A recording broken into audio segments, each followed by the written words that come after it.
I guess I'll just start going. Here, now I can read too. Light of the World Beginnings, Chapter 1, Simple Pleasures. I don't know what the title meant, and I don't like, actually, I don't remember what the title meant, and I don't really remember what yeah, I don't know. I don't know. Wait, oh, Beginnings. I think I renamed it Beginnings once I made the next part. I was like, okay, I'm just gonna start like reading the first chunk I did as like, wow, I feel so loved here. I guess that's what I did. I don't know. Get blue-eyed, thank you. Okay, I do not own Eragon, Saphira, Allegasia, or any other part of the inheritance in general. The world I've placed them in, the events that the events that take place in that land, and the Black Wolf Luna, whoever all my creations. Yes. Oh yeah, that's so. This is also the origin of my namesake, or at least the first half of my name. A part of it, like Luna. I really started liking the name Luna from a book named Luna by Julianne Peters, which was a book about a trans girl in high school. And then I started naming my OC wolf Luna because of that, as homage. And Lunazera, the Luna, that's where it comes from. So there you go.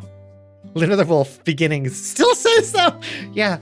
I mean, oh my god, I don't think I've ever like pieced this together. But talk about like signs that you were trans, or that maybe it's something that was your gender. My like write-in OC character was a female wolf. Back in high school. You just made a Twitch account? Oh, that's so cool. Well, thank you for coming by for that. That's like is this your first stream that you ever seen? At least on Twitch? That's so cool. I hope you enjoy your time here. Paragraph 2. Eragon wished he was a girl, but that doesn't mean anything. Could you imagine? You were alerts like, Why did both of you? You didn't both need to. Also, I've never read Eragon. I hope I can follow what happens. Don't worry. I'm pretty sure you do not need to. I think I intentionally wrote this like not needing. Ow. Okay. Oh, Leighton, thank you for gifting a sub. Well, here on Twitch, on here, twitch.tv, you can get subscriptions to channels, and with subscriptions, you get a bunch of emotes available to you. So like you can use the emotes on any other stream on Twitch. So enjoy. Yeah, there's some animated ones, and there's some other ones. Also, you get like you won't see ads, ad-free viewing. Okay. Okay, so the world I placed them in, the events that take place in that land, and the Black Wolf Luna, whoever are all my creations. This also happens to be my first attempt at a fanfiction, and is something I've wanted to do for a long time. So if you had the time, please share your thoughts and review. I would love to hear people's advice and impressions on this story, so I can take what I learned from this and apply it to create better stories in the future fanfictions. So review. Anyways, without further ado, enjoy it. XD. Unironic use of XD in 2009.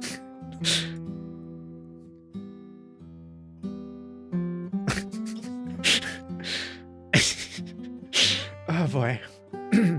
Chapter 1. Oh, I did use :3 for a long time. I like got shamed out of using it for many years, but anyways. Eragon outstretched his weary arms into the ray of sunlight, escaping from the web of leaves above him. He could feel the energy run through his hands, encouraging him to open his eyes I feel so loved here. and welcome the new day. Although he couldn't welcome this wonderful morning yet, Eragon suddenly was aware of a horrible, empty feeling inside him, and he had a sneaking suspicion he knew the source. It's still not opening his eyes, he rolled over, searching with his hands for an oh so familiar resistance. Frustrated when he found one, or none, he got up to his feet and looked around, taking in his surroundings. Oh no, you don't worry about interrupting. I have all redemption stuff here, so for like you're allowed to interact and stuff with the stream. Oh, Slimeton, yeah, I was absolutely still closeted. Like well, oh, a treat. Oh, thank you. I think this is around the time, I don't know if it was before or after, but it's around the time that I guess it must have been after, that I had the explicit thought that I might be trans, or like that I identified as being trans in some, no, actually no. I don't think I'd had that thought yet. I think I had read the book, Luna, and I learned what transgender meant. I hadn't yet like clicked that this might be me. And that like, that's why I like the book so much, you know? I think it was still like a, oh, huh, that's a thought. That's a thing. I'm just gonna put this down on the table here, and it's gonna sit there for a little bit. And I think it's grade 11 and I think it's grade 12 that I actually had the explicit thought that like, oh shit, I think I'm trans. And then I stuffed that away into my pocket, and then I locked the pocket up, and then I put that pocket into a closet, and then I didn't touch that until a couple years ago. I really wish in high school being trans was I know, my God, I really, yeah. That's why representation is important, because like, it's nice to know that we can be these things. You know, I'm still a baby trans. I started my transition about 2 months ago. Began thinking about it as trans about 1.5 years ago. It takes some time for it to simmer, sometimes, or a lot of times, you know. I'm gonna drink a lot of water for this.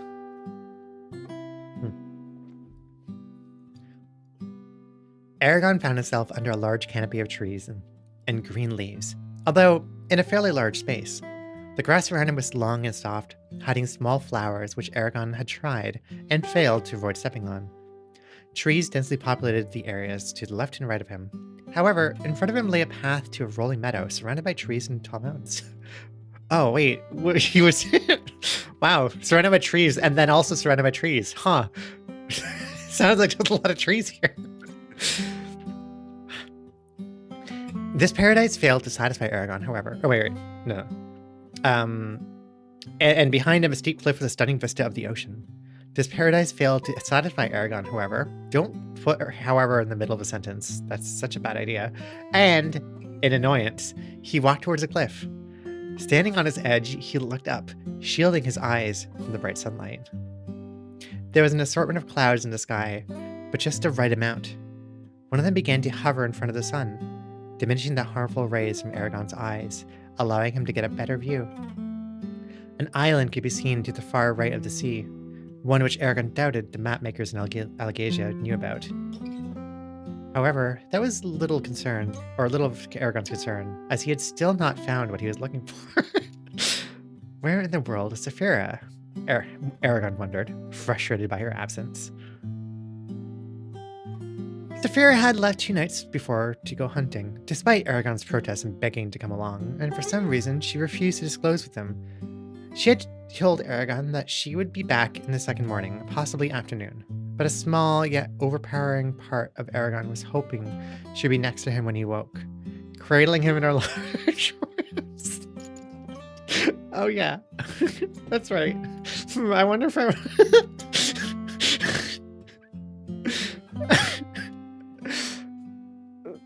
Sorry, just take a second. I'm listening, coding if needed to at. Okay, thank you, Wolfie. I first started realizing trans I was senior in high school and only really clicked when I was talking to a friend one night. Why did I write? What did she mean by this, chat? In early childhood, I first had a thought of I wish I was a girl. And it wasn't until early teens where I realized it was something I genuinely wanted. I didn't learn about the LGBTQ plus community until a few years later. cradling him in her large arms, shielding him from the world under her wings. Yet she wasn't there, although he knew he shouldn't have hoped for it so much. It still made him sad. Walking towards the meadow, he caught the sight of a deer drinking from the small river flowing through off to the left. Holding his breath, he swiftly reached for his bow to hunt himself a male. Finding nothing where his bow usually was, he realized he had left it with his backpack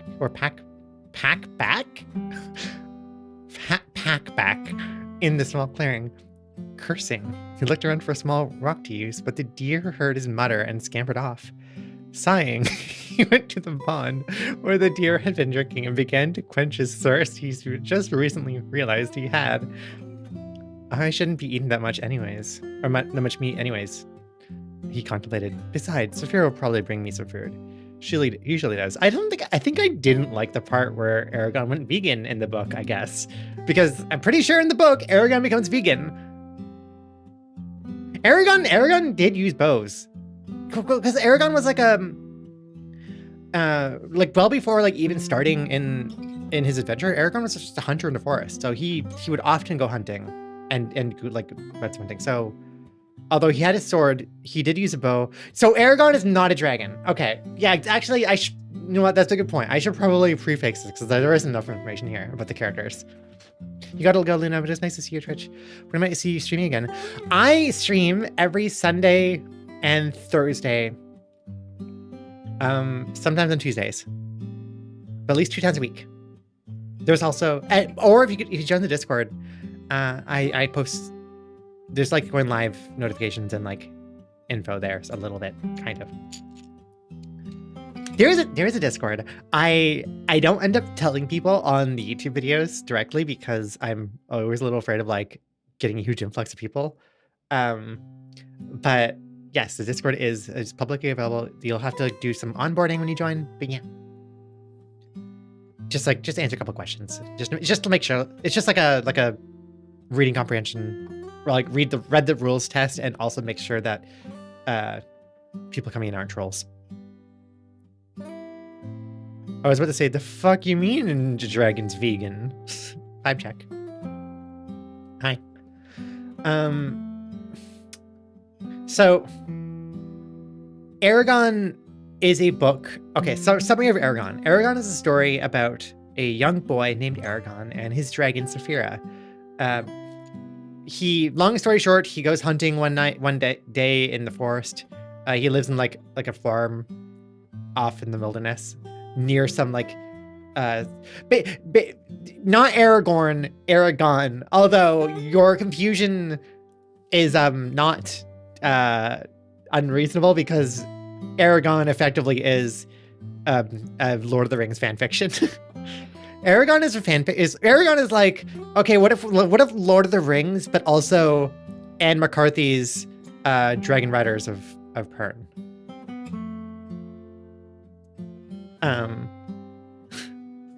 So Eragon is not the dragon. Eragon is a kid. Eragon's just a boy. He's 17 or 18 years old or something like that. And yeah, I'll come closer. So the basic premise of the story is he goes out in the forest, goes hunting. He finds a dragon egg. Dragon egg hatches into Saphira. He tries to keep Saphira ow. Eragon the human and Uman the dragon. 16 might make sense, yeah. Well, actually, that would make sense a lot because I'm pretty sure Christopher Paolini wrote this book when he was 16. Lord of the Rings, but epic. This is a joke. He goes into the forest. He finds a dragon egg. Dragon egg hatches into a blue dragon, Saphira. He tries to raise her for a couple months in the forest, and then she gets bigger and bigger. And he's like, "Oh, how am I going to hide this dragon? Are antics going to ensue? Are we going to get wacky antics about trying to keep a dragon, a big dragon, hidden as you go about life?" No, actually, the whole village is going to get killed and slaughtered by these two weird demon creatures. A tree landed on my head. Oh. Okay. Anyways, everybody dies. Eragon like Eragon like tries to save his grandfather, and he first goes to like get Saphira, be like, okay, I'm gonna get my dragon to safety. Saphira, but like knows there's danger though, so like she actually just scoops him up and then takes him out to like just takes him away. Goes on like a 2 or 3 hour flight, just kidnaps Eragon basically to keep him safe, and then they get back and everybody's dead, and then they go on an adventure because yeah, she's like the last dragon, and they gotta do some stuff. It first starts off as a revenge plot of like, oh, I want to go get the people who killed my grandfather and killed my whole village and everybody. And then he finds himself in the middle of a conquest in the lands, because the evil king Galbatorix is actually important details for this. So like the main antagonist is a king named Galbatorix.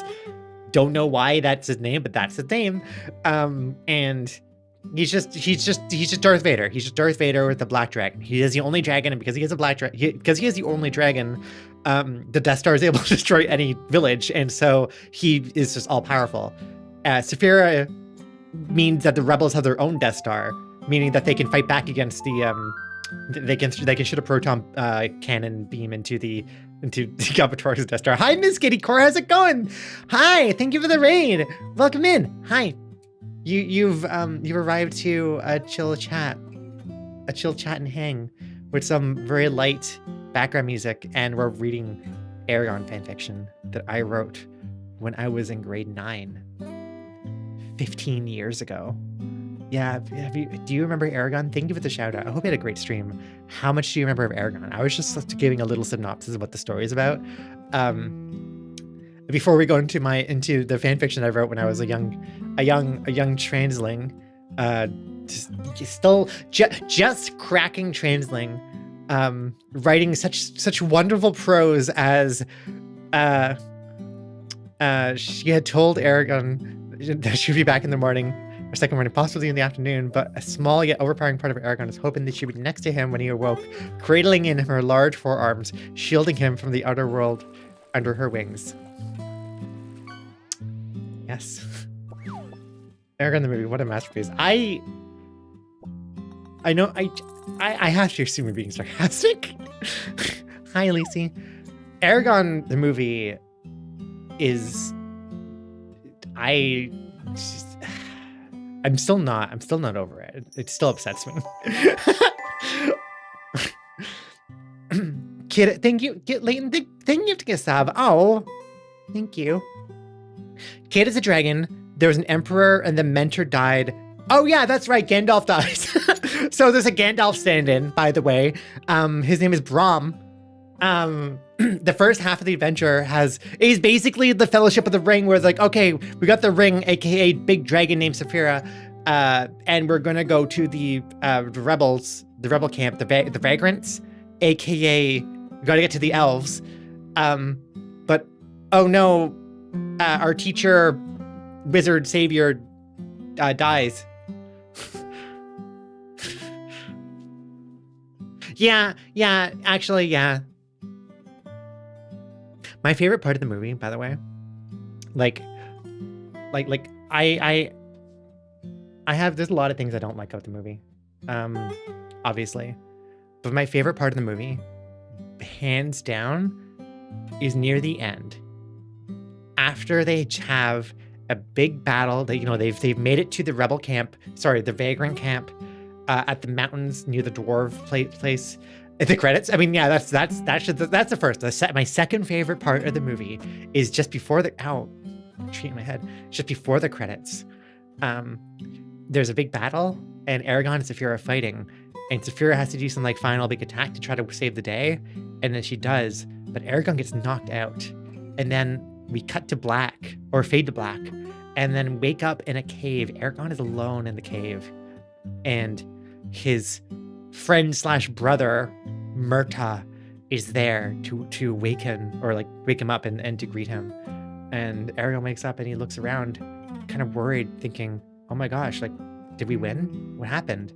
Where's Saphira? Saphira's not here. Saphira's always here. And Murta says, and I quote, Sometimes we have to say goodbye to people. That's not actually the quote. I can't remember exactly what he says.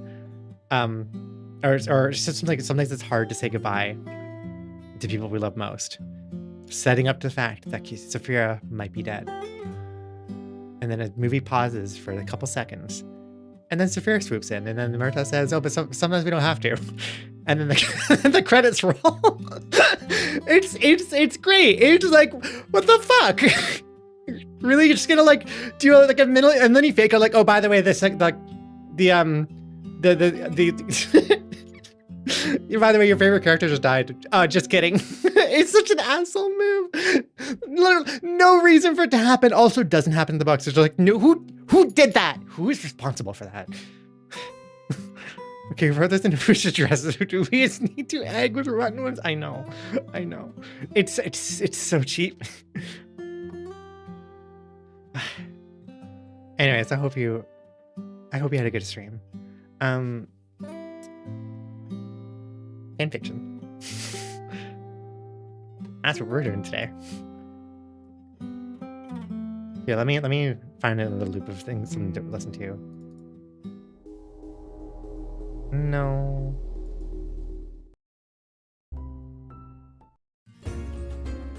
Sure, we can listen to this. There are only a few cases of fake out deaths at work. Very rare. Book Murtaugh's an asshole, but even he would. Even Book Murtaugh wouldn't do that. Yeah. Oh yeah. So Murtaugh. I don't think I read about Murtaugh in this story, but he's just somebody they pick up along the way who turns out to be Eragon's brother. No, wait. Is that right? No, he's not Eragon's brother. Is that right? That can't be right. No, Eragon has a different brother. Who's Murtaugh? No, half brother. Oh, half brother. See, but oh my god, that's right. I was like, no, that doesn't make any sense. Murtaugh's. Oh, hey, wait. Hi, welcome in. Welcome. Just some guy I thought. Hi, welcome by to the stream. Thank you for the raid. Dill raid. How's your stream? How you doing? Welcome by. If you don't know me, my name is Alice Lunazera. I'm a trans wolf witch VTuber. Just hanging out here at my pond. Just chilling. How you doing? Chilling, and we're reading fanfiction, or at least I'm reading or trying to read through my Eragon fanfiction that I wrote 15 years ago when I was in high school. I was just giving a quick synopsis about what Eragon even is, for those of you who don't know. Yeah, my paw's in the water. Yes. Yeah. Chat and play Goosey Stuck. Nice. Just chat streams are always nice. Yeah. But yeah. Come on, fanfiction. Ah. Thank you. But yeah, if you, do you remember Eragon, the story by Christopher Paolini? The book that was written when he was 16 years old about a young boy named Eragon and his dragon Saphira, that absolutely was not just a rehashing of Lord of the Rings mixed in with Anne McCarthy's Dragon Riders of Pern. You don't get no. Well, my feet, my see, if I had fur and beans on my feet, then yeah, I would get annoying. But like, thankfully the wolf HRT hasn't reached down there yet. I found your stream through the browser. Oh, really? Oh, that's awesome. That's so cool. You love my default. Well, thank you. I worked really hard on this. Actually, a lot of what you've seen today, not the model, but like all the background and environment stuff, is new today. I was cooking all weekend on making a nice, fancy place to sit down and read for the cringe. I figured it'd be a good counterbalance. But thank you. Yeah, so I liked Eragon. I unironically, I really liked Eragon when I was growing up. Eragon. One of my favorite books, definitely, back then, and it was enough that I wrote fanfiction for it. This fanfiction has like 70,000 words in it. I don't know, we're probably not going to get through all of it today. I want to read, I actually want to go back and read well, actually I need to finish the 4th book because I never did. I'll be honest. But I know there's other stories that Christopher has written around the story now that I want to go and read as well. All I knew before the stream was my cousin having the book titled Eragon with a dragon on the cover. Yes, dragon. That picture of Saphira on the cover. So yeah, so to be clear, the cover, the blue dragon, that's Saphira.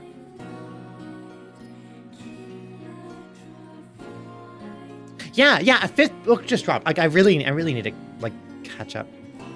No, so there was originally, it was supposed to going to be a trilogy actually. It was going to be Eragon, it was going to be Eragon, Eldest, Empire. Right? I think that was the original trilogy idea. And then there was going to be like 3 E's, but then he broke that. I think when he was writing the last book, he just kept writing, and then he split one off to be Brizinger. And then he made the last book called Inheritance, right? I feel like I haven't read the 4th book all the way through. The 3rd book was really hard to read. And I think that's one of the reasons why I had stopped. Because the 3rd book has like, 1/3 of the 3rd book is Dwarven politics and Dwarven just lifestyle and just like Saphira is just not there because Eragon went off on his own to the dwarves, and it's just dwarf time. Just many pages about Dwarven political espionage. It's dense. I didn't like that part. The other parts I liked. There's some things about Brizinger that like I think started losing me with the story overall. One of which being, what was it? I think I didn't like the characterization of Saphira over time. I didn't like how it changed. And really the story kind of, what I liked about Eragon was the relationship between Eragon and Saphira, like their core friendship and family connection there. And as time went on, Saphira felt like she became more and more of like not directly part of the story, or at least her character not part of the story. Just the fact that she was, I don't know. Maybe if I read all this one day, I'll have a very nice big review. I could get into detail, but at this point, I am pulling information from like, again, I guess 10, 15 years ago that I read. Hey, what? The whole new sword... Okay. Also, yeah, ZB, the whole new sword act in Brizinger was cool, because like a big part of it is like, oh, Eragon needs a new sword, and he's like going to the elves and like actually finding the elf like society and all the stuff there was really cool. That is in Brizinger, right? I'm pretty sure. What I didn't like is when they magic away his injury. Like Eragon like gets injured to the point of having a bit of a disability at the end of the 1st book, which is actually a really interesting thing. Like, oh hey, you're here twice now. Hi, Jonty. Which I always found like a really interesting and cool thing to do, right? Like Eragon at the end of the 1st book, there's something that happens, like a fight that results in a huge back injury in Eragon, and that like kind of impacts his ability to fight and do things on his own. He gets like back spasms, I guess, that like flare up and or become extremely debilitating. He needs to rely on Saphira a lot to do things, and it's a really, I don't know, kind of a cool thing to include in the story. And it's like a random fading spells in the pain, yeah. And it kind of creates a thing of like he needs to learn how to adapt to his like new circumstances and to go forward with this. And there's a lot of like anguish and pain, and it's very emotional. Yeah, very evocative, like Hiccup from How to Train Your Dragon, yeah.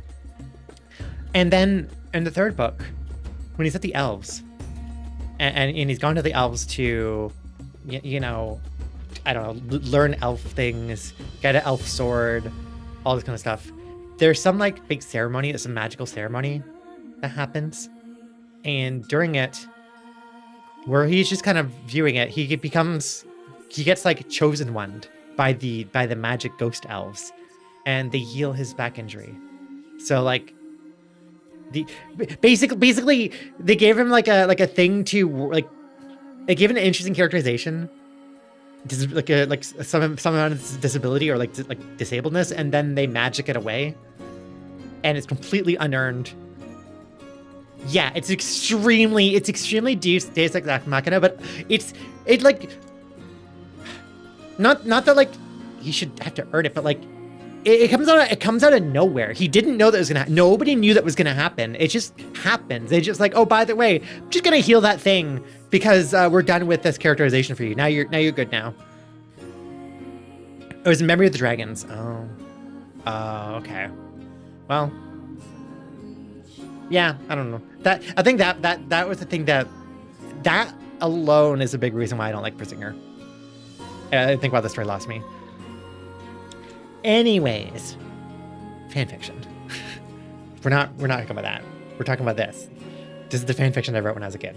We're still in chapter 1. I need to get through this. Let me just play like, I don't know.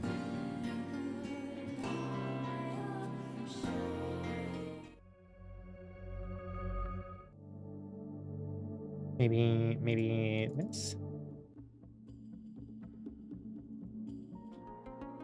Sure, we'll do this song.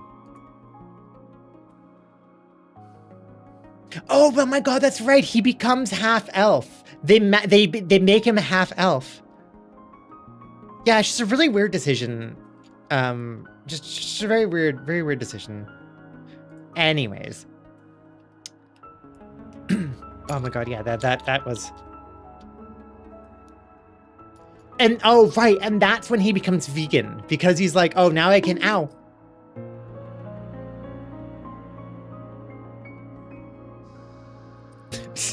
Right.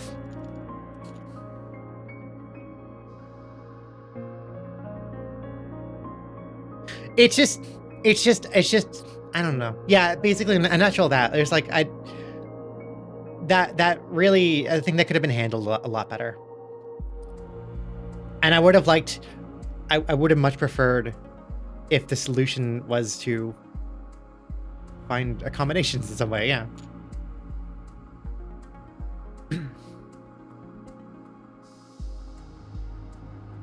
Wasn't from that, it was from when he went hunting with Saphira and he realized he couldn't eat the rabbit whose mind he had shared. Right, but didn't that happen after that, which now he had a lot stronger ability to do the mind sharing? Anyways, I'm trying to move on.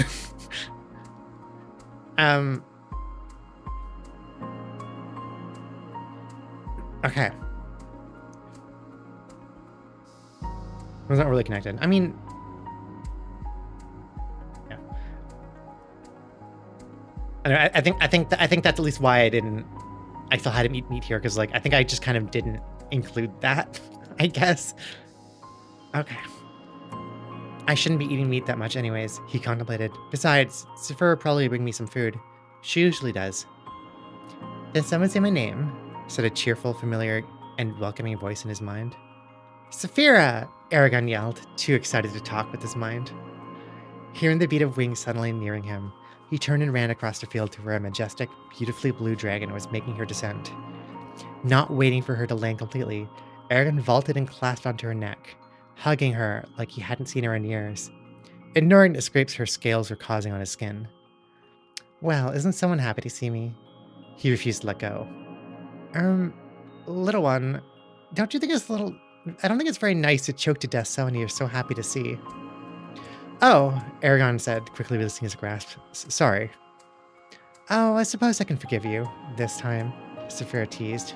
She stretched out her mouth to form what Eragon long before figured out was a dragon smile. Well, you certainly aren't. Where did you go for so long? How did you know how worried I was? Oh, did you know how worried I was? Oh, little one, I'm sorry. I told you though, I went hunting. Hunting doesn't take that long, Eragon countered. What was the other reason you left for? Well, fine. I was scouting the area to get an idea of our surroundings, Saphira explained. She began giving Eragon a quick overview of her findings, sending him images and telling him how they were connected. All right, I suppose, but did you really need to take so long? And why couldn't you have taken me? I would have liked to see what's around here too, he complained, although not nearly as noted there as before. I'm very glad I clarified that. I guess.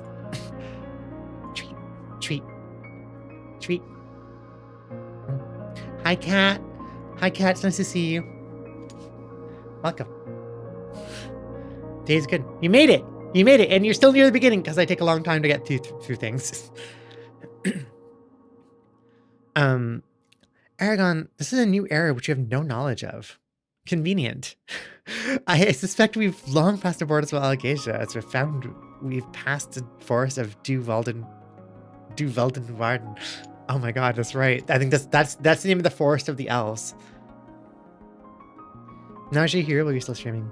Well, welcome in today. I'm glad you're doing well today. Also, thank you for the shout for the cat. Thank you. Du Veldenwarden. I doubt the map makers of Alagasia have any recordings of this land, let alone the island you saw. Who knows what dangerous creatures lurk in these lands? Map. So, you left me alone in the strange forest next to a strange meadow, surrounded by strange mountains. Yes, that's a lot safer than going with you, Eragon argued. This clearing is completely surrounded by mountains. The only way in is to fly. Any existing creatures have been living here for many, many years. And I've already checked to make sure there was no threat. Of course, little one. Saphira replied, looking at Eragon with fond interest, smiling inside. So many comments. Hi, Chloe. Just doing some reading. Just doing some creative reading. It's nice to see you. Eragon sighed. He knew she was lying. And she knew that he knew. Whether or not she would admit it, however, was a completely different battle. He decided to just say it. Saphira, you're looking for Galbatorix, weren't you? Eragon asked, assuring her with his mind that he would not be cross with her. This is one, I think one of like the... I think this is a common mistake of early writers, is to just run on a sentence with many, many commas over and over again, and saying the same, like saying things exactly the same way every time. Like, said something, I said, description of how I said it. Love you. You too. I hope you're doing well today. Of course not. Eragon, of course not. Eragon stared into her deep Saphira eyes. Wait, what do you mean? Eragon stared into her deep Saphira eyes, trying to dig out the truth. Did I capitalized that, so did I misspell? Did I think that was cute? Like, yes, her name is Saphira because Sapphire. Okay. Okay, yes, I was a little bit, she finally admitted, shame washing over her emotions. But I just needed to make sure he wasn't going to be here to try and hurt us and ruin our little vacation. We still don't know where he disappeared to after that great battle. There's nothing proving that he couldn't have escaped here. Saphira looked at Eragon, her eyes searching for forgiveness. I just wanted to make sure you'd be safe. I'm sorry, little one. Typo? See, I don't know if it's a typo or if I thought it was cute. I mean, it might be a typo. Eragon sighed, but with content this time. It's okay, Saphira. I'm not angry. Don't be so sad. Eragon comforted. I appreciate you looking out for us. Just, this is supposed to be our time off from that. Our time alone. Together. We shouldn't let those past ordeals haunt us. We should be celebrating, relaxing. Galbatorix is gone. The Empire is no more. The people of Alagasia are free. Galbatorix wouldn't be nearly as powerful as when we faced him either, as his collection of Eldenari. Oh my god, there's... I think Eldenari are dragon hearts. Galbatorix, the like Darth Vader of the world, collected the hearts of all the dragons he killed, and he used those hearts to like as like power cells effectively for his magic.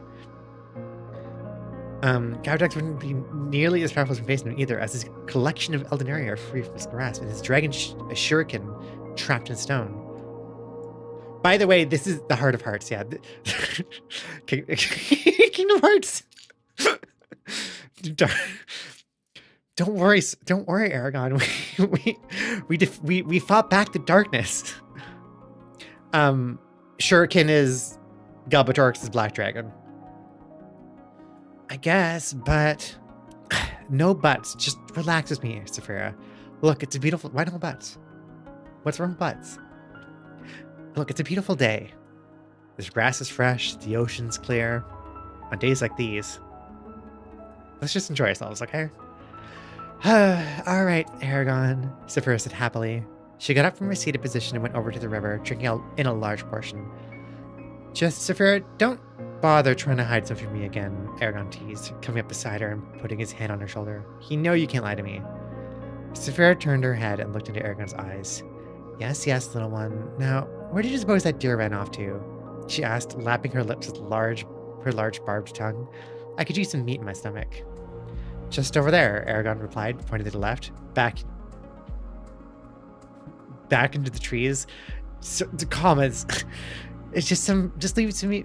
Just leave some for me, would you?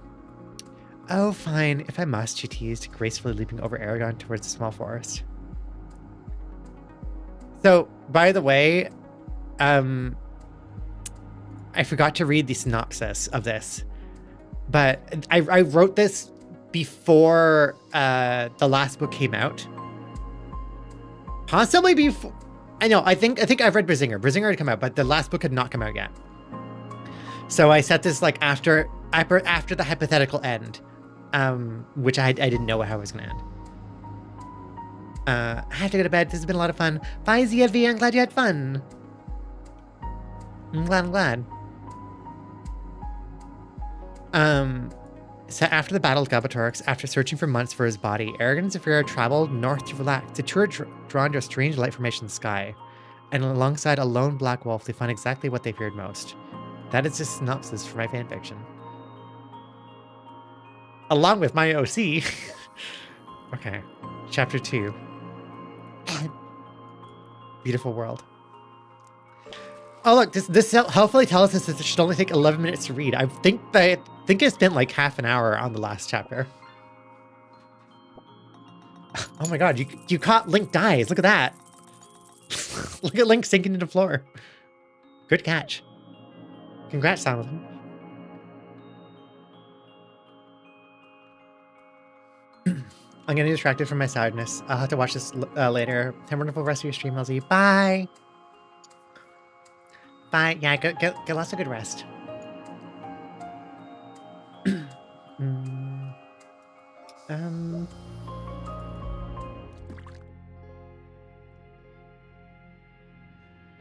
Chapter 2. The doe was about medium-sized compared to other deer around the area. She wore a healthy coat, light brown, and small specks of white scattered about her on her sides. She currently held her head down, quietly and absentmindedly enjoying a hearty meal of grass. Good meal. Love me a hearty meal of grass. She was still a little shaken, having been unexpectedly evicted from her morning drink by one of those two-legged walkers. She escaped its hungry eyes, though, and had hid quite a bit ways into the forest. Oh, those two-legged walkers are so nosy, always appearing right in the middle of a meal. She thoroughly enjoyed her meal of grass, though. She had been just about ready to leave when the two legs appeared. Besides, it's peaceful in the forest. A branch snapped, maybe 5 meters to the right of her. Her head shut up in an instant, her tail ready to fling into alert, waiting for the branch snapper to move again, if something were to be there. After 3 minutes of complete stillness, she lowered her head, satisfied it was nothing, and continued her meal, erasing the disturbance from her mind.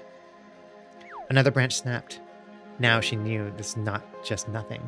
She raised her head and looked in the same direction, catching a glimpse of something blue moving among the thick wall of trees. Greatly alarmed, she turned around, raising her tail, and began to run as fast as she could. Before she could guess what the blue branch snapper was, she heard a loud, hungry roar behind her. In an instant, she was suddenly aware of something over her. Surprised, she abruptly halted her run, hoping the creature would land in front of her instead of on her. A huge, blue, lizard-like creature with large velvety wings and large, sharp, ivory teeth proved her theory true, unfortunately.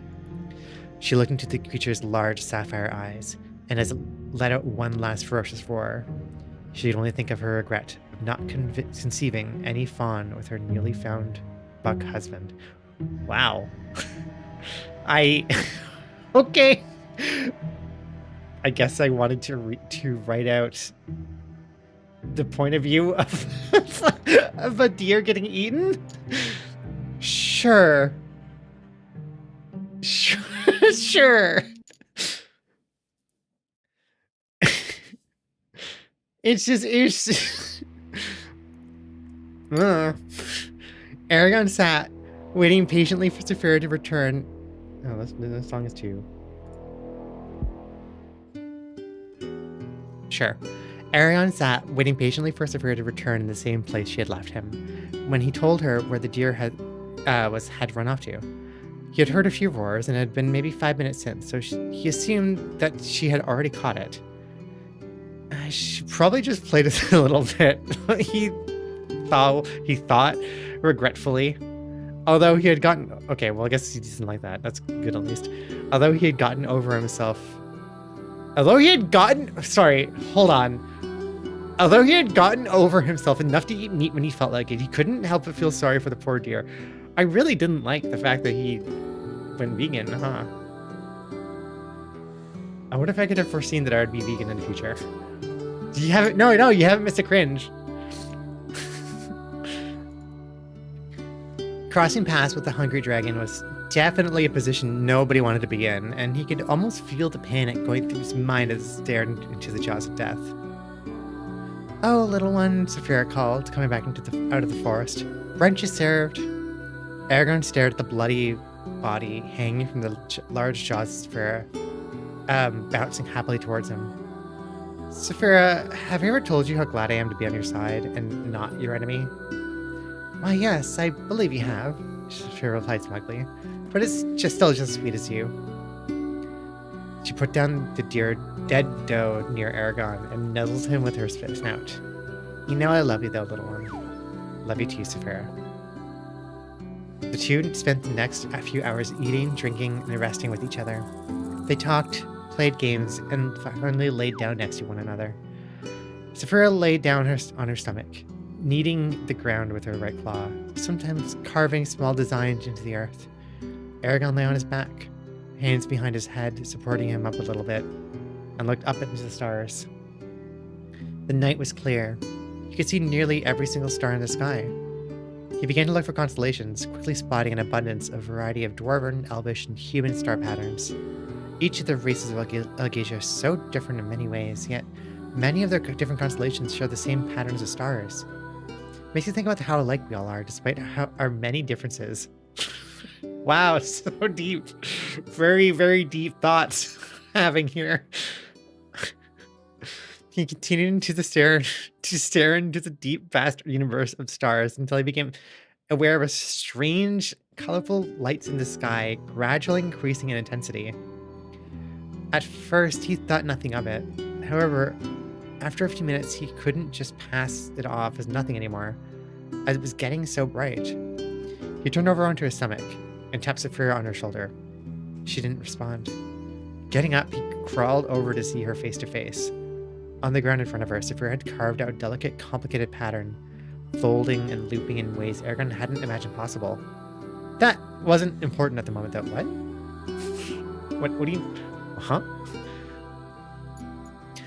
Saphira, Eragon called Eragon to her with his mind. He received no response. She was lost in some deep thought and didn't notice his conscience enter her own. Eragon pushed on her snout and looked into her distant eyes. "Saphira, snap out of it, silly," he said, more persistent and forceful this time. Her eyes focused onto him, and she raised her head from the ground. She shook, looked around, and looked back at him. "Oh, I'm sorry, little one. I was lost in thought." Saphira shook her head again, still a little dazed.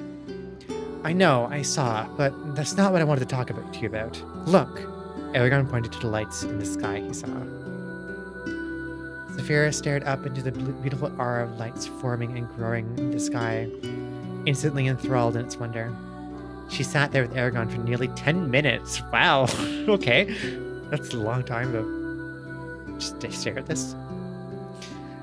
Both captivated by the strange anomaly they were witnessing. I mean, oh wait, am I trying to write like Aurora Borealis? At this time of day, in this fan fiction, at this time of year, written entirely with.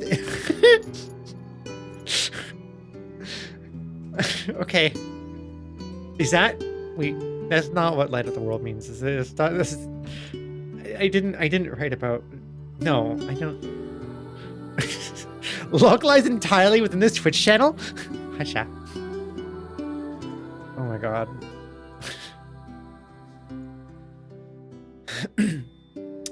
Eragon stared up into the beautiful aura of lights forming and growing in the sky, instantly enthralled in its wonder. Yeah, it sets for 10 minutes. Saphira began to notice a small, growing, wavering string of lights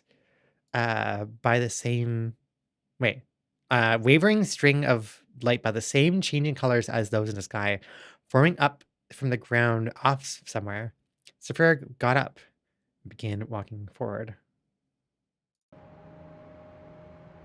Yeah, I'll play ethereal loops or something. They would have hats. Hey, where are you going? Eragon got up and quickly walked up next to her, surprised by her sudden and spontaneous movement, and a little saddened that their moment together had to end.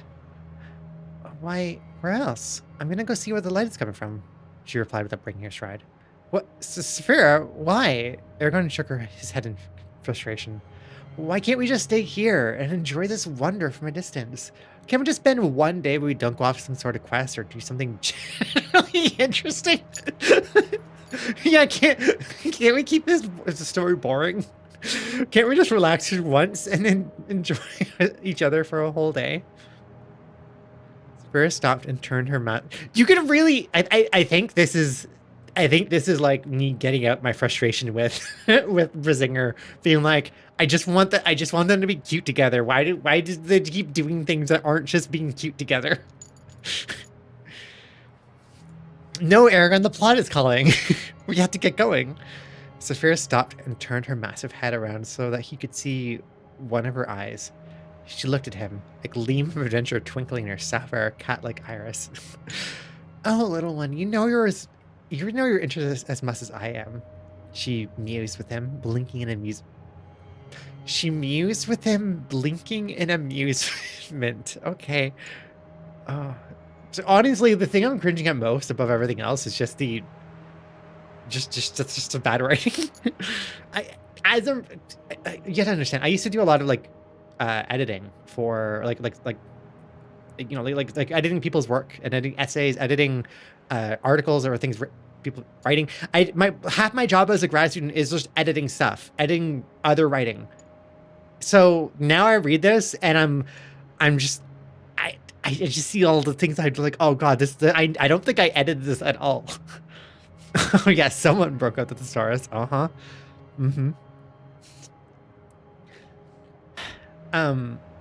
Now either you can be a good little rider and wait here while I go explore, or you can get on my back and we can go see the origin of these beautiful lights in this. Oh my god.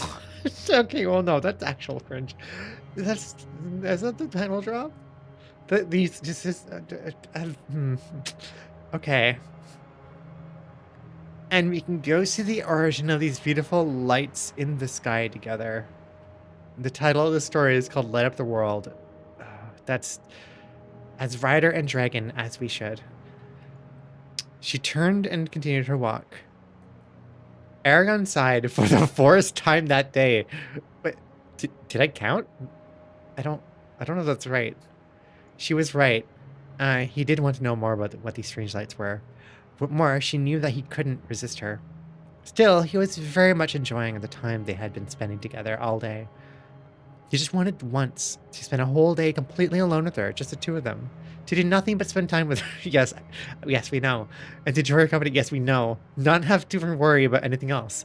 To forget the world, yeah, you just said that. And all of its faults and problems, leaving just Saphira in his mind. To just drown in her entire entity. Okay. But apparently this seemed to be too much to ask. However, However, a short outing might not be so bad. Okay, I'm in. Just one sec. Oh, hi, Scout. Hi, nice to see you. Eragon quickly.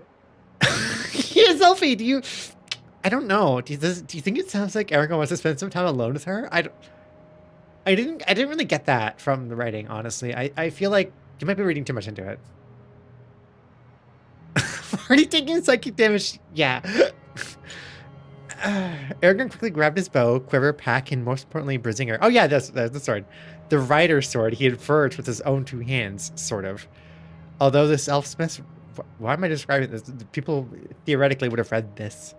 Okay. Although the elfsmith Runan had forged the sword through his body, he still felt he should claim some responsibility, and it only made the sword feel more like it belonged to him. Swiftly, he climbed onto Saphira's scaly shoulders, between the gap of ivory spikes along her spine. Love you, nerd. You too. What's this? Expecting some excitement, are we? Saphira teased, adjusting her shoulders, her mind radiating with happiness that he chose to come along. Not especially. Still, better safe than sorry. Now, are we gonna go see this thing or sit around chatting some more?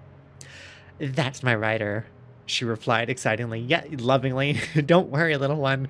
I'll have you back before your bedtime, promise. Eragon stuck his tongue out after teasing.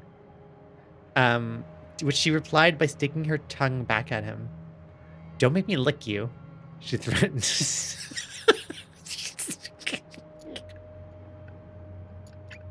Okay.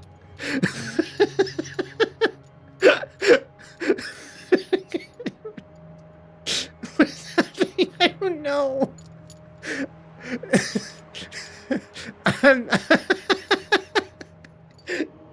Yeah, that's what's happening. I think this is learning. I think.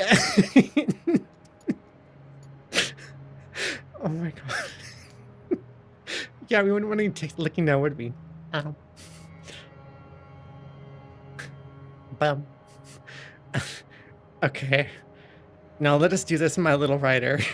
Saphira began to run, gaining speed after 5 bounds, made one large leap, spreading on her majestic sapphire wings, soared into the air, together as dragon and rider, as if we weren't clear on that. Oh my god, I can't.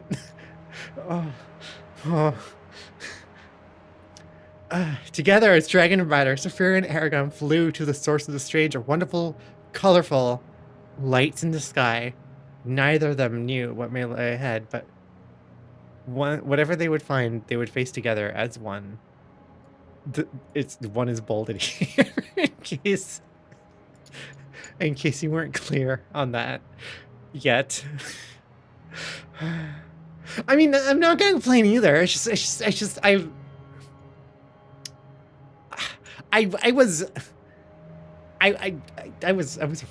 such a closeted furry back then.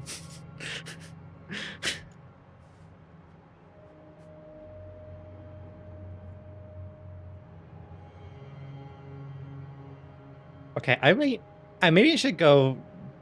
Well, actually, no. Well, I'll try to read one more chapter. Yeah, this chapter's short-ish. I'll try to read one more chapter, and then I might take a break, like a 5-minute break. What is this song? Sure. Bingo. I know you're cringing really hard at this, but to be honest, the writing is half decent. So, like, for like grade 9, grade 10 material, it's honestly not bad. Like, the thing is about writing, you don't really learn how to write in school. You learn how to write a lot. You don't learn how to write well. You just learn how to write a lot. So I got the writing a lot part down. It's not as bad, but it's still, yeah. I am a dragon, so. Oh yeah, Chaos the dragon.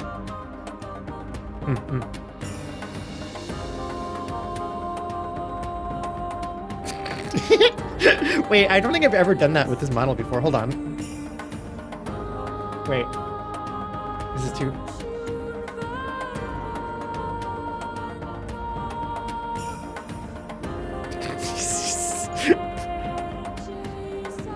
Excellent. Browse emote. We got neither parts down. Oh. Okay. Yeah, I was just thinking like, oh wait, we don't have browse emote because I don't think I've ever done that. Yeah, that. The ever-changing colors dance rhythmically along Saphira's elegant scales. Her wings beat down hard in constant, perfect timing. The thrumming of her flying soothed Eragon, as it usually did, no matter how high or fast they flew, and encouraged to lull him to sleep. He could have been awake for nearly 2 weeks straight at the moment and not fall asleep now. Wait, what?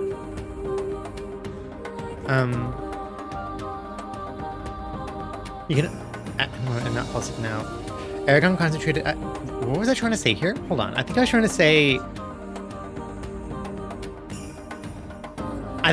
that like, even though her flapping of her wings was like soothing and would normally put him to sleep, he was too focused. I think that's what I'm trying to say. Eragon concentrated hard at the forming patterns he noticed in the lights in the sky as the two began to near the string of wavering light. What he saw, he couldn't comprehend. The lights had begun to twist among each other, forming lines and curves that branched off into one another and other realms of the space provided, in ways that Eragon couldn't wrap its head around. Wrap his head around? I mean, or it pronouns, sure. It sort of reminds me of the drawing Saphira made earlier, Eragon realized. Intrigued, he decided to discuss this with his dragon. Hey, Saphira!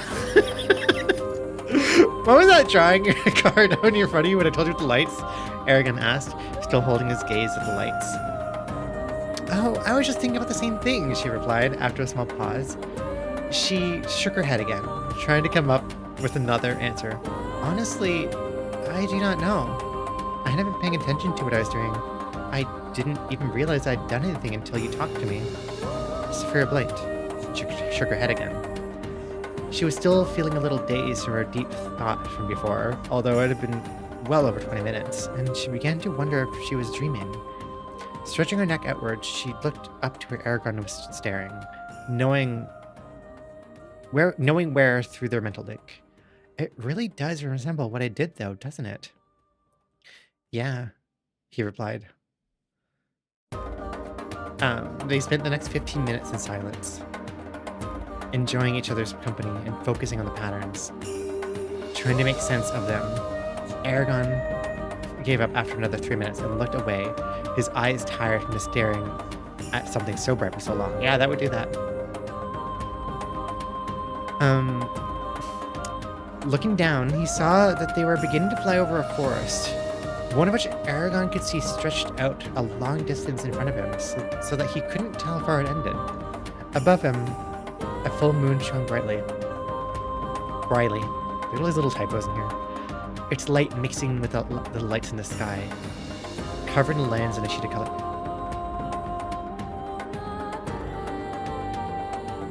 I think the reason I keep saying lights in the sky here, and specifically this way, is I was probably thinking about, this might get copyright claimed. Hold on. I was probably thinking about this song.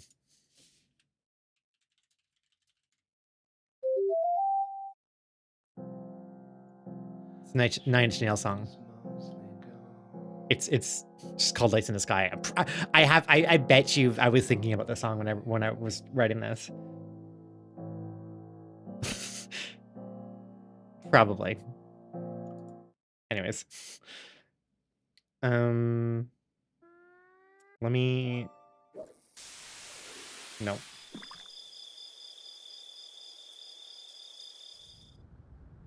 I have like kind of like background loops of stuff. This is like kind of windy, sure. Would actually be so cool to fly on a dragon up over the clouds. I know, right?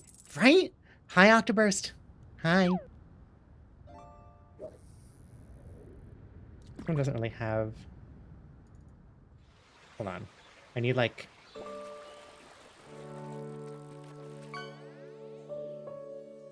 Sure. Whatever this is. They spent the next 15 minutes in silence, enjoying each other's company and focusing on the patterns, trying to make sense of them. Oh yeah. Looking down, he saw that they were beginning to fly over a forest, one of which Eragon could see stretched out for a long distance in front of him, so far that he couldn't tell how far it ended. Oh. Above him, a full moon shone brightly, its lights mixing in with the lights in the sky, covering the land in a sheet of color. It looks, Saphira started. She blinked and cocked her head to the right, trying to make sense of her thought and to put it into logical words. She tried again. It looks as if that there is only one long stream of looping light that's been bent, curved, wrapped around, and formed in a way that makes it seem as though there are many. Eragon cocked his head as well. Oh well. Considering and pondering her theory, I can't say it's not possible, he replied, trying to put it into perspective. Just it seems far more complex for it to just be just that. Maybe there are multiple loops? Perhaps. Or maybe there aren't any loops or lines at all. Maybe it just is. What? Okay, Saphira. Sure. Oh, her reply took Eragon back. Now that doesn't make any sense, he thought to himself, a little annoyed. However, he could sense that Saphira hadn't understood what she said, nor how it made logical sense either. Maybe what she meant was that this is simply too complicated for us to understand. Yes, little one, she answered suddenly, in response to his thinking to tell him he was right. She turned her massive head back so that she could look into his eyes with her own. Oh, let's not accept that possibility too hastily. Let's not accept that possibility too hastily. Let us not forget that I am a dragon, and little, if any, beings can surpass my intelligence. She blinked at him in amusement and turned back to pay attention where she was flying. Wow, she has no humility. Uwu. Uwu. Oh well.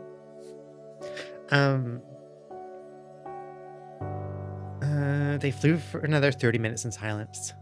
Our destination seems to be a lot farther than I anticipated, Saphira thought to herself, trying to calculate how much longer it'd be until they reached the string of lights, by how long they've been flying, and how much larger lights had become. Yes, just do that. Just do that quick physics calculation there, Saphira. You got this. Yeah, I think that actually that characterization is kind of true to her, or somewhat true to like how she is in the story. She's kind of like, she's like, I'm a dragon. Don't insult me. I can figure this out. Do I know what this is? Yeah, of course I do. I'm a dragon. I just don't want to tell you because your small mind can't comprehend it. Yeah. No, I didn't get that right. I'm sorry, little one. It looks like I won't be getting you back home in time for your bedtime, she teased, adjusting her flight so that she flew parallel to the ground, however high up she was. It'll probably be a while until we reach this place. Why don't you sleep for a bit? I'll wake you up when we get close. Eragon began to reply with an absolute no, but he was held back by a sudden involuntary yawn. Oh, alright, I suppose. If you're sure. I guess I am getting kind of tired. He shifted his position on Saphira's back and rested his head on her scaly neck, hugging her with his arms. The steady beat of her wings, persistent as always, continued to tempt him with the luxury of peaceful tranquility, but now he gave in. Closing his eyes, he focused on nothing but that steady beat, and Saphira's inhaling and exhaling as he drifted out of consciousness. A distant howl could be heard from somewhere in the vast forest below. Oh. Scene change. Dang, okay.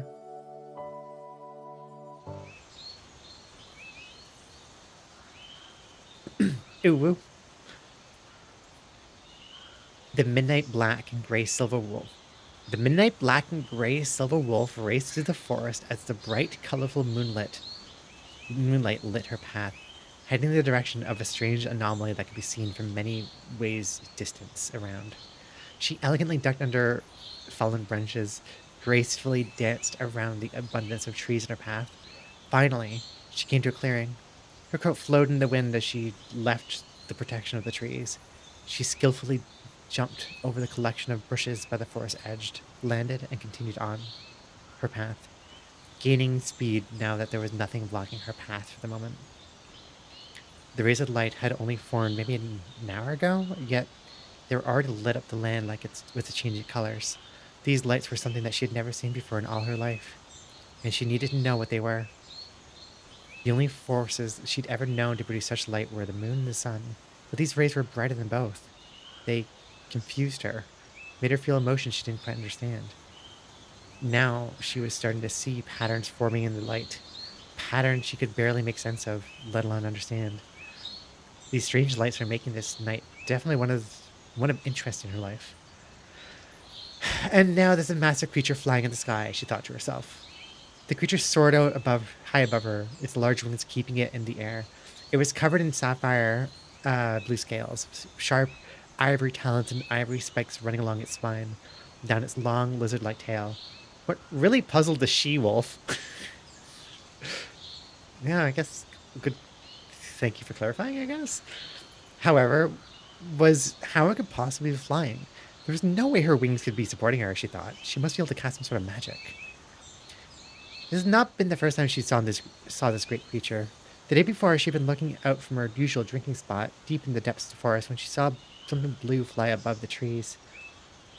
She was now sure this creature must have been what flew above her yesterday, and now it was flying toward the light, as with her. She followed it as closely as she sensed safe, making sure the creature wouldn't notice her. She didn't want to risk having her presence revealed to the creature. It looked as if those claws could be easily ripped her to shreds. No, I'll be better if I follow from a distance. This creature with its massive wings proved to be a formidable contestant to the graceful wolf. However faster she had been compared to her wolf brothers, she still struggled to keep up with this blue flying creature's speed. Oh yeah, strong femme characters. Ahead of her, she was about to enter the forest again, providing her cover, but slowing her down. It's okay, she assured herself. We're both headed to the same place. I don't need to get there exactly at the same time as it. Still, she didn't feel comfortable being outmatched by this creature, no matter how much bigger it might have been compared to her. She stopped suddenly and threw her head back to let out a howl to the moon, letting out her frustration and giving her strength to carry on. Ow!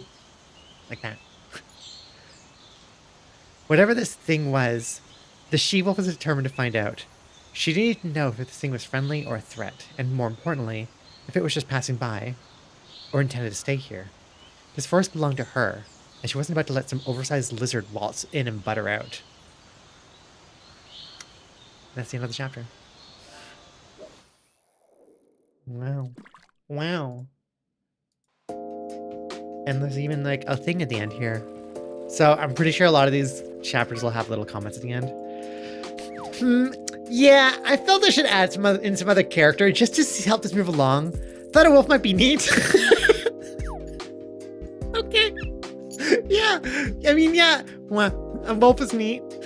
We'll see, I guess. The story won't be based around her, though. I doubt it anyways, ... Okay. Wow. Wow. Riveting. I absolutely was just making this up as I was going along. Like there was no planning for this, not really. But I also feel like I probably had already. I mean, yeah, the wolf was definitely neat. Yeah, I mean, I might be a little biased, but like, I like representation in my stories. You know, that's probably why I added the wolf when I was a kid, because I didn't know I was a wolf. This is how I processed that by adding a wolf to get the representation that I needed. A female wolf, mind you. Important detail. I wonder what that means. I wonder if that means anything. No, couldn't possibly.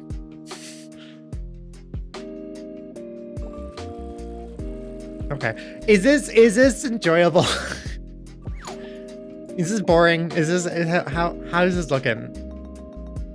This means something. This is important.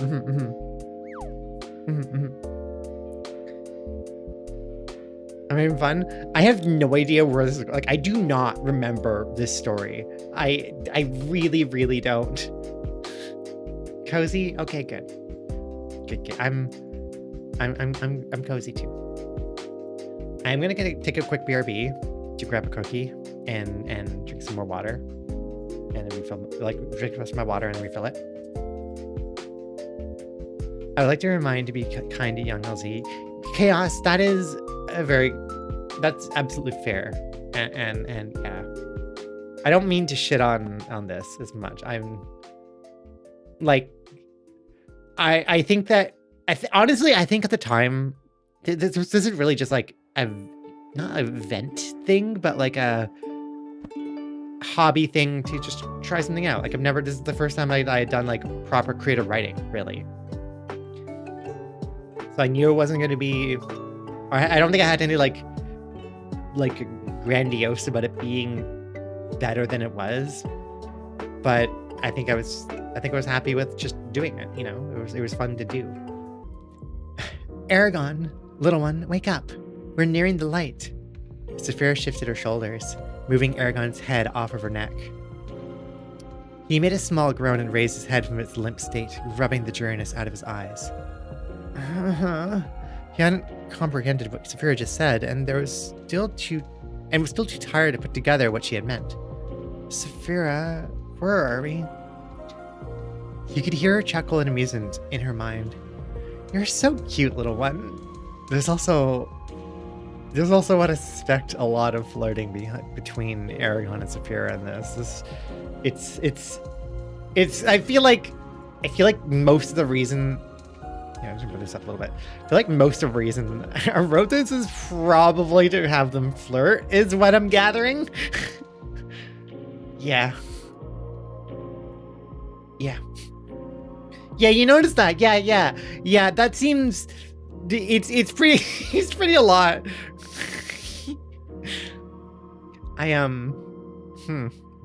Again, I wonder if it might have been a furry. You know, back then. I wonder if the thought of like just you know yeah. Had a good time, guys. Discord stream. And it was really nice. It was nice hanging out. I know I tend to be, as you might notice, I tend to actually be very quiet outside of stream. It may have been peeking on the corner.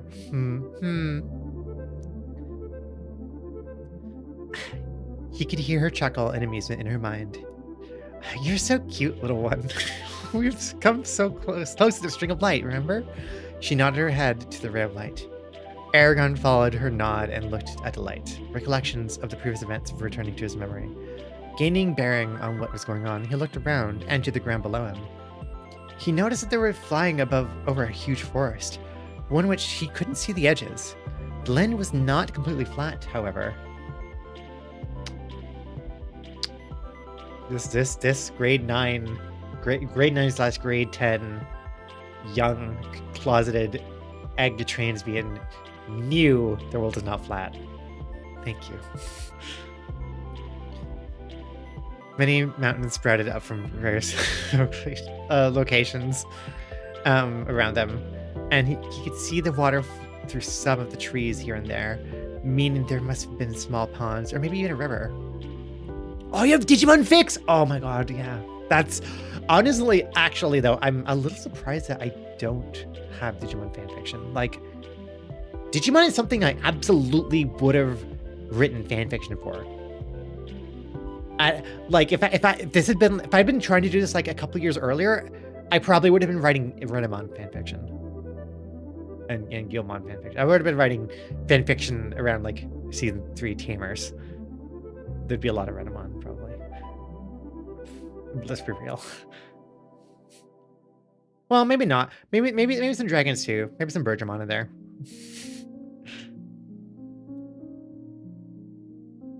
Maybe some right. Yeah, I could just like jump back into it. Oh my god, if I had time to like pursue creative outlets at my leisure without having to put other creative outlets behind, yeah, I might.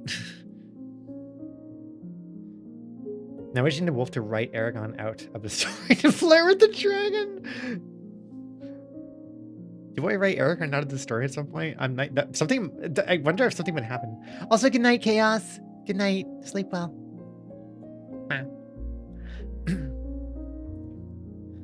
Okay.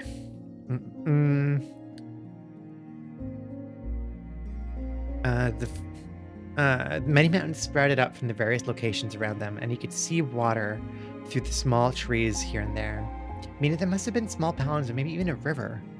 The forest was very dense, with trees ranging from young and small to huge and old. The landscape was covered in leaves of many colors. Each leaf reflected a bit of the intense, colorful light, shining so bright he had to cover his eyes. Saphira was circling around a large critter formation, still covered in trees, almost denser than the rest of the forest. In the middle was a large mountain, at least 4 times the size than the other ones Eragon could see. At the top of this mountain was a hollow where the light was emanating from. Or was it pouring into the mountain? Eragon wondered, his curiosity growing with each passing second. That wolf has been following us for a few hours now, Saphira suddenly said.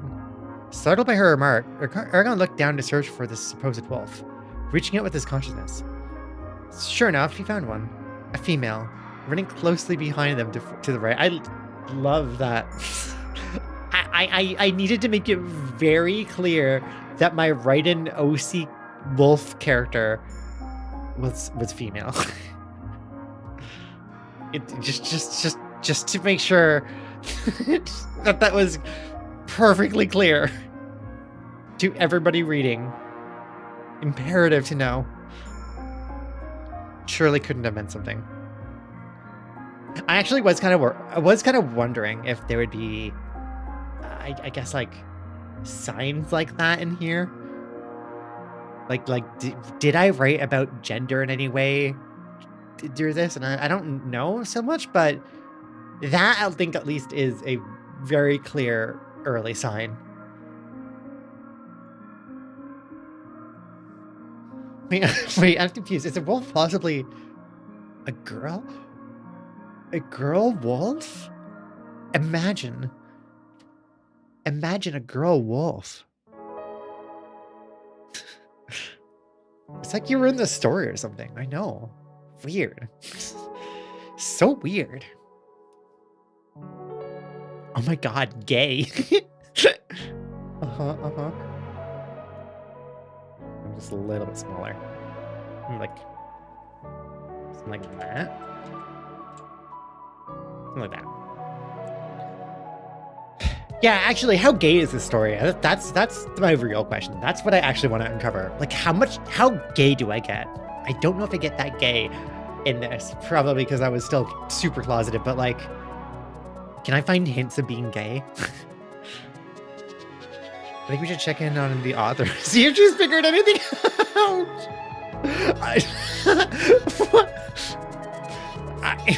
I wonder if I could like log in one day and write like a little author's note at the end of the story being like, don't worry, I figured it out. I'm a girl. I'm a girl and I'm a wolf. It took me a while to get there. I don't know what her intentions are. She's been trying to avoid being seen by me, looping around, not taking a straight path. She's making it kind of obvious, honestly. Stupid mutt. Saphira tilted downwards, flying closer to the dome of leaves and branches beneath them. Eragon could sense the wolf begin to panic, distancing herself from his dragon. Also, I love that. I also am noticing of how often I have Saphira and Eragon talk about each other in a possessive way. Like, oh, Eragon, that's her rider. Saphira is his dragon. Eragon, more like estrogen. I'm gonna guess yes, considering how much you have heard in the story. Yeah, maybe. I kind of hope so. Are you sure it's really following us? I mean, there's no way it couldn't have seen the light. Couldn't she be going to investigate like we are? If it was really just going to there as well, it would have gone straight for the mountain instead of trailing behind us, looping around. Eragon grunted, acknowledging her logic. It matters not, however. The day I fear a little wolf is the day I am dragon no more. She snickered. Now let's get closer to look at this light. Yes, we're finally looking at the light.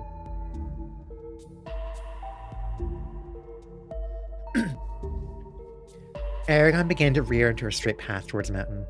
After a few seconds, the light's intensity had grown to heights too much for Eragon's eyes to bear. He needed to bury his face in Saphira's scales, and that must be super, super scratchy.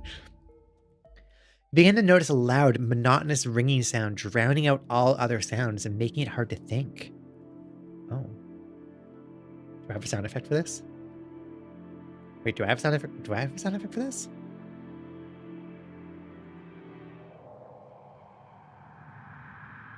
I guess I do, kind of. Maybe. Or maybe this one. It's just kind of like... just kind of like background spooky noise. Ambiguous spooky background sounds. It's probably not even audible. Hold on. Let me... There we go. Saphira, we have to turn back. Something's wrong. She didn't respond. In fact, he couldn't even feel her presence in his mind anymore. He felt her neck tense up, as if she was struggling, and he was suddenly overcome with a wave of uncertainty and fear. The blue dragon hadn't, in fact, heard Eragon, although she was making every attempt to turn around. On top of the blaring light and intense tone, Saphira had suddenly felt extremely weak, as if a tremendous weight had befallen her. Shocked, Saphira tried rearing up with her wings, flapping them as hard as she could. Her wings failed her, though, and she had no effect as she began falling into the crash. Blind and confused, she tried her best to angle herself so that she could glide parallel to the ground, hoping to limit the damage of her inevitable crash. She tried to reach out to Eragon, telling him to hold on, but she found that she couldn't stretch her mind out to touch his mind, or that of anything else's. As she felt the tops of the trees scrape her razor-sharp talons, she held her breath, preparing herself to hit the ground, and the resistance from the trees pulling in her wings so that they wouldn't be ripped clean off at the trunks. Oh.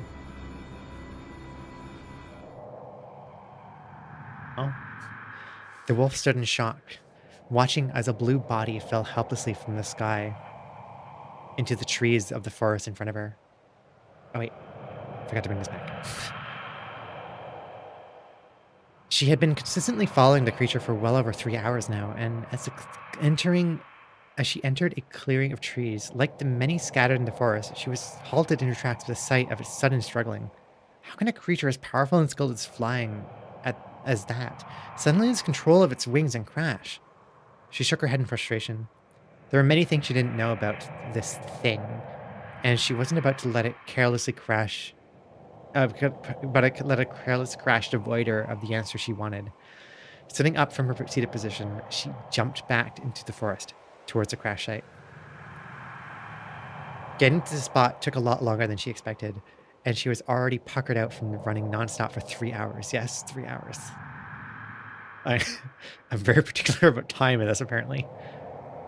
However, her speed didn't falter as she dodged between the trees. After about 15 minutes, she noticed ahead of her that some trees had been brought down. This must be where it crashed, she thought to herself, a wave of excitement washing over her. Ow!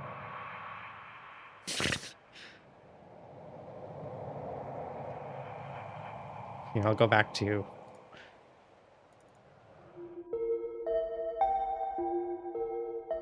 I'll go back to this.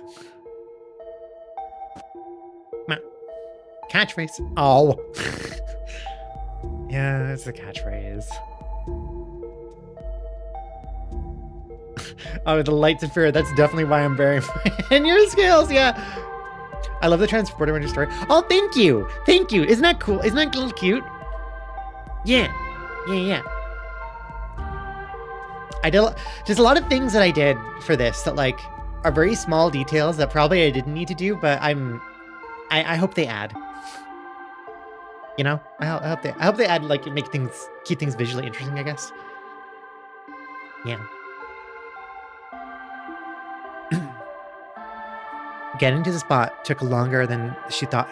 It took longer than she expected, and she was already puckered out from running nonstop for 3 hours. No, this. I already read that. I was like, there's no way I said that again, but no, okay.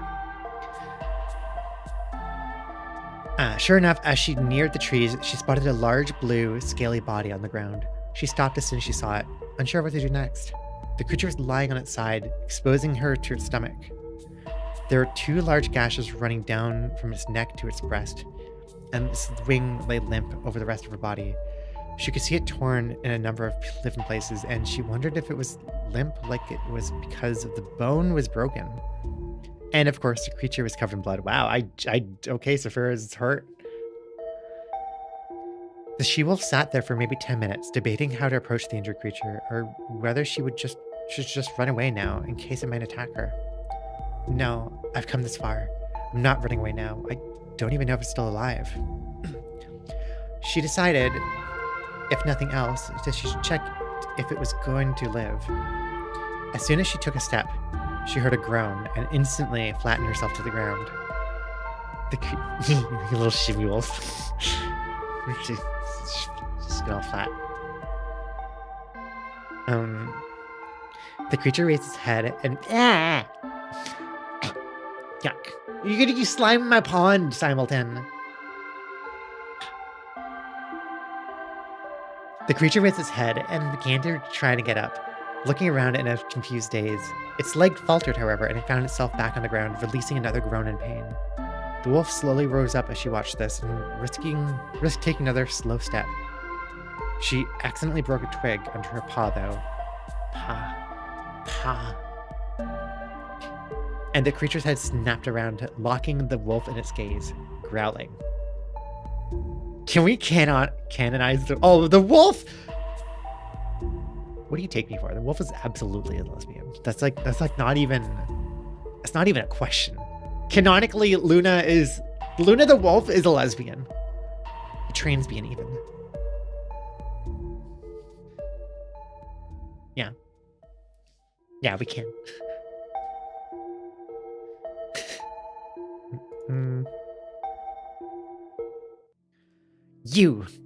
You're the wolf. Isn't that cool? I'm trying to find ways to use the different things I have here. Just gonna this slightly. Well, I'll just keep like over there. Yeah.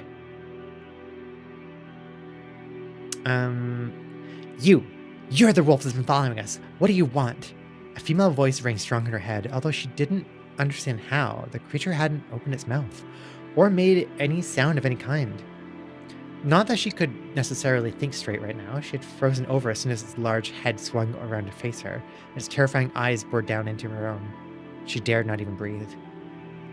Well, why have you been following us so closely? I know you were, so don't even try to deny it. Us? The wolf had only smelt the creature and was positive that only she and it were present. She began to get up again, but faltered in pain. She decided to take a step closer. Take one step closer and I'll burn you to a crisp where you stand. It snapped. She froze again, but decided to try and swallow her fear and open her muzzle. You're hurt. Oh yeah, the wolf can talk. Of course. Why wouldn't she be able to talk? You're hurt. You're in no condition to move, let alone defend yourself, she replied softly.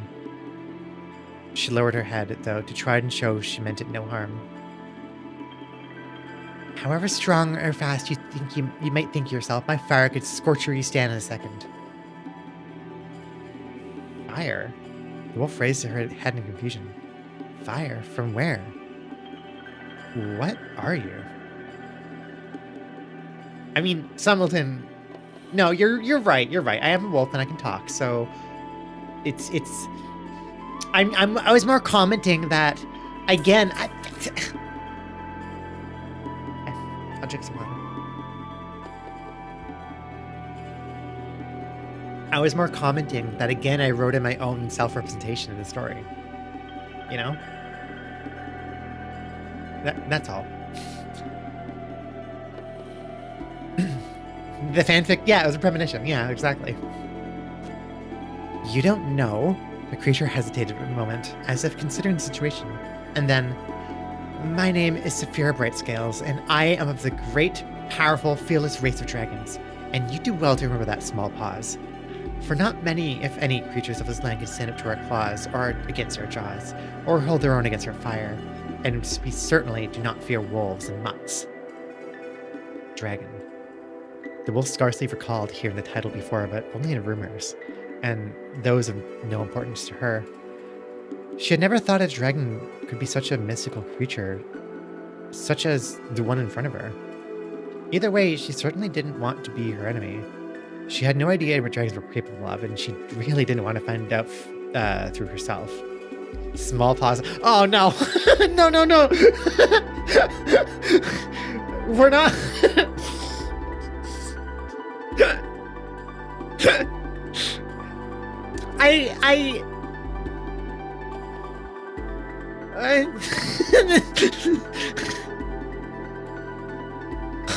I don't know what to.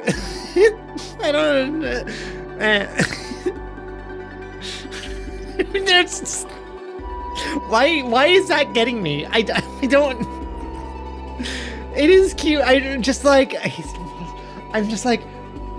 did I just get myself 50 for like over 15 years ago?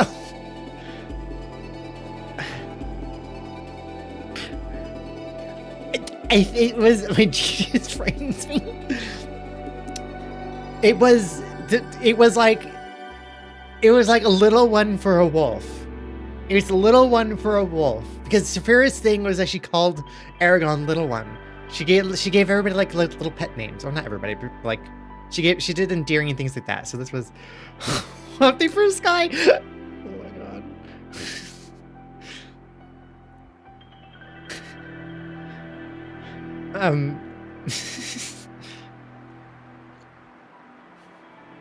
Who's Sky? Sky's my partner.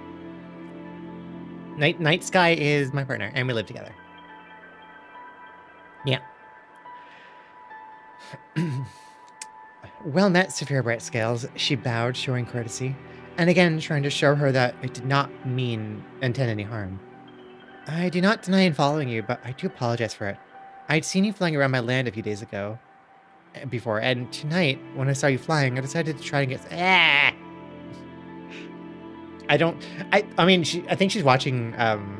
She might be watching. I think she has a stream on in the background, but she just thinks she's watching something else. Maybe.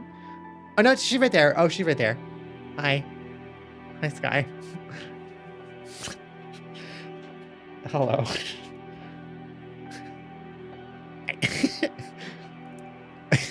I genuinely did not remember that. I mean, I guess I could say that about all of this.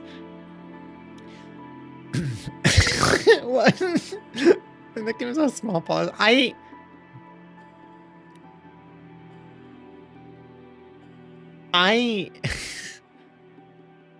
It's also like accurate just in that because it got small pause. I was about to say like even in like wanting to do a kind of furry type model, I wanted to do more like not do like the big chunky I guess like fursuit kind of proportions and have small paws. Yeah, it's impressive you can fluster yourself 15 years into the future. I know. I'm sitting down is a really good way to get things out of my head. Oh wow. Well, hi. Hello. Yeah, just cover the screen. That's fine.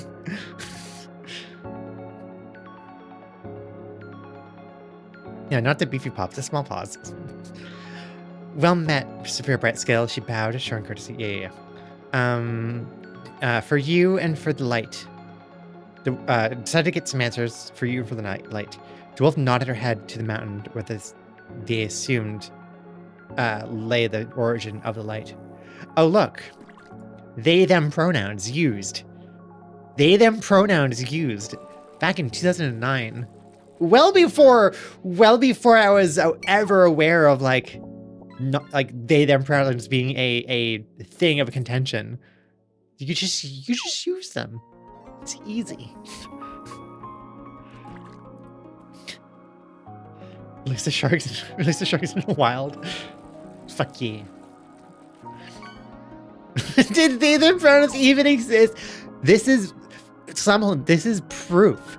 This is like a time capsule proof that yes, they did exist in 2009. I just used one.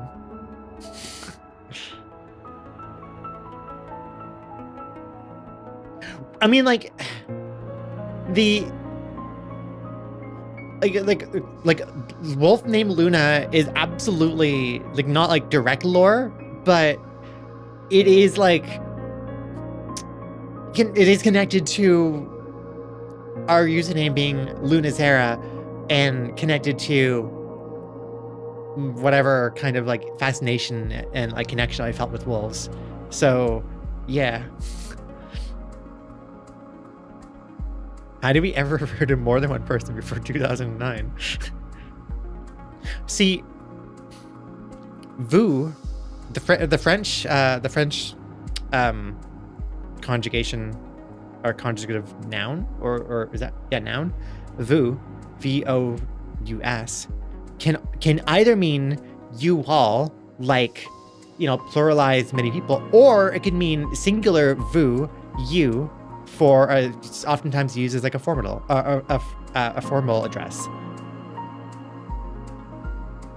is what I remember from French immersion. And specifically one story in like grade 9 and grade 10 when, or no, maybe even grade 11 with my French teacher telling me about a mishap that she had in university level French, where she was talking to both her professor and a student, and she went like, she said like she used the like TU to talk to her like co-student or whatever, and then vous to talk to her professor. Or no, I think she went vous to talk to her professor, and then to talk to her student, like her classmate, I guess. So using like the non-formal singular you, and then turned to talk to her professor again and used to instead of vous, and then her professor lost her shit because that was like super disrespectful. Yeah, to is informal you. Yeah, yeah. That's basically it. It's just like you mostly, but is that very cool? Why doesn't English have it?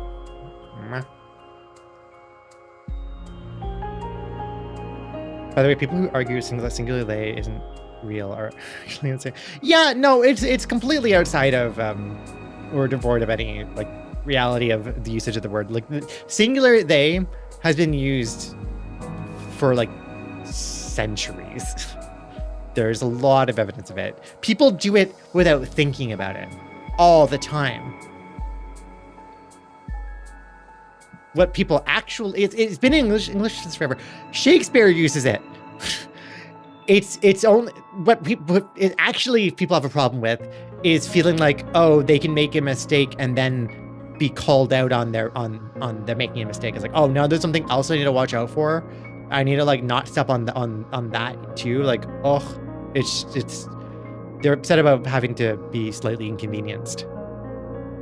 Not that I don't think people realize or conceptualize that way, but that's effectively what it is.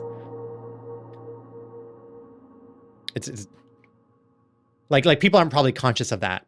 The problem it's and they're like actual like whatever feelings get projected into other things. And get rationalized as other things. Anyways. He tried moving again, yet stopped and tensed up a second later. Saphira let out a sigh and popped her head on the ground. Eragon and I have been coming here for the same reason. Eragon? She tilted her head. My human partner.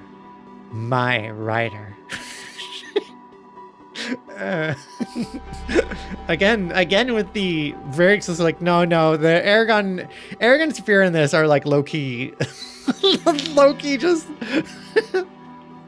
absolutely in a full-on relationship.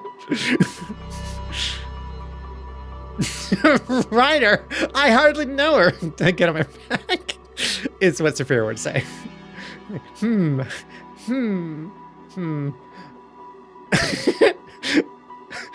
I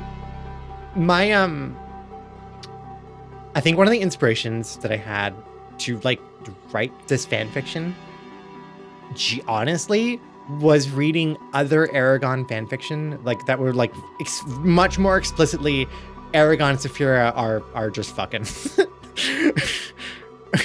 like it got really like, again, I was was very much a closeted furry and into, I guess, that literally donkey from Shrek. Yeah. Like I think I actually had favorited the one story that I really liked. That was just like a really nice kind of just a relationship story. So I was like, yeah, I want to like include that in the story. I think is why. I think it is actually explicitly intended in this. Oh no, I was reading adult fanfiction in grade 10. I mean, it was like adult rated, but it wasn't like super gross or anything. It was like I liked stuff that was like a lot more romantic, I guess. I'm not a big dragon fucker, but do as you wish. Yeah.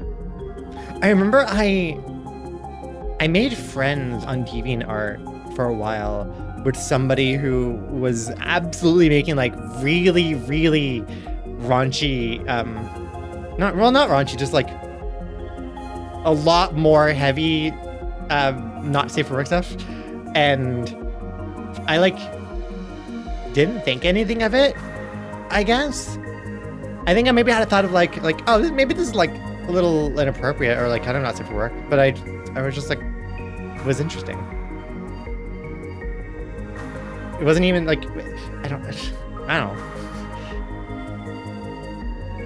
The person, whatever. You're doing okay now that I can chill? I'm glad you can chill. I'm glad you can chill. And you said earlier that it's your this is basically your weekend right now, right? Wait, no, I wanted to come closer.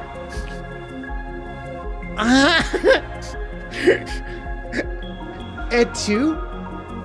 At 2? Oh my god, I can't. Is that actually gonna? Am I really getting myself with that nickname from like?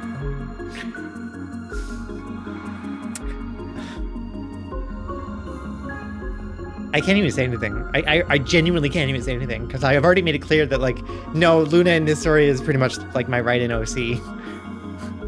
Tired. I hardly know. Well, I don't dislike it. I don't dislike it. It's gonna keep frustrating me for a while. But no, it is fine. How does Luna feel about Luna? Well, it's funny you should ask. I mean, Alice from all pause. We have, I don't think I've ever explicitly said this, but like, we have, I mean, I don't know how much detail I want to get into this, but like, we have somebody who I think we thought at first was more explicitly who you're writing in this story in our system, but I don't think maybe is more directly. but her name is Luna, spelled with Luna. So we have 2 Lunas, spelled differently. You know you cannot escape. I know. Small Pod Alice. It's like if I hadn't done my paws like this, then I might have a leg to stand on or a paw to stand on. But like, no, I kind of can't even say anything. I really can't. Small Paw's a good girl. Okay, the wolf started to feel a pang of worry as she stared into the dragon's cat-like sapphire eyes. I have written sapphire eyes like 10 times by this point. To make a paw smaller. I mean, I could. That's. I feel like small paws would more refer to like a more chibi version of Alice, or like an Alice model of me. But I don't have one of those. Chibi Alice. I mean, well, technically, the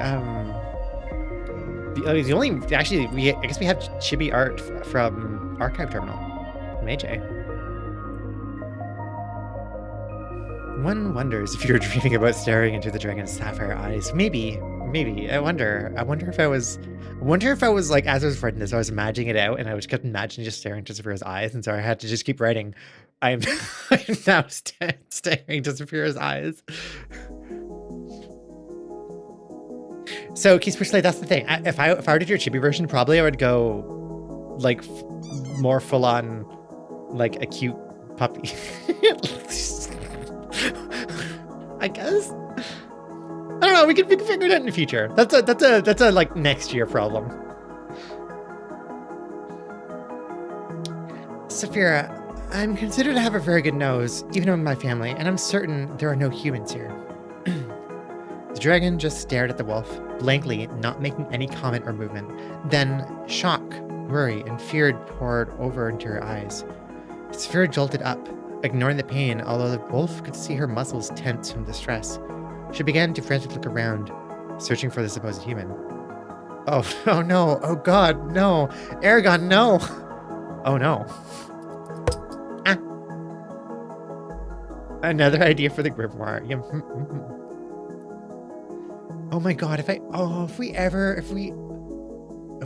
adopt a kid, they would be the nickname. I would give them the nickname Small Paws. Oh my god, that's so cute. That's adorable. Oh. She let out a loud, angry roar, making the wolf whimper involuntarily. She could see the blood from her gashes and wounds begin to increase. Saphira, you're injured. She tried to contemplate with her. She tried to contemplate with her? I don't think that's the right word for that particular sentence. Worried, you shouldn't move. You're only going to injure yourself more. You don't understand. I can't lose him. Not now. Not ever. No. Saphira dug her claws into the ground a little and vaulted herself up, trying to raise her wings to flap them. The wolf had been right about her wing, though, and she doubled back in pain. Her body crashed back to the earth with a loud thud, and Saphira lay there, not moving. The wolf slowly padded over to her, whimpering and worrying. As she got closer, she could see the dragon was breathing, if only slightly. She tried licking her face to see if she'd wake up. When Saphira didn't, she took a few steps back and looked at the frail body in front of her. So much for the fearless dragons, she snickered. Rude. Who? Oh, heart. Who was it? Was it Keith Switchblade who, like, who was, like, joked about how I would write out Eragon from the story? Because I think that just happened.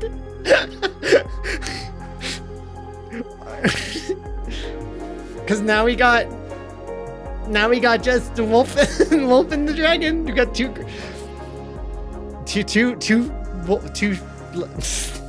I mean, the wolf's lesbian, but was it me? Was it? Maybe it wasn't you. I don't know. But somebody said that, and like, yeah, there we go. So about how Luna whimper earlier. Malprosperity got written out for the she-wolf.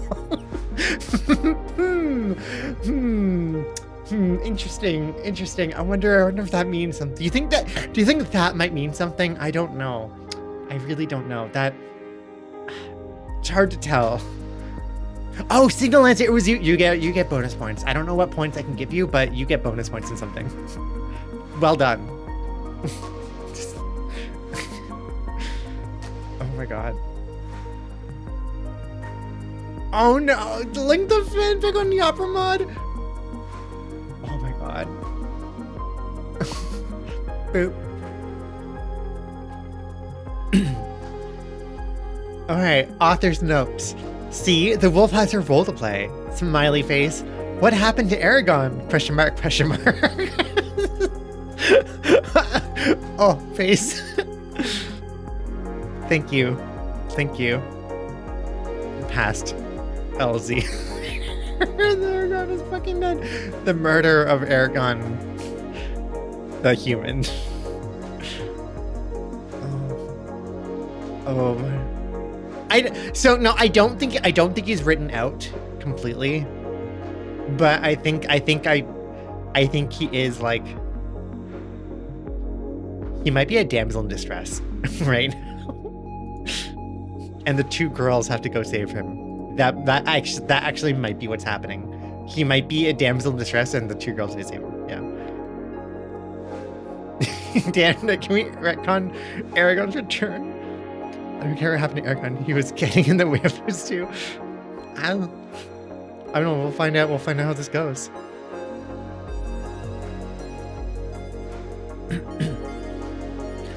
Chapter 5. Howl. Ow. Eragon's no more. Only Wolf X Dragon is still left for this story. Okay, now I'm invested. Hey, I mean, dang. Actually, I that's cool. That's cool. If something I wrote when I was this long ago was like enough to be like, oh, okay, that's going somewhere. Where is this going? I have no idea, but this is going somewhere. Let's I am all here for this. Yeah, I'm all here for this too. Oh wait, I just dropped something.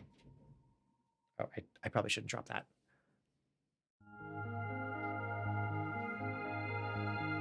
LZ, change into a lesbian fic. How would your audience not be intrigued? I don't think I deliver. I will be honest, I do not think I deliver on the lesbian undertones here. I think I was too much of a coward back then. I wouldn't be able to, because that'd be admitting too much to myself, right? Right? Chapter 5. Saphira awoke, her head throbbing violently in pain. She let out a groan and quickly let herself fall back down as soon as she tried to get up, quickly remembering her last attempts and how painful they had been. What else do I remember? She began to recall herself flying, crashing, pain. The black and gray wolf. I don't remember her being gray. I guess in my head. Well, actually, hold on.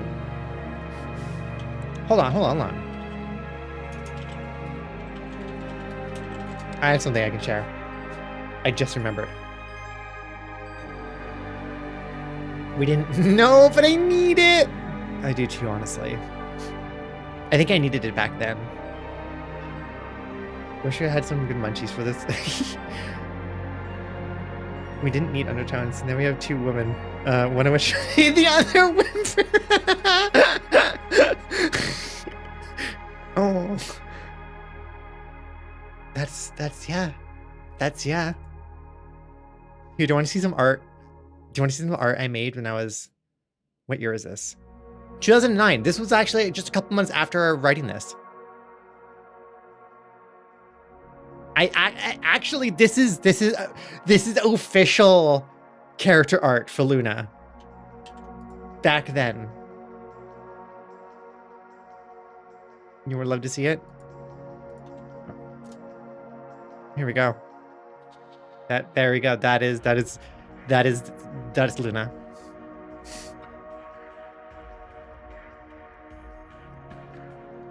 And it even links to the fanfic. And it says Luna's birthplace. So there you go. I'm pretty sure I did this with a mouse. I don't think I had it. I absolutely did not have a tablet back then. So I'm pretty sure I just did this in Photoshop with a mouse. So edgy. Yeah, it was edgy. Look at that composite moon I put in the background. Yeah.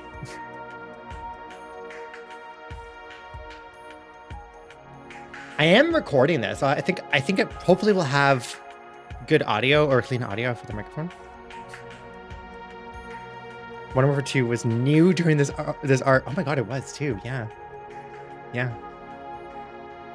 I did really like this piece. I worked hard on this when I was a kid. Way back when. I kind of want to make this a YouTube video. I don't quite know how it's gonna work out.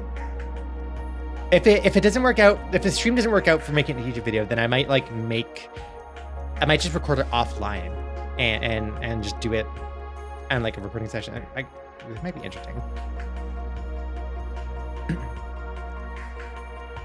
Need a then and now for this piece. I mean, you're looking at her right now. Technically, if we're considering this to be my right in OC, just me, and now knowing that, yeah, I'm a lesbian wolf, then oh my god, it's look at it's thematic. I was a black wolf with like white gray highlights or like tufts of fur, and now I have fully awoken as a white wolf. Oh my fucking god. That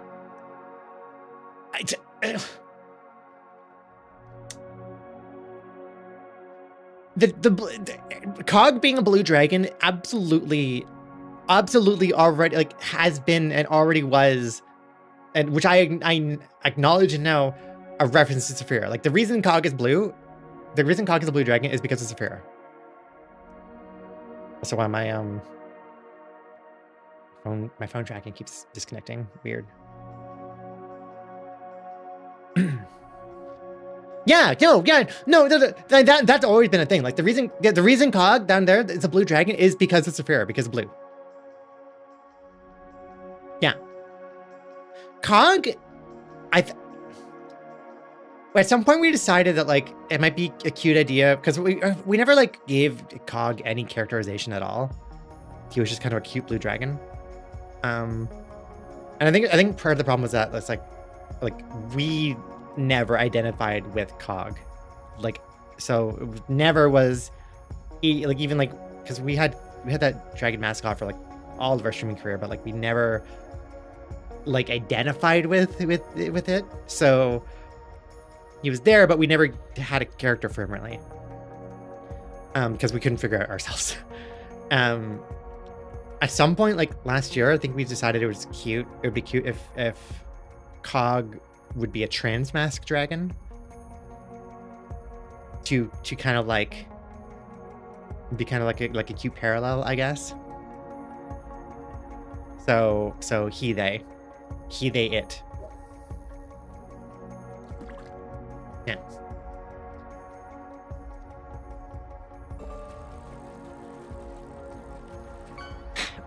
So I think for whatever reason, I don't think we ever wanted Cog to be directly Saphira, I guess. I don't know. I mean, we could just do it that way. Is Cog there? Is Cog these streams Nara?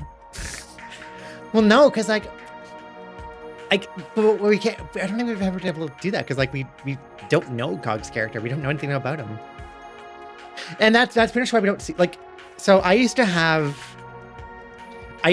him like floating in the bottom corner of my streams, every stream. Like that was really just like our stream mascot. After we came out and started transitioning, and like I just open about being trans, and we started being able to like figure out what our online identity was and like who we wanted to, like how we wanted to hold ourselves online.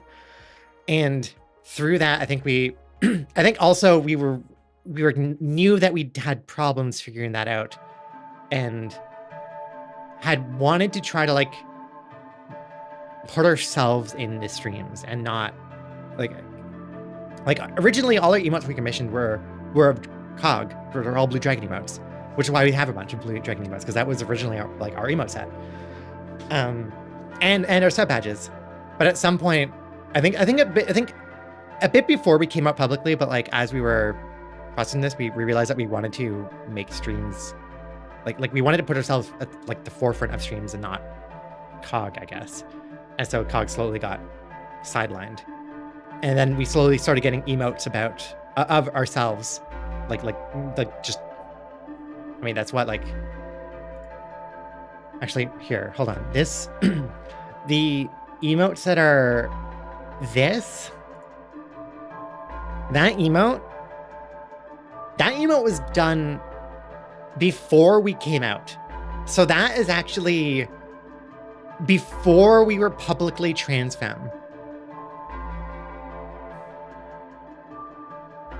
Yeah. TFA, I think TFA could tell that we were not super mask presenting. So kind of lean more androgynous. And we were like, yeah, this is amazing. Thank you so much. This is great. And I still like them. Yeah. and then, and yeah, so you joked something, you said so about that, but like, honestly, we had many years on camera or streaming on camera. Like, streaming as a VTuber is even, it kind of is even more so putting ourselves right in the middle, like in stream as ourselves. It's just, yeah. Also, I keep referring to myself as we because, oh, the royal we message. Yeah, I keep referring myself to as we because we're plural. So we are we. Even if I kind of don't always am able to figure myself out internally, I still am. You know, I'm not sure how to expect this all to go, but I've seeing things unpacked like this has been fun. I'm glad.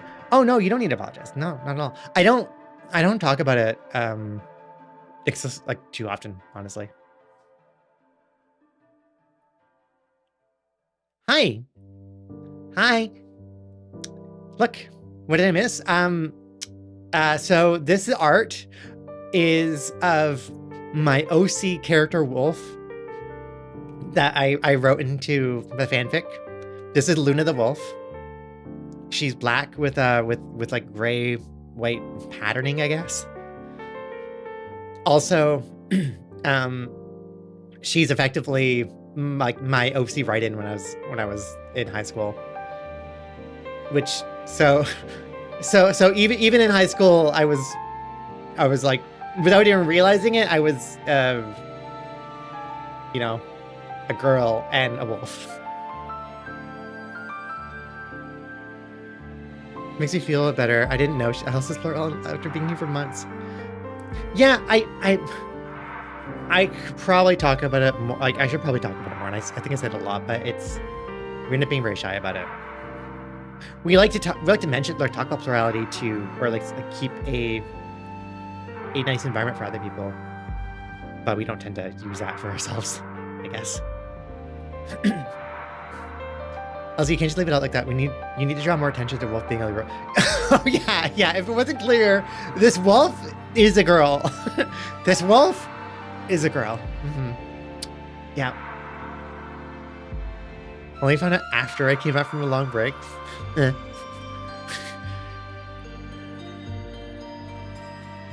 Yeah, like I mean, like a lot of how the inclusion we have is not directly for us.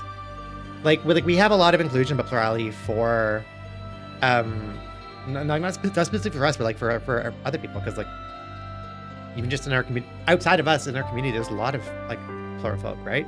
So yeah. I didn't know, but I saw the stream tag and looked it up, and then I figured it out. Yeah, I really should probably talk about it more, huh? But Eh. Getting better at talking about it, not gonna lie. It's getting better, or at least I go through phases. I think lately because we haven't been, like Zelfie said, we've been very blurry. It's,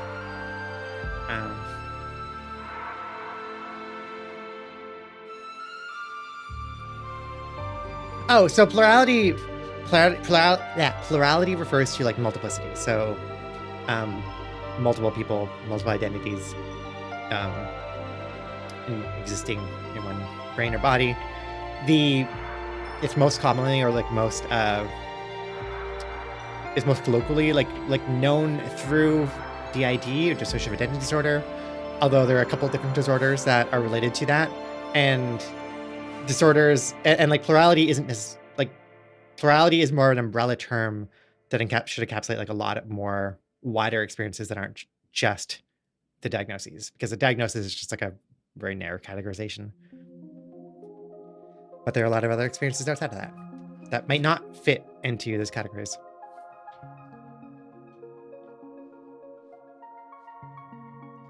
Okay.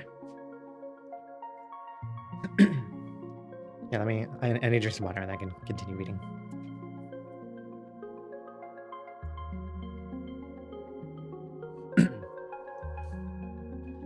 I'm still need to even knowing stuff about plurality. Really only knew it existed like this here, and knew about it before I came back. So I was like, oh, hey, cool. I never knew, in a good way. Cool. Yeah, it's been nice seeing like more discussion overall in like different spaces, and positive inclusive discussion, or at least like inclusion or sharing about it in some way, shape, or form. Yeah. Because, I mean, the overlap of trans folk and plural folk is not insignificant. Plural kits been spreading too. Yeah. I learned about plurality this year as well, and now I know so many people who are so being here and learning about it helped a lot. I'm really glad that this, like, I don't know, that this environment can help in some way. Like, ultimately, my goal is to just, I don't know, help make, like, how do I write this? Just make it like comfortable and easy to approach. Make it something approachable. That's more what I want to say. Goal is like help make things like this approachable. That like it's not so that these things don't have to be something that other people need to hide or that can't be talked about or discussed. Like, it's just, you can have inclusion and it could just be that's it, and it's good. But I'm XGF was plural because someone else fronted suddenly. Yeah, that would do it. May not have been in time to crack our trans egg, but I suppose you got the plural one? I didn't mean to. Yeah, I'm glad we could help a lot of people. Really. Okay. So, what else do you remember? She began to recall herself flying, crashing, pain, the black and gray wolf, and Eragon! Her mind jumped as her thoughts began to fly in panic. I couldn't find him. Saphira snapped her head around to see the wolf lying down at the other side of the clearing she had made when she crashed, staring at her. What? After I tended to your wounds, I scouted all around here in a 5-mile radius. I didn't find anything. No trail, no human, nothing. Only rabbits, mice, and some other rodents. I could definitely smell him on you when I got closer, though, so I'm sure you aren't just mistaken about him. Of course I'm not mistaken about him, Saphira snapped. She looked the other way and thought to hide the worry in her face. But if he's not here, it's possible he fell off. The wolf looked back into the forest, now sitting up. He would have had to fall in a long way, though, because I couldn't pick up any scent. Just, I watched you crashed. I didn't see any other body fall than yours. Then, what happened to him? Saphira's heart began to sink. What if he's hurt right now? Broken arm, a leg, a branch to his stomach? What if he's dying right now, calling my name, calling for help? Oh, good night, President. Good night, President Spear. G'day, small paws. Thank you.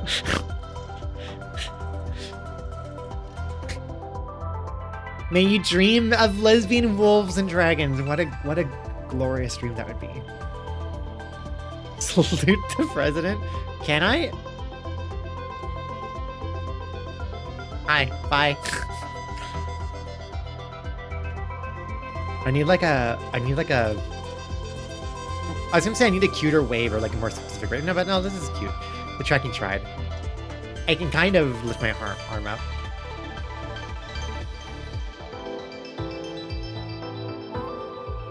I just like waving.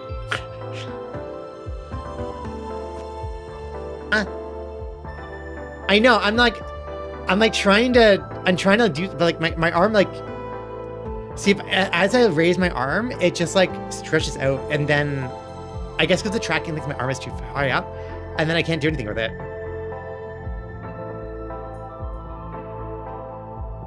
It just kind of. Also, look at my shoulder. That's like way too far away from my shoulder. Yeah, I just do waving. Yeah, hurts my arm. The joint is doing work. One day when I get my new body model, probably it'll be better proportioned. I think this model's proportions are kind of weird. I think that's probably part of the problem.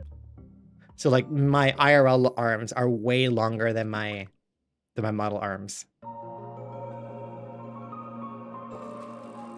I guess. Yeah.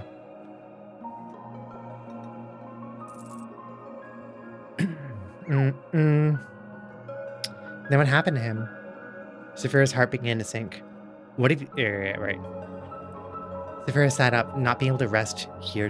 Saphira sat up, not able to rest here, knowing her rider, again, emphasis on her rider, was lost somewhere and was about to get up on all fours when the wolf suddenly growled at her. Shocked, Saphira glared at her, frozen in astonishment at her bravery. A lot of courage to dare growling at me, small paws. Oh, good, that doesn't go away. Oh, good, that... Saphira, bye! My hope for this it's hi Snowden. Hi slime girl. My hope for the story is that Saphira is bi and they're in a poly relationship.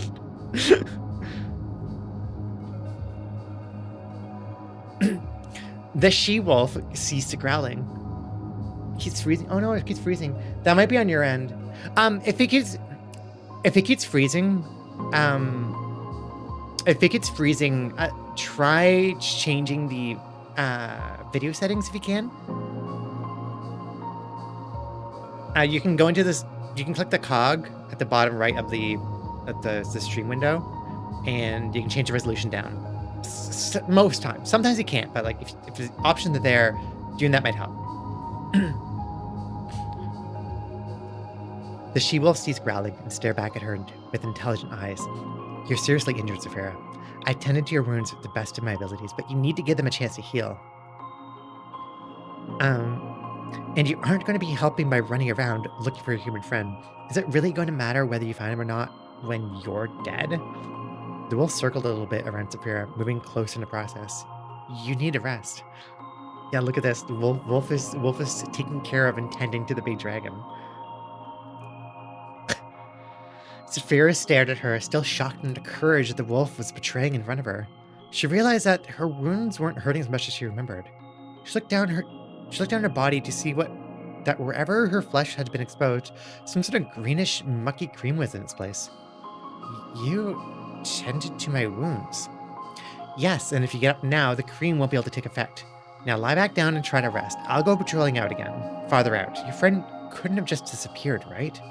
Don't worry, we'll find him. He has to be in this forest. The wolf had looked away from Saphira's eyes during her speech, but Saphira could feel that she really meant well. Your gratitude is deeply appreciated. Kind small paws. It's so romantic! It is!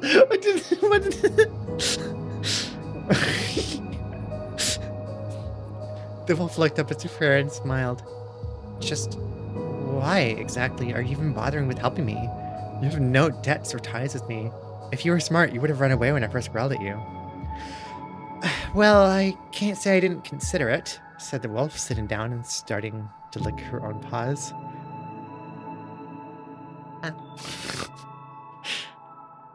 I couldn't just leave you here, though, injured and helpless. It wouldn't be right.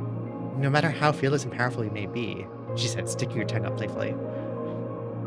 Well, thank you, truly. Saphira laid back down, trying yet failing to relax. She couldn't stop thinking about Eragon, how she was supposed to be protecting him, how she had failed him. Where did you come from, Bright Scales? Saphira looked back up to match the look of the wolf, full of concern. Well, I was born in a mountain range humans have named the Spine. It is in the northern regions of Alagasia. The wolf cocked her head to the side. It had not heard of either of those names before. If you head south, far south from here, you'll come to a large land populated by humans and elves, dwarves and Urgles. Oh, I forgot about the Urgles. What are the Urgles? They call it Alagasia. The wolf nodded understandingly. The wolf nodded understandingly. There lies a similar human land just northeast of this large forest. I've never paid attention to their names for them, though. I try to generally avoid humans, and they avoid me. So far, we've held a beautiful friendship like this. Wow, she's just like me for real. Such an introvert. Such an outcast. Oh yeah, they're probably not orcs. Yeah, I think that sounds right. You try to do a high five. Oh, the pause high five is so cute.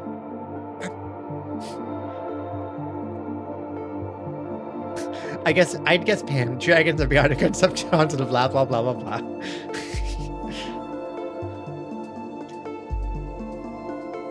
The two sat in silence for 5 minutes, the wolf returning to licking her paws. After the 5th minute, she rose up, walking over to the edge of the clearing, staring at the forest. I'm gonna start ghost searching again, she said to Saphira, her voice surprisingly soothing. You do your best to try and sleep. I'll be back by first sunrise, but tomorrow evening your wound should be healed enough to search with me. For now, try and relax, okay? The wolf began to run into the forest, but Saphira stopped her with a final question. Wait, you never told me your name. The wolf looks back. Oh my gosh.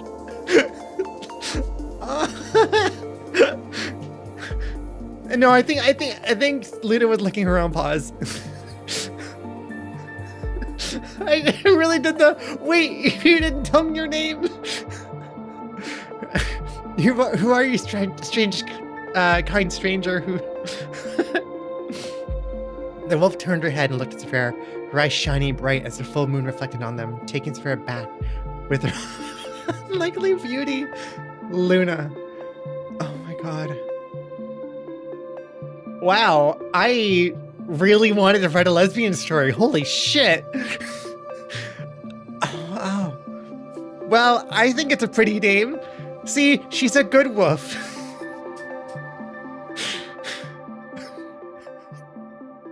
Yeah, like low key, I really wanted to write Dragon Wolf Smut. Oh my god.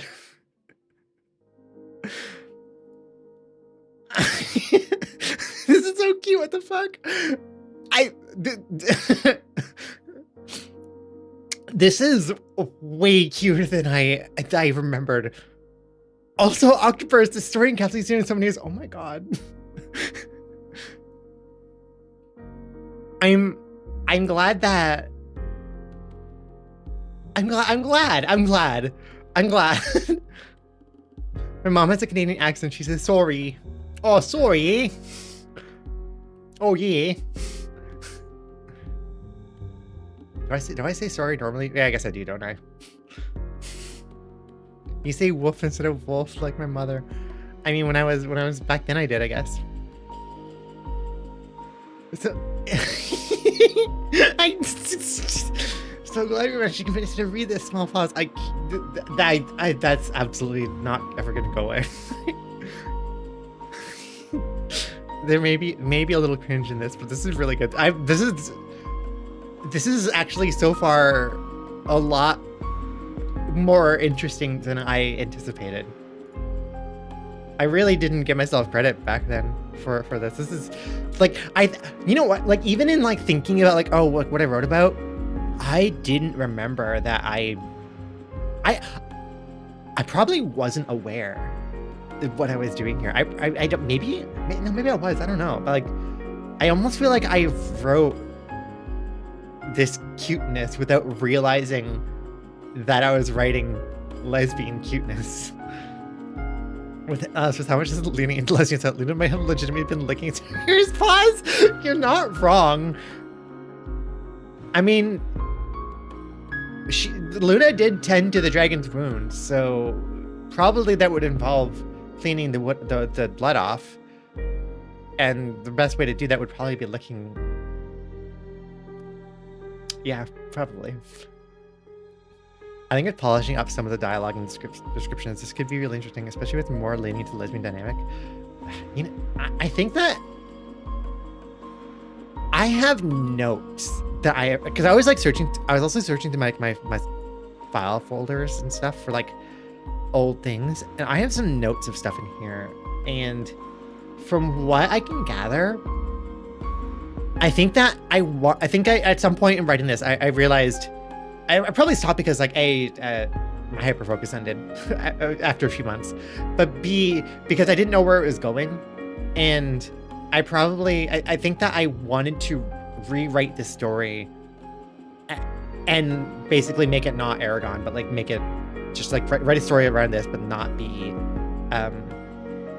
based on like other IPs, I suppose, which would probably be a lot like solve a lot of the. I mean, obviously solve a lot of the problems of this, but, and I think that, I ended up getting stuck in this idea of like, oh, I want, like, I need Luna to like be traumatized in some way because I feel traumatized in some way. And so like, I kept trying to write around like this story about like, oh, why is she exiled? She's exiled because her brother killed everybody. And so it's, she's basically Inuyasha. I was basically trying to sort of tie in Inuyasha, and then it was like, I should have not done that, and I should have instead just focused on the wolf and dragon girls dating. That would have been so much better. That I think that is what it needed. Yeah. You want to write something on this too now? Oh my god.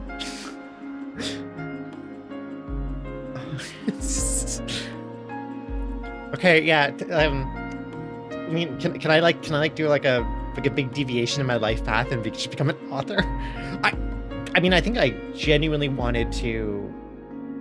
I think even in like high school, I had a goal for like, or I had a dream of being able to like not just write something, write a complete story. It wouldn't even have to like get published properly or anything. Just like it'd be cool, but oh. I'm gonna have to read through this entire thing because I mean I want to now. There's only chapter 5. I mean, yeah, let's keep going. Yeah, let me find some. What other music do you listen to? What are the soundtracks you want to listen to? I guess. Hi, Jane Chips. How's it going? Right, it's more I need to be writing lesbian furry stories. Yeah, I need to be writing lesbian furry stories. I need to be writing cute lesbian animals. I need to be writing super lesbian animal RPG like stories that have that level of cuteness. I can write into a webcomic, but the wolf and the dragons are not friendly. Are not friendly or like not safe for work friendly? Like it's a read off stream kind of deal. Because I'm okay with read off stream kind of deal. Digimon? I do like Digimon. Let me hold on. I'm just trying to find like other music to throw in. I'm not sure. Though I do have one I need to write, but I've been putting it off. More like cute lesbian stories. Yeah, cute.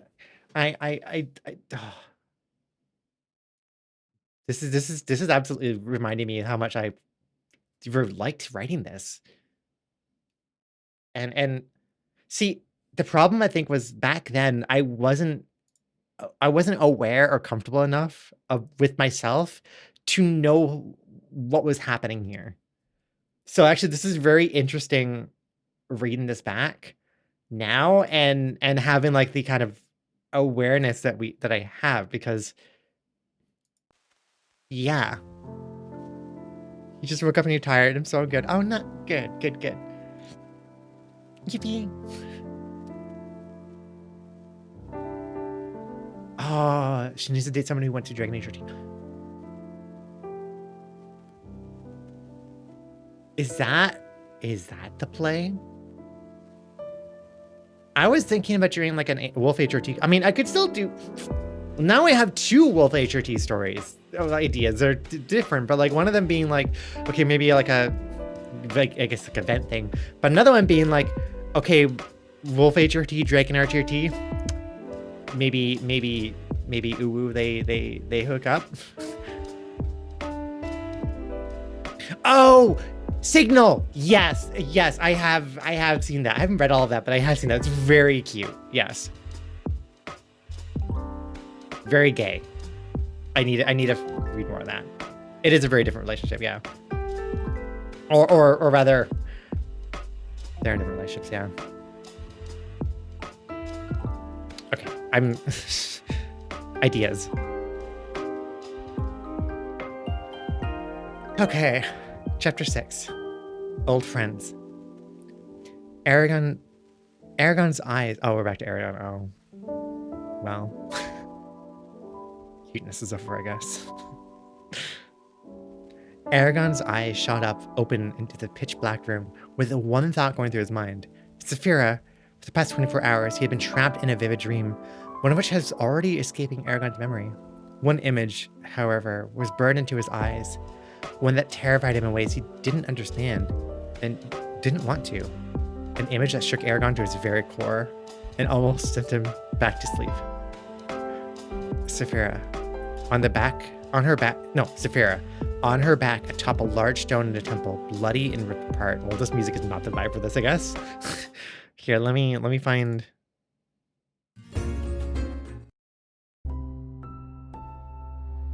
Shh. Wait.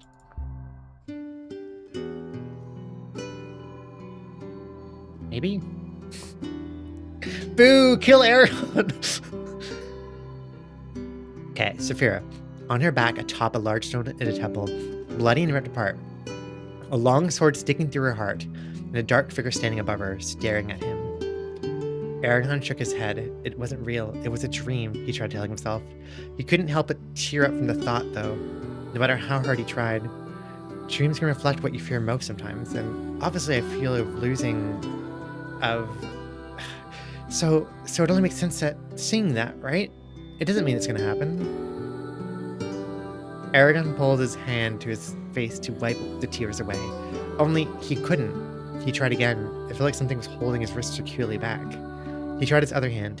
Nothing. As he tried to figure out whether maybe large rocks or tree trunks had fallen over him, trapping him, a horrific realization came to his mind. He was upright and against a stone wall. I have been captured, he thought to himself in a daze. He began to try to recall everything that happened prior to his awakening, whilst trying to figure out a way to free himself. His first and best option was to unlock it using the ancient language. Oh, right. Eragon has all the magic is done through the Elven language. That's right. Mamora yet? Should I have no idea. He whispered, trying not to be too loud so as not alert anyone who may or may not be aware. Eragon mechanics. Eragon mechanics in my Eragon fanfiction? Come on. So whenever Lunazera gets a humanoid form.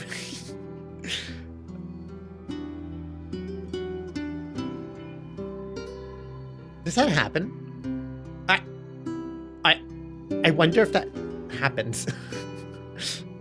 I wonder if that happens. The spell had no effect. More than just having no effect. He hadn't felt any flow of magic at all. The words just echoed through the air, weightlessly and powerless. This confused and only panicked Eragon. Have I been drugged? He wondered. No, I don't feel drugged. This is not what drugs feel like. Then again, who knows how long I've been asleep for? He tried to flip himself over. But maybe this one.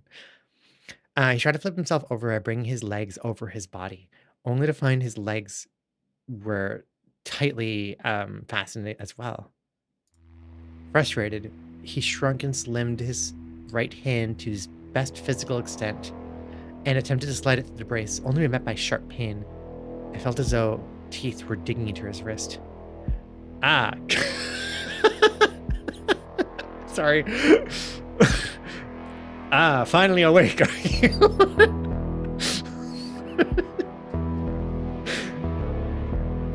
Good, you're up. I think I wrote that. I wrote this before Skyrim, so it's not a Skyrim reference, but that's funny. Good, you're up. I would have hated to wake you. You looked ever so peaceful. Eragon slowly turned his head to face the voice emanating from the darkness in front of him. You could make out the slight silhouette of a figure dressed in armor save for a helmet, and you could hear the scraping of a sword on the ground trailing the man as he walked. Although you've been asleep for quite a while, maybe a day now? Do you think Saphira will be looking for you yet? How do you know my... Eragon began, but stopped himself. He knew very well now he knew her, and he knew he was in a serious problem, because he knew that voice. He recognized that armor. And he was now the prisoner of the one man Eragon had feared becoming the prisoner to the most. The man muttered a quick phrase under his breath, and a floating orb of light appeared in his hand, confirming Eragon's fears. Nice to see you again, Eragon, greeted Galbatorix, bending into a bow in front of him. What a twist? Question mark. I mean, so Eragon is captured by Galbatorix. Yeah, the Galbatorix can keep him in his dungeon. That's fine. Yeah. Oh, you want to look back to lesbians? Okay, yeah, here we go. Can we please get moving faster? Saphira asked, becoming very anxious. Skyrim rips off fanfics explain the Dawn Guard DLC fair? Uh-huh. Wait, oh, that was DLC for Skyrim. Oh, I forgot about the DLC.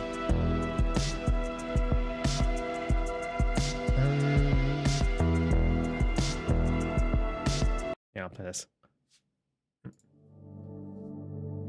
Can we please get moving faster? Saphira asked, becoming very anxious. Her wounds had healed over by the time she woke up, thanks to Luna's strange medicine, and she was almost ready to fly. Running through the forest would be a problem posed not to her. And she would be running right now, too, if the wolf hadn't insisted on stopping for a few minutes. They'd been searching all day, and the moon was already high above. Saphira hadn't had a problem with her until just a few hours ago. Luna sat in front of an impatient Saphira, eyes and nose straining in focus of the path in front of her. Can't. Trail's very weak. Need to make sure they're still following the right path. She replied, losing none of her focus. What trail? I smell no trail, Small Paws. Saphira snapped at her. You don't have the nose of a wolf, Bright Scales. They both are doing endearing names for each other. I don't have the nose of a wolf, Saphira repeated, surprised she would make such a claim. I think you mean you do not have the nose of a dragon, Small Paws. I know you mean well, and you only want to help, but I can't just wait here patiently with you when I know that Eragon could be hurt, or seriously injured, or trapped somewhere. Yes, we know. Luna ignored Saphira, as did we all, her words passing through her, and remained focused. Saphira became aggravated by this. I am not about to be ignored by a mutt. She jumped in front of Luna to see her close, eye-to-eye, jaw loose to intimidate her with their massive set of teeth. I'm leaving, okay? I don't have time for this. I need to find Eragon now. I appreciate you helping me out, but if you're going to move this slow, then I'm sorry, but this is goodbye. Oh no. Luna got up and stared at Saphira for a few seconds. Then she walked around here and walked past her. After a minute, she looked back at Saphira, her eyes full of impatience and confusion. Well, aren't you going to follow? The trail isn't getting any fresher. You do want to find Eragon, right? Right. So Luna just was like, no, I'm busy. I'm hyper focusing. I don't know what you're saying. I can't. I'm trying to do this thing.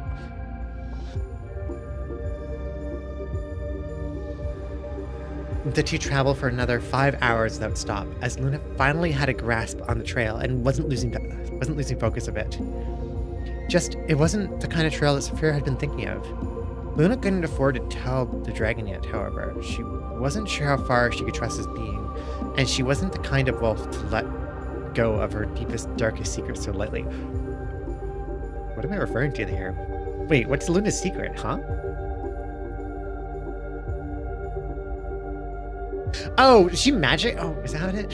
Oh, fuck, she's a witch. Just in front of Luna, walking at about the same pace, was a hollow yellow-white outline of a man, clad in armor save for a helmet, a hand on the hilt of a sword to keep it from trailing behind him, and another hand carrying the body of what looked like a young man. Luna knew that Saphira couldn't see this image.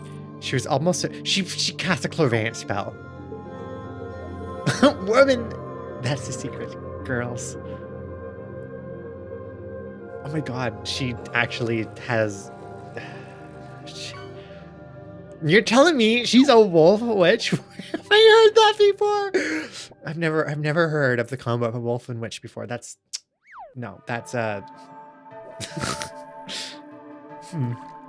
Never been a story time. Never been a story time where it was an actual story being read. I love it.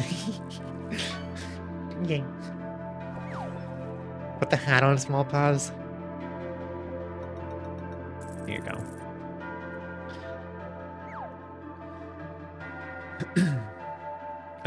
Luna knew that Saphira couldn't see this image. She was almost certain that she was the only one who could.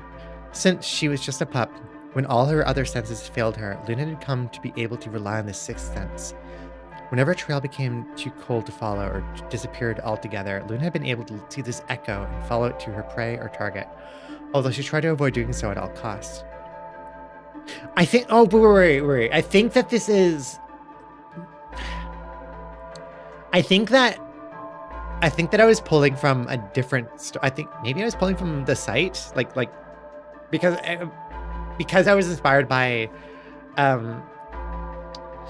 The Sight and Fell, which are two other books about wolves, and involved like wolves magic. Was that related? I don't remember though, if that was something that was part of the stories.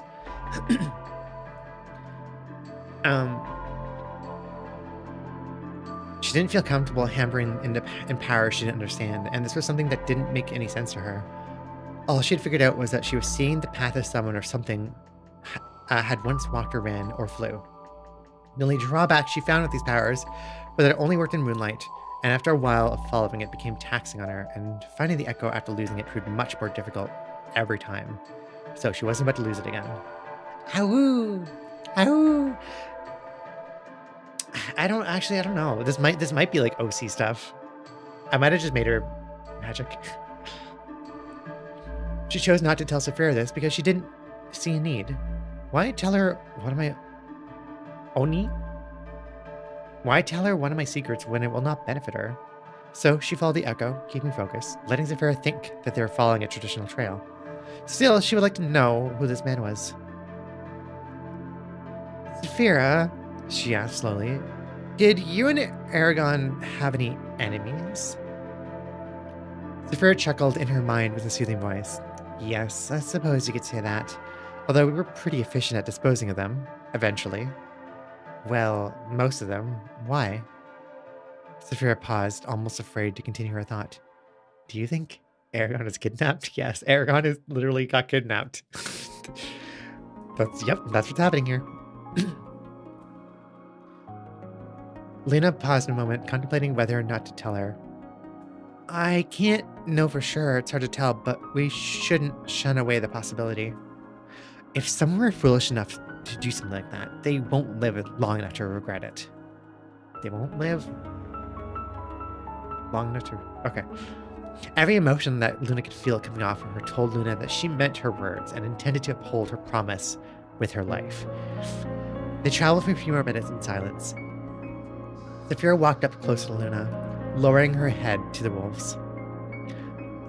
I'm sorry for snapping you earlier, Saphira said, her voice low and ashamed in Luna's head. It's okay. Yeah, it's okay. I'm just scared. I don't like leaving Eragon alone. That boy has a habit of getting into worse trouble. I don't like not knowing where he is.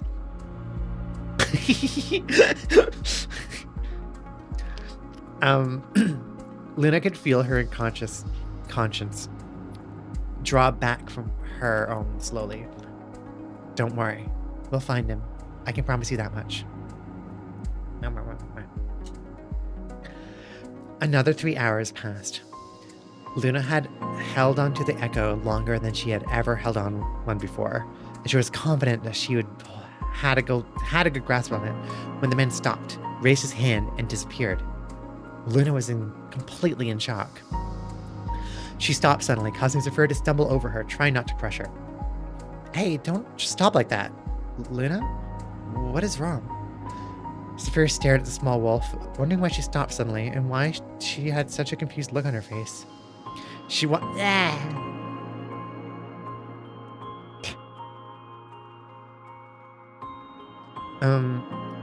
as the wolves began looking around frantically, silently trying to figure something out.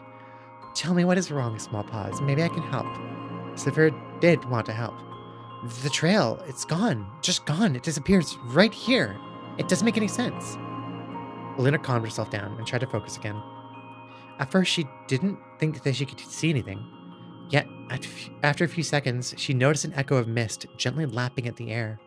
She began to walk following the mist, but after 30 seconds, she hit a wall. She took a step back, looking at the mist, trying to comprehend it. It's in here, she said after a moment, looking back at the very confused dragon. The trail goes through here, I'm certain of it. Luna and Saphira sat at the foot of a great large mountain, whose heights rose up so far they couldn't tell where it ended. The mountain wrapped around a large circle, showing no visible entrance, and at the very peak was a large hollow, where streams of light poured out. Eragon is kidnapped to the mountain with the lights that they were drawn to. Wow. Okay. They're actually best friends don't have pet names.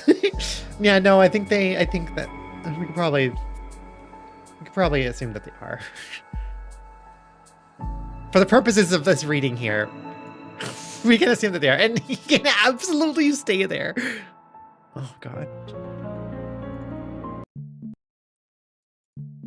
Yeah, I'll play this one. Chapter 6.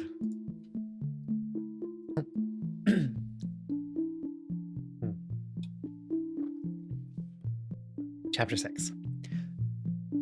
No, wait. No, Chapter 7. Powerless. Here we go. Normally we love Eragon, but right now he's absolutely in the way.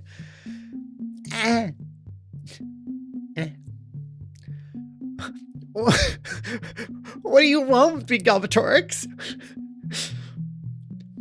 Yeah, Eragon stared hard into the deep eyes of the once powerful king, searching for some kind of explanation. The old king had returned 5 minutes ago and had done nothing but sit and stare at him, carving a block of wood into an intricate design Eragon had sworn he recognized. He wasn't sure how long he'd been the captive of him, staring into nothing but darkness for so long. He had lost all perception of time. Oh, wait. No, I'll get the leash on. I pressed the wrong button. Wrong buttons. Here we go. I want to give those two a proper date, Eragon. Yeah, Eragon. What you doing? The king must have finished his carving because he put his knife down and held up the wood to examine his work. You know, I have no idea how I did this, he said to Eragon, still keeping his eyes on the wood. I've never carved in my life. Maybe a few times, but nothing like this. Eragon's homophobic as hell. Eragon continued to stare at him, not saying a word. Well, I should never say never. I shouldn't say never. I used to carve, but that was a long time ago. A long, long time ago. It almost feels like another lifetime when you think about it. Why haven't you killed me yet? Galbatorix looked at Eragon with amusement, letting out a soft chuckle. Why, Eragon? I didn't think you was a suicidal type. Why are you so quick to die? I thought you loved Saphira more than that. Why are you keeping this up? Why else did you lure me here and shackle me to this wall? Galbatorix looked at Eragon for a moment, displaying a blank expression. Then he started laughing. You think the light was meant to lure you to me? Eragon said nothing. Well, aren't we thinking a little highly of ourselves, Eragon, those lights had nothing to do with you and Saphira. This, he gestured at Eragon, is just let's think of it as an added bonus for my efforts. Oh my god, yes! Please, can I see, please, for reasons, can I see when you're done?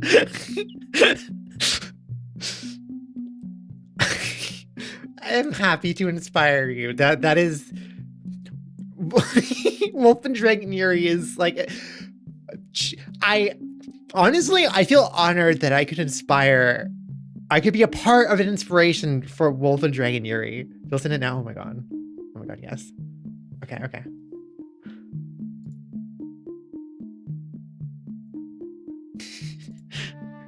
Yes. That still doesn't answer a question, Eragon replied.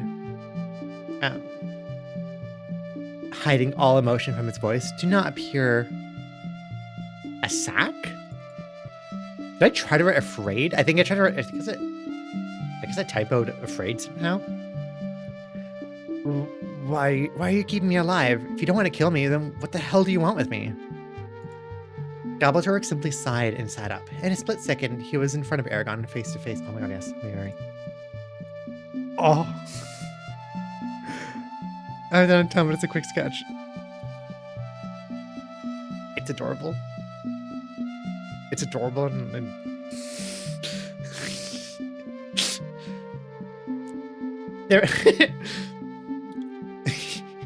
there was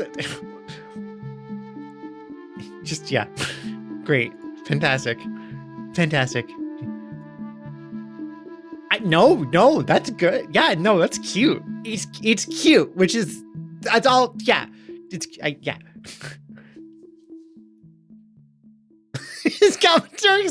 I'm gonna be honest, Miss Parmenter. This feels kind of gay, doesn't it?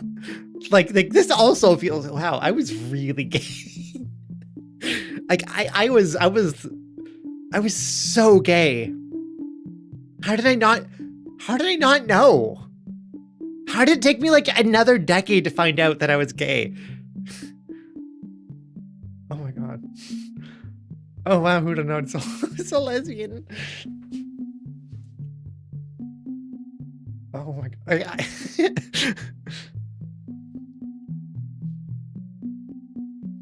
Wolf dragon, more like wagging. More like wagging my tail. Yeah. Alice, you were so far in the closet you broke through the back wall. I hope it's affirming. Oh, it's pretty affirming. Not, honestly, I think that this is like a huge, like a very successful stream in my books, just purely out of I've uncovered more evidence that I was gay in the past. Like, because I didn't know this was here. I didn't know that I was writing like this.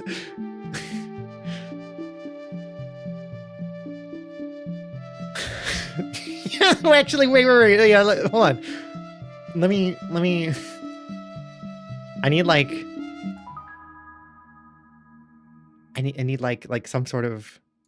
I need other music.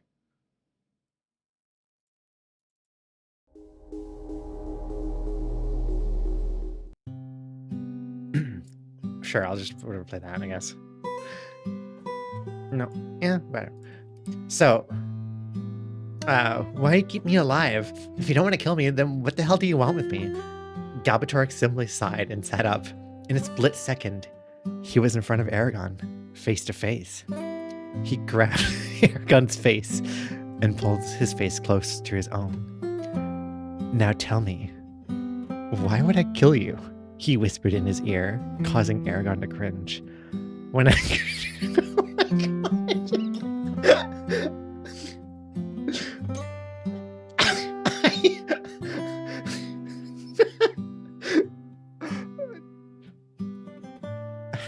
Now tell me, why would I kill you? He whispered in his ear, causing Eragon to cringe. When I could use you for so much more. Yeah, that's pretty gay. I'm not gonna lie. That's incredibly gay.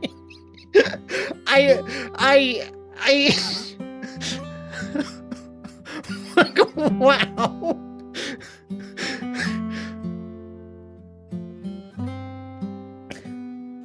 Okay, well, cool. Cool. Super cool. That's almost as gay as me. To be this section, like, what the fuck?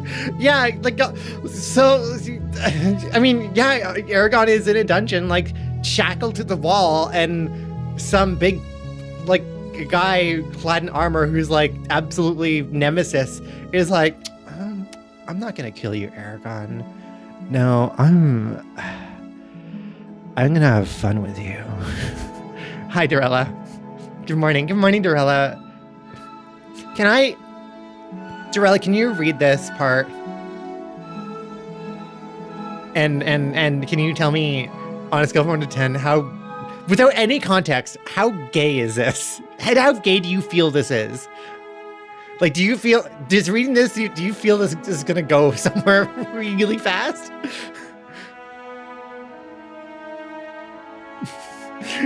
Because this is evocative of something.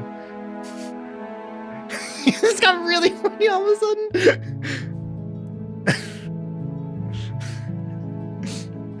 Oh. Wait, how you can do that with your voice? Do what? Do you like just get really close to the microphone? Yeah. Like you said, it was written in high school, so it's waiting for it to happen. Yeah, that. Yeah, it really is. Oh my god.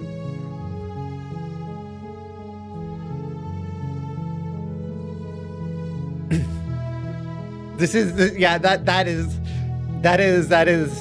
big. Yeah, that's yeah. Also, my feet dangle.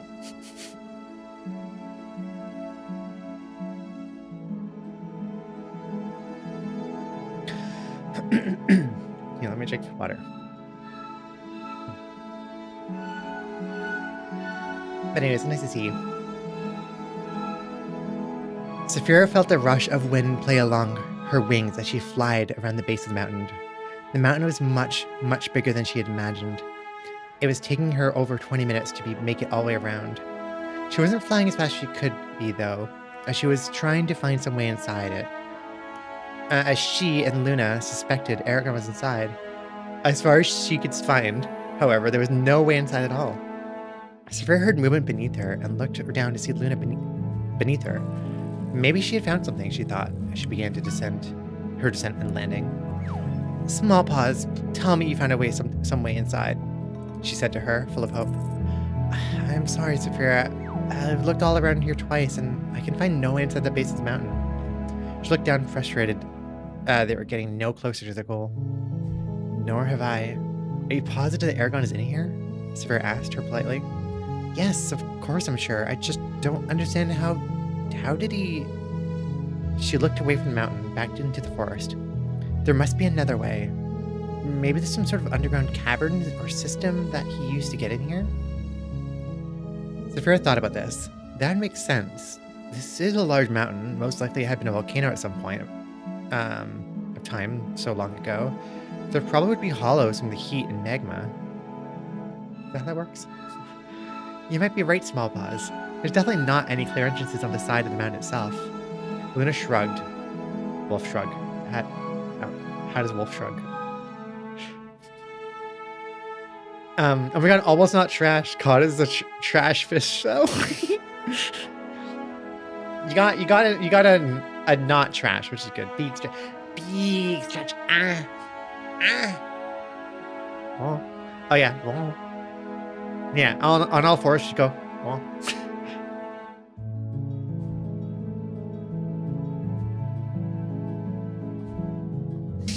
Cute.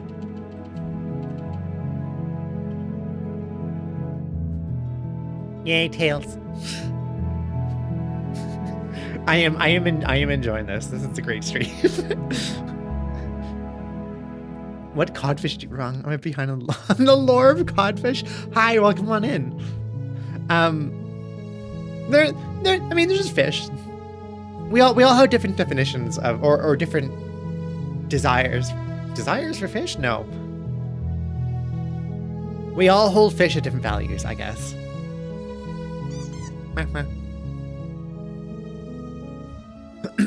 Trash fish is such a first world concept.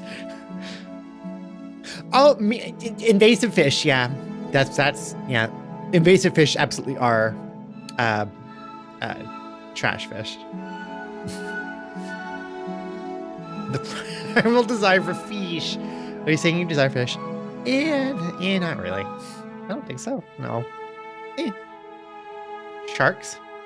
Salmons are superior to cod. I could go for some...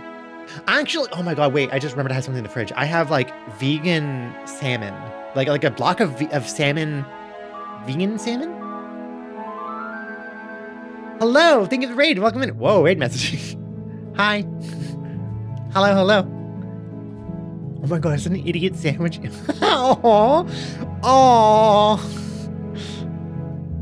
Oh, adorable.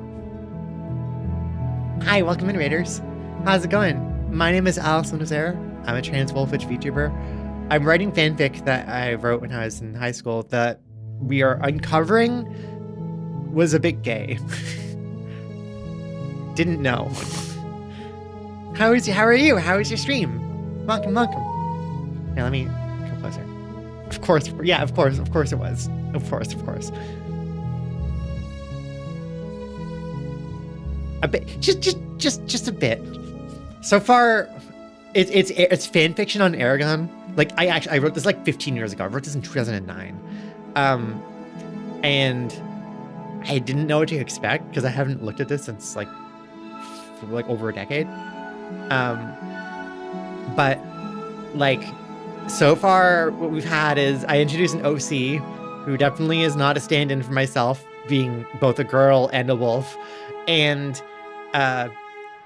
she and Saphira are like having different levels of lesbian flirting, while Eragon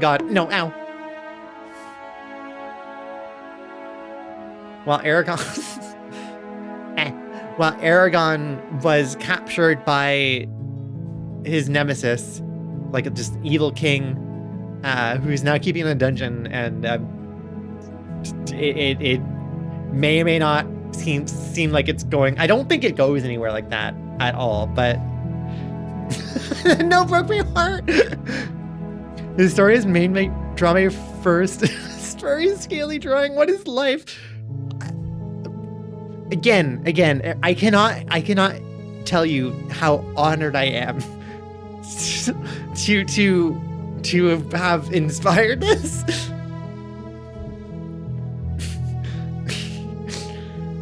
Also, I don't know how wolf anatomy works. If they can stand on their hind legs, then it wouldn't work like would humans. Oh yeah, wolf shrugging. That's right. I don't know how wolf anatomy works, but if they can stand on hind legs, then it wouldn't it work like how humans would work? Meaning, the shoulders can go up and down on all fours, or backwards on their hind legs. Yes, I went full into trying to figure out the shrugging of a wolf is fun. I mean, like, yeah, if I'm like standing on my hind legs, then like I'd be able to rotate my, like, because normally, so the problem is like my shoulders would be like pushing backwards. So like if I try to do something, I would just go back. If I stand on my hind legs, then I can leave my hands down, or at least I believe my arms down, which means I can now shift them upwards. So yeah, I guess so. Yeah, I guess. But yeah, hi, welcome in, Raiders. Someone redeemed me to take a small bite of one. Oh no! Oh no! I am so sorry. I am so sorry that you had to do that, or that you did. I'm so sorry that you had to experience that. Really, for charity, yeah, right, for charity. Doing a donathon, or not charity, no, just donathon. Still though, we're doing a donathon to get TwitchCon this year. Oh hell yeah! I hope you can make it. We started with Still Wakes Steve with lots of horror redeemed and suffering. I have tried to do the one chip challenge a couple years ago, and it was a huge mistake. I actually was like, yeah, no, this is like actively not. It's also just gross. Yeah, it's like the one chip I had was like, what's one chip challenge? There's a chip maker that makes a chip that is just extremely spicy. I think it's like orange, like scorpion pepper, something like really high spicy pepper. It's just one chip with this extremely spicy, and the challenge is like eat the chip and post your success on social media somewhere, I guess. But it's change lighting doesn't work. Wait. Sometimes it does kind of work. Here, I can trigger different ones for you. It is actually random. It just it does random, which means that sometimes it can come up with something that's not that different, I guess. Want to know what's worse? What's worse? They put Carolina Reapers. That's what it is. Yeah.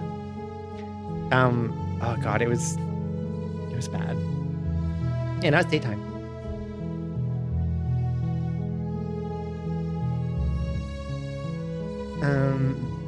Though I could post a doodle. Oh my gosh, yeah. I mean, Aaron, am I okay to share it? Am I okay to share? Here, let me. I'll just like play other music. I don't know. It's fine? Okay. Yeah, I can do that then.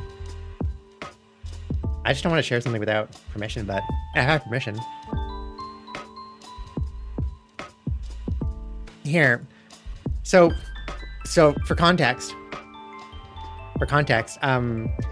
so we're reading fan fiction that I wrote in high school, and that involves dragon and wolf lesbian energy. And so Aaron has been inspired to do a sketch. Look how cute that is. Look at that. Less scared compared to posting on the server. Oh, okay. Well, there you go. I love the hold muzzles in hand. It's adorable.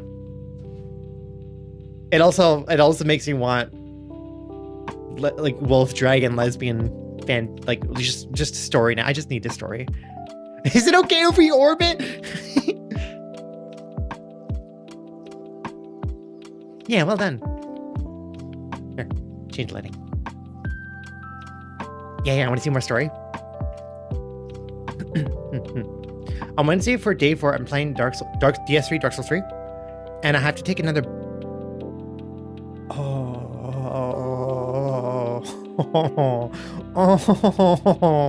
I have to take another bite whenever I start a new boss or if someone donates for. Please take care of yourself. I hope. That sounds amazing, but also please take care of yourself. Orb is already been orbed. Amazing. He's cute.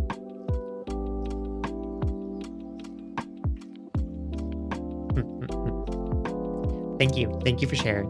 Thank you for sharing the art.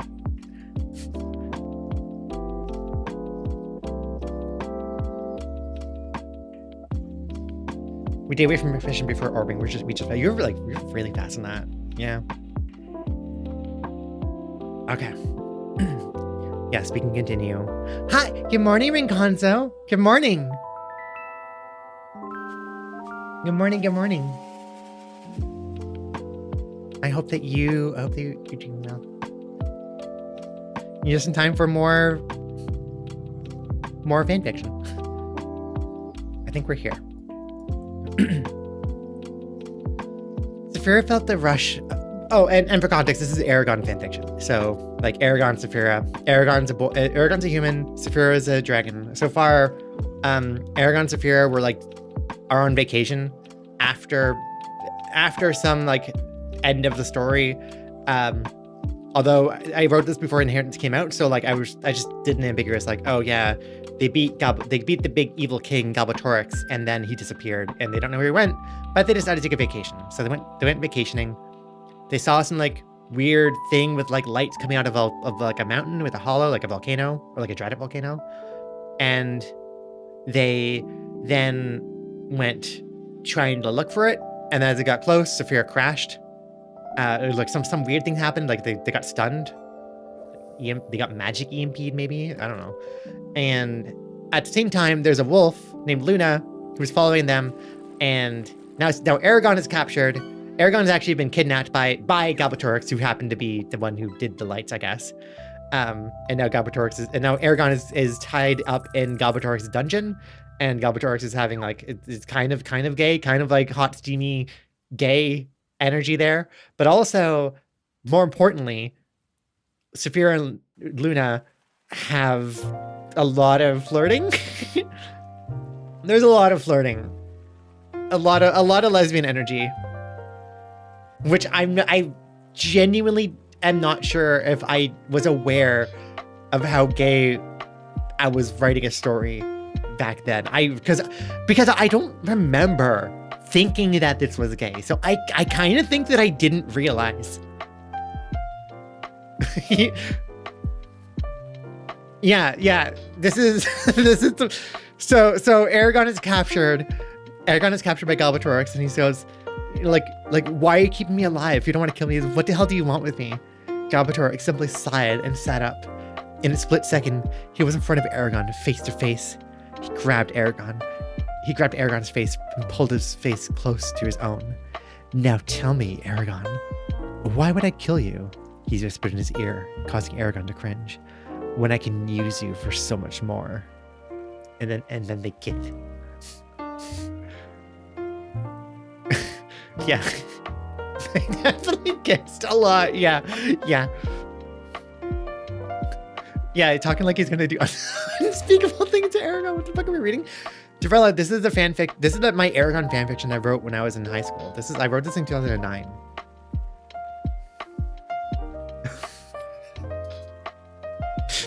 Oh, I absolutely. If I ever rewrite this, the kiss will be canon. Yes.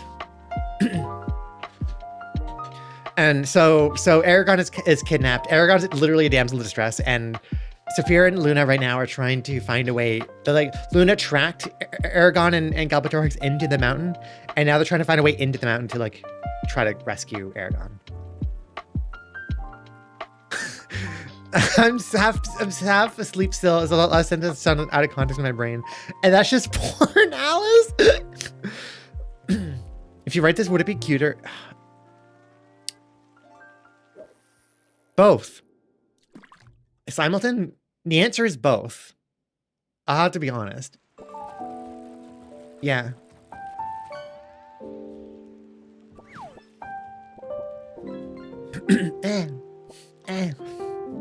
Pause! Pubs. Also, yeah, for people coming on the raid, I have pubs. Hey, I'm a trans wolfish YouTuber. I'm becoming more and more wolf. Okay. So, Saphira thought about this. That makes sense. This is a large mountain. It most likely had been a volcano at some point of time. So long ago. There'd probably be hollows from the heat and magma. You might be right, Small Paws. There's definitely not any clear entrances on the side of the mountain itself. Luna shrugged,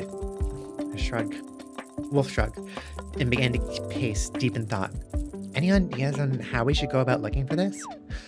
Maybe Saphira sat and thought for a second. What do you know about the history of this mountain and the land around here? Hi. Also, you got a blowhide. Nice. Hell yeah. Also, you call me Small Paws now. Yeah, Saphira has an endearing nickname of Small Paws for Luna, I guess, and I have just got myself a new nickname 15 to you 15 years in the past to the future. So I don't know. Not much, Luna replied. I think there used to be some big volcano on this island, on this land long ago. Although it hasn't been active for quite some time. She looked at the mountain and then back at Saphira. Think this is it? Slimed. Yes, it's definitely it's a definite possibility. It's easily the largest mountain around here. She stamped her paw on the ground. And that would mean that your theory might be right. So we should be looking for what we should be looking for are leftover signs of heat escaping from the caverns created by the magma. She finished, getting excited that they had something to go on now. Exactly. Wait, who's saying who here?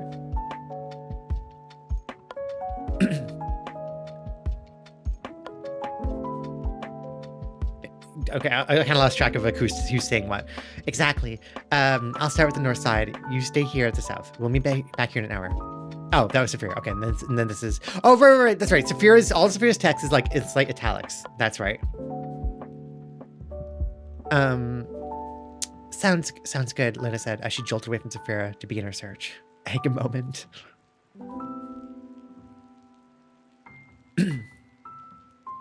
I need like... I need other music play. Hold on, actually. I might have something I switch to. It might be more generic, but I can try something.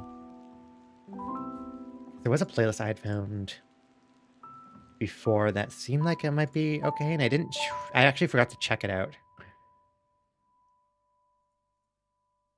I need like mysterious music, I guess.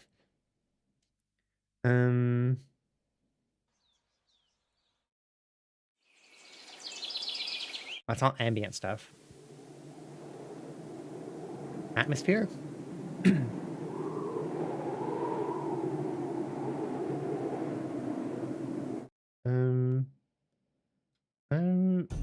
Oh wait. Maybe atmosphere this?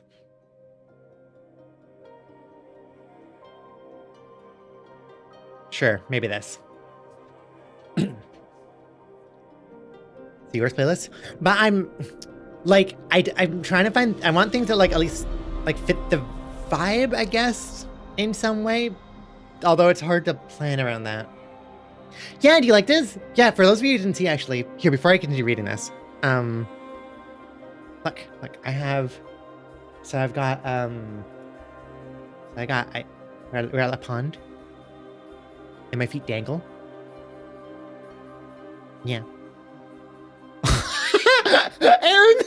I need to put this right away. I'm on the verge of a furry awakening.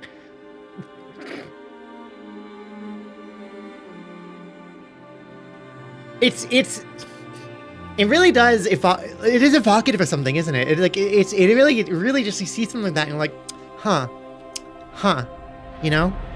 I mean, furry can include just appreciation of anthropomorphic, you know, figures and all of that. It doesn't have to involve embodiment. You could be a furry appreciator, you know? Like you can absolutely just like see like a cute dragon girl and a wolf girl just like being cute together, holding each other. Maybe like the wings wrapped around the wolf girl and be like, yeah, that's super cute. Yeah, you're like you see furry art and you're like appreciate it. That's just all it needs to be. Shut up.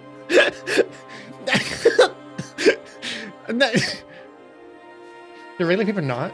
I mean, I don't think it's that regular people do not. I think it's that people a lot of people don't have an explicit direct interest I suppose. Enough to like be like, oh, I kind of want to draw that, or I kind of want to like search out for art like that. But I'm sure a lot of people have watched like, you know, Disney's Robin Hood, and we're like, yeah, no, that's cool, and then they go about their day, and that's fine, and they don't think about it again. Wait, no. Yeah, like, so, yeah, not everybody's big on furry art. Also, wonder why you want my name. That's a lot of like furry as a concept is still like a niche concept that not everybody's aware of, and even people, most awareness is not understanding what it even means, and it kind of is a very bad understanding, honestly, because like a lot of people look at any sort of deviancy and they're like, oh, well, that has to be a sex thing. I'm like, no, not necessarily at all even, you know.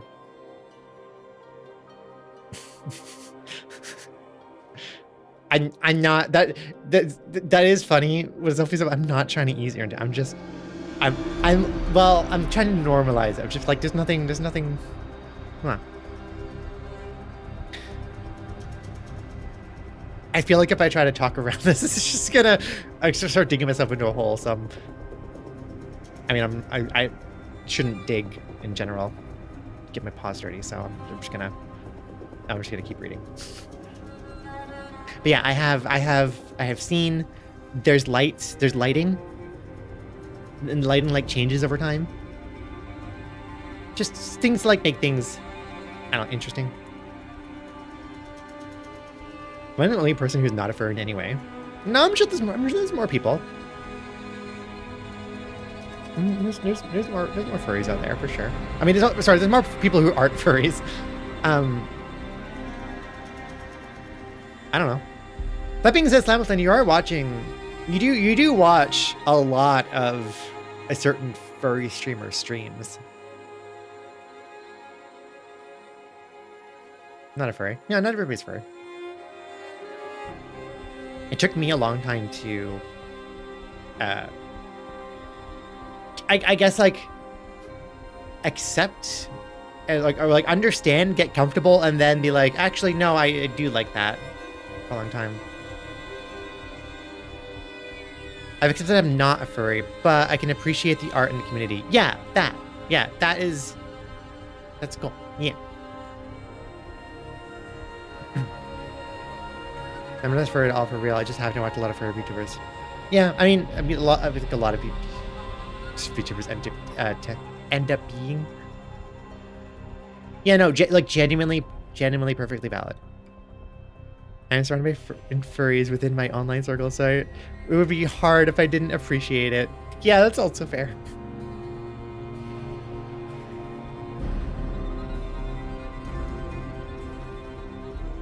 Unless the slime girl thing makes it some kind of furry. Well, see, the thing about that, maybe, I mean, it kind of would then, it depends on like how you, I guess, conceptualize it. Yeah, that's exactly what I wanted to go to, like Monster Girls. Monster Girls. Oh wait, do I have Transporter on? I thought I paused that. Transporter should be off. Oh shit. Oh no. I'm sorry. That should be off. That's not good. I think I couldn't get that working here.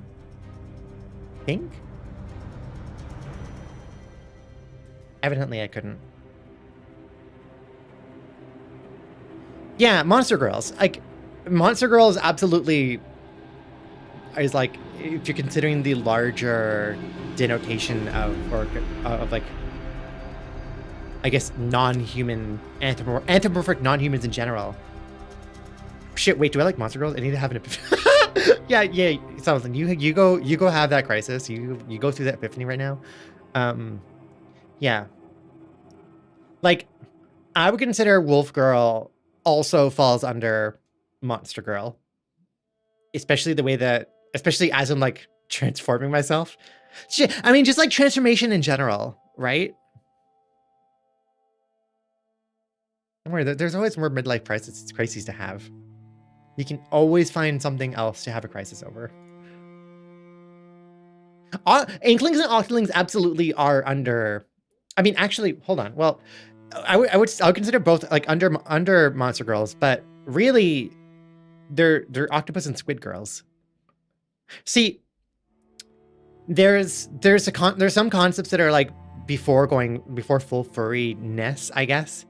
Of there's a designation called nekomimi or other things of that like, which effectively just means like could effectively just mean girl with cat ears, but otherwise isn't a cat, but like has maybe some cat-like qualities, but then can be extended to other things as well, like wolf. Like if I just having the ears, that's a lot more just not furry, but nekomimi.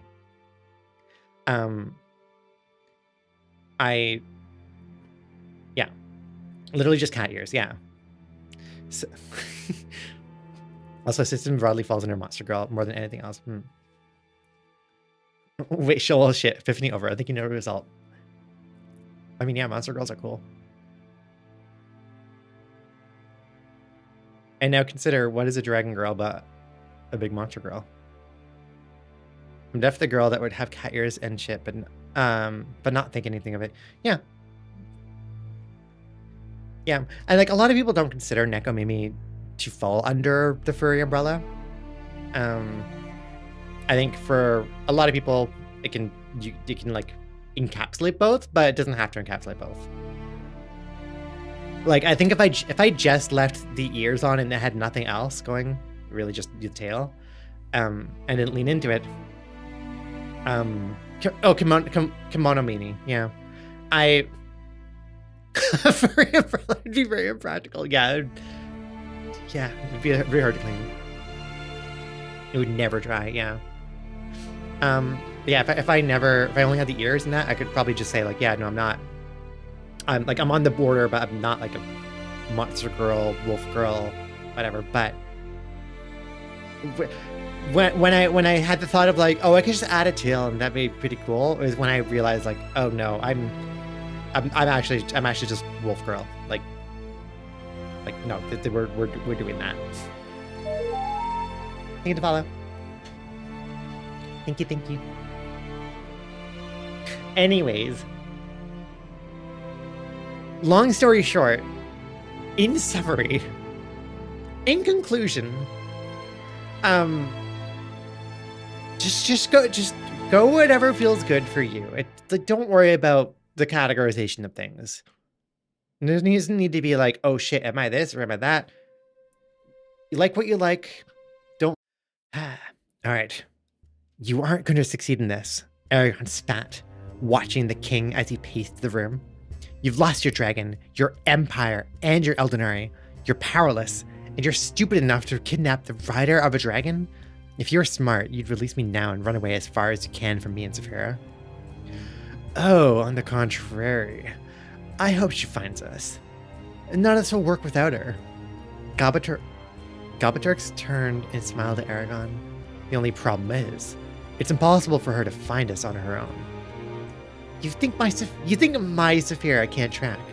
Oh, no. I'm not questioning your dragon's abilities. She could be the greatest tracker in all of Allegasia, and she would die searching for us here. When the king returned to pacing and said no more, Eragon became frustrated. He decided to ask the obvious question. Why can't she find us? Ah, I'm glad you asked. He walked to the middle of the room, all smiling at Eragon, outstretching his arms. In a flash, the entire room was illuminated, and he could see. He was just like,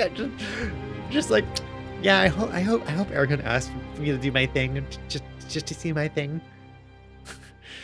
In a flash, the entire room was illuminated. You could see that there was no exit. The walls were smooth, and after looking at them for a moment, Eragon realized there were patterns moving slowly inside the walls. Patterns that looked almost like lights in the sky. He asked, walking closer. Like the drawing Saphira drew. Like my carving. He put his hand on the wall. How did he know about that? He put his hand on the wall next to Eragon. You see, right now, we don't technically exist. What the fuck? Wait, where am I going with this? Eragon stared at him, dumbfounded. How can we not exist? That doesn't make any sense. No, not really. Oh, they're even finishing each other's sentences. It's just so cute. No, not really. But what does make sense? Galbatorix turned around and walked over to pick up his carving on the floor. Examining it, began his track of pacing again.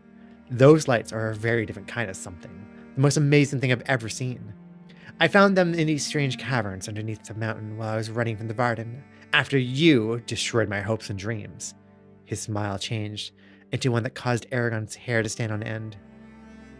It was the most amazing thing. I touched the light, and I felt it run through me, envelop me. Before I knew it, I was in a strange room, just like this one, with no exits.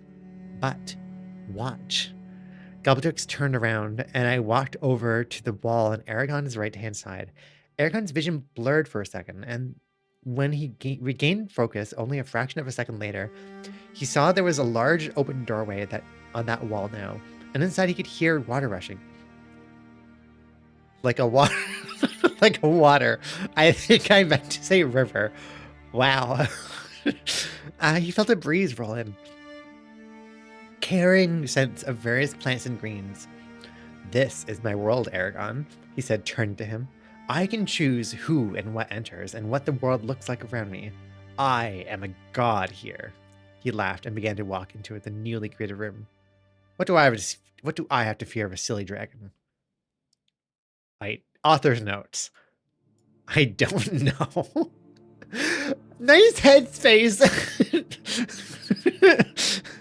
Wait, what? There's one. I'm sorry. I guess Galbatorix may. So I guess inside the mountain is all funky, and Galbatorix can just like create stuff out of his will and be like, oh yeah, I want a room here, so I'm just gonna put a room here. Okay, I'm gonna go in here now, and he just goes in the room. You know, as one does. Wow. Also, yes, XD. I did a lot of XDs in high school. I really did. I really was somebody who'd like put that at the end of every sentence.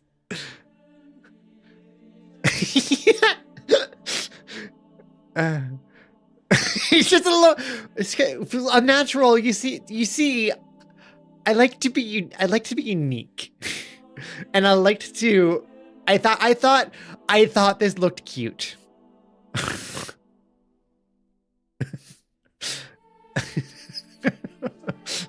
Galbatorix of four. Yes, enters Galbatorix. Oh god. Okay. Chapter 8. No text cohesion, just right. That's the way. That is the way.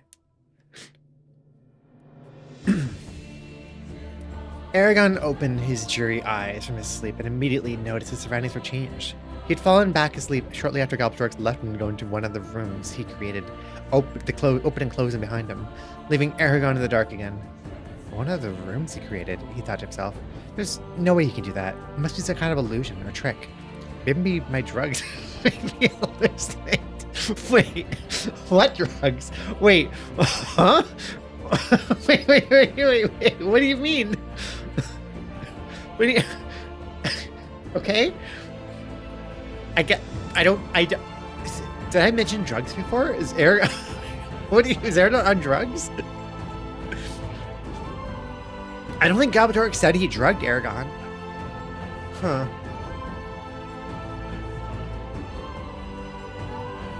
You have to actually ask him out. God. He did mention them. But did I mention, like, did he mention actually giving drugs? I thought Eragon was thinking, like, oh, like, have I been drugged? Oh, maybe he's been estronized. Oh, he must have been drugged to use magic. Oh. That's it. Yeah, okay. Could you use some more clarity with that in the writing? Like the new look, he said, a voice from in front of him. Eragon's head snapped up to see Galbatorix walking towards him, gesturing to the room. He found himself sitting, still bolted down, to a large golden throne atop a small staircase that stretched to either side of the room in a curve. It wasn't a room, though. he realized. And he was at the end of a large grand hallway that stretched back too far for Eragon to estimate its distance. The walls were completely white with very beautiful designs. There were beams that stretched up towards the arched ceiling along the walls, covered in gold trimming. The whole the whole room is covered in gold trimming, he realized. The floor was clean and completely white, with a gold outline pattern carved into it, the same pattern he'd seen so many times before. Along both of the right and left sides of the door of the floor, he could see the reflections of a huge stained glass pictures along the wall, yet he didn't understand how the sun could shine from both sides of the building. Mer- I still care of the quality of my guests say gay.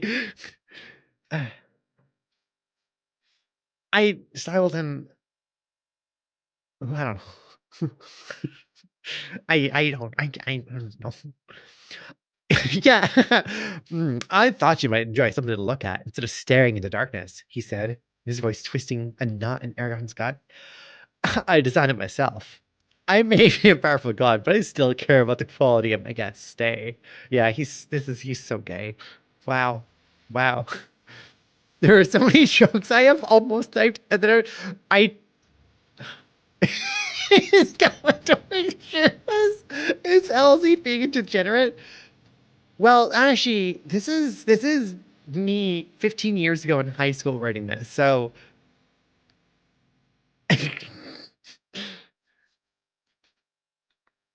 I don't know what kind of tricks you're trying to pull with me, Aragon said, keeping his voice steady. But you should know that I'm smart enough to know this is real and that you aren't a god. Oh, Aragon, Aragon, Aragon. I understand that you might not believe my status and what you're witnessing at first. That's understandable. It'll come with time. As for this being real, you're right. It's not. Not really. But what is real? Oh wow. I was also going through something in high school, I think. I mean, yeah, I was a closeted trans fan. I was suffering. But what is real? Is it what we can sense, what we can smell, feel, taste, hear, see? You can find all of that here if you wish. So how can you say that this isn't real? Also, this is also reinforcing why I went into psychology because, yeah, yeah, like, yeah, if you can follow your senses, that's all you have. I mean, oh no, this is before I took philosophy classes even. I don't know, but like, whatever. Aragon thought for a moment, considering his point of view, and sighing when he found it hard to argue. Now, Aragon, he walked up to Aragon, putting his hand on his. Sorry. Wait. Yeah, we got some Aristotle epistemology. How do you know what you know? How do you know what you know? Can we just rely on our senses? If I mean, if we just do that, then what you know is just what you can sense, and therefore that's all you need to worry about. So are the shadow figures real? Well, they're shadows cast by things, and you might not be able to know what they're cast by, but like the shadows are real for you. That's all you know. So that is your truth.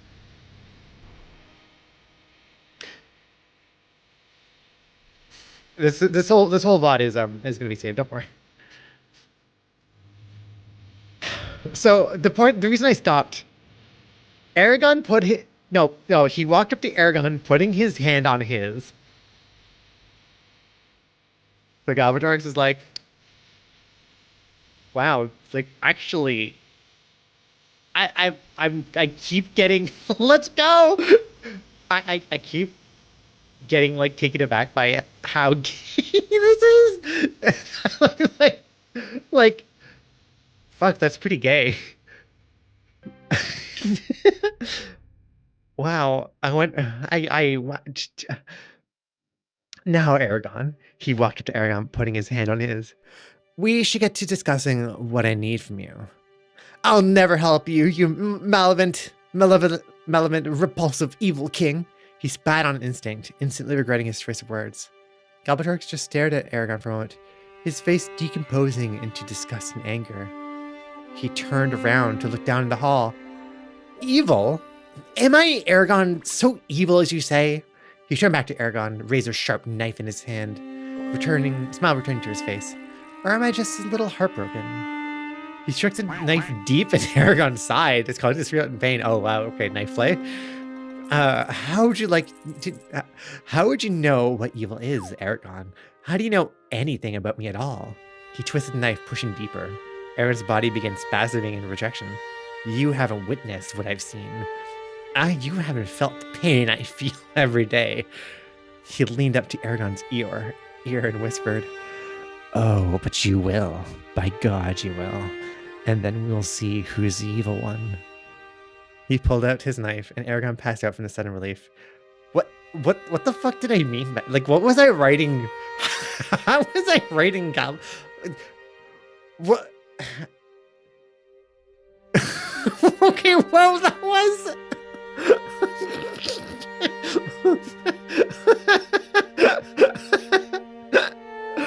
Oh my god. Yeah, Mura's kitten. Galbatorix literally made a room for Eragon. Listen, I'm not here to king shame, but I am here to show some king concern. Yeah, no, this is definitely not safe practicing of yeah. I also wonder, yeah. Am I evil? Sorry.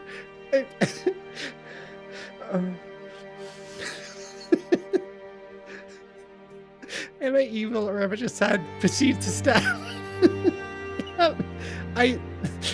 Galbatorix is super deep. Oh my god. Fast up from relief is crazy. It's actually killing me. I can't. Oh my god. Yeah, why is there so much sexual tension? What was I doing?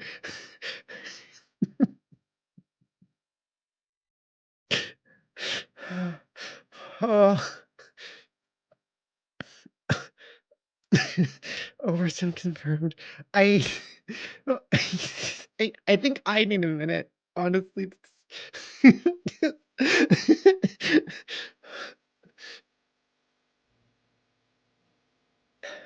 Ring smile. I cannot believe this is what I wrote.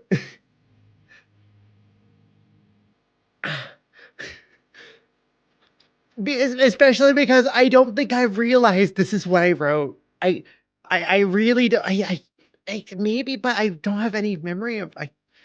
Oh, I'm actually crying. I'm laughing so hard.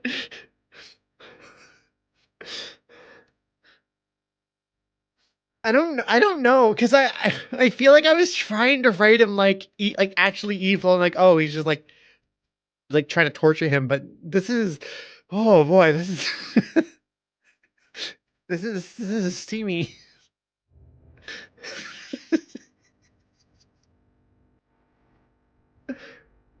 Okay.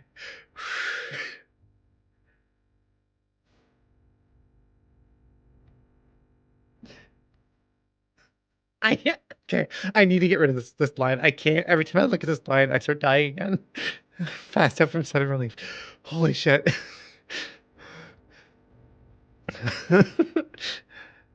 I was probably thinking. I was no. I mean, I need to not look at it anymore. No, I'm keeping it, but I need to not look at it anymore because every time I glance at it, I start cracking up again. Oh. I got inspired to compose again. Oh, sweet! Yay! Nice. It might have been Jane. I think I might have been thinking it's epic. Just let it stop. No.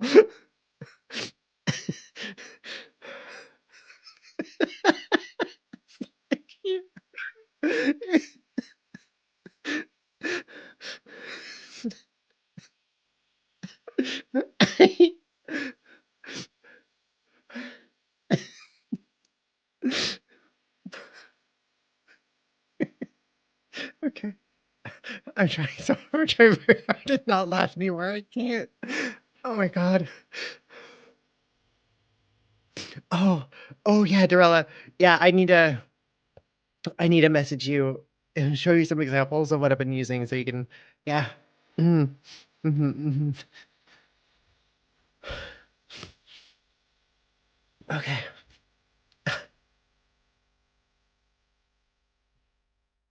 Elsie, is this the most degenerate your chat has ever acted? Yeah. I mean, yeah, I guess.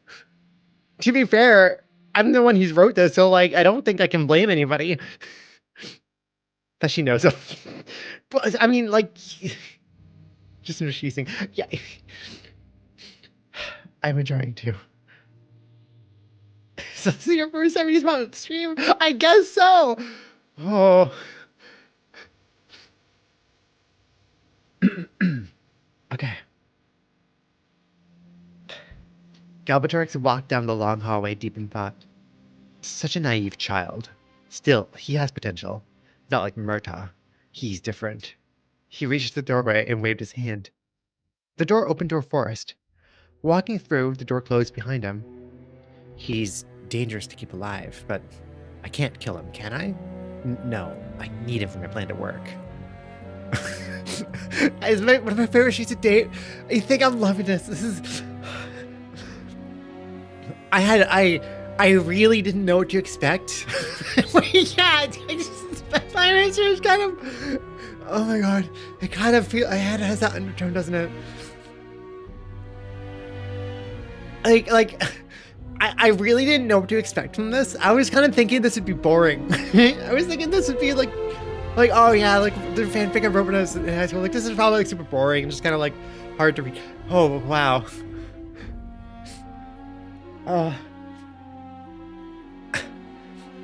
He heard a roar above him and looked to see a blue dragon he had stressed out about over so much beforehand, flying so close to him, unknowing of his existence there.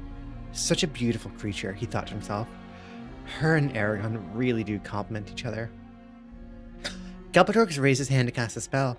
The ground beneath him changed, becoming an old geyser that has long been inactive.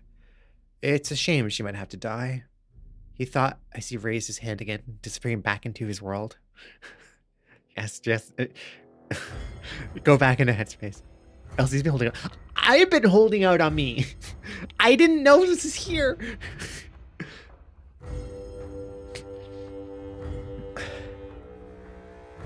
I think Eragon is Galbatorix's thing to date. Favorite thing to date. That were two. Nope, gay smut. Yeah, Galbatorix sounds pan too. Oh, why not everybody pan? I mean, come on. I'm glad you caught this too.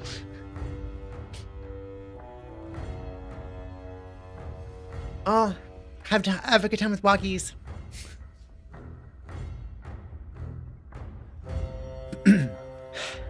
Eragon had awakened the second after the door closed behind Galbatorix. His body instantly spasming from remembering the pain he had just felt. It was like he had never been hurt. Oh, Galbatorix did heal him. Bingo! Nice. Look at that. Galbatorix just healed. He healed Eragon. So he stabbed Eragon with a knife and then until he passed out from relief. and then he healed it. Wow, okay.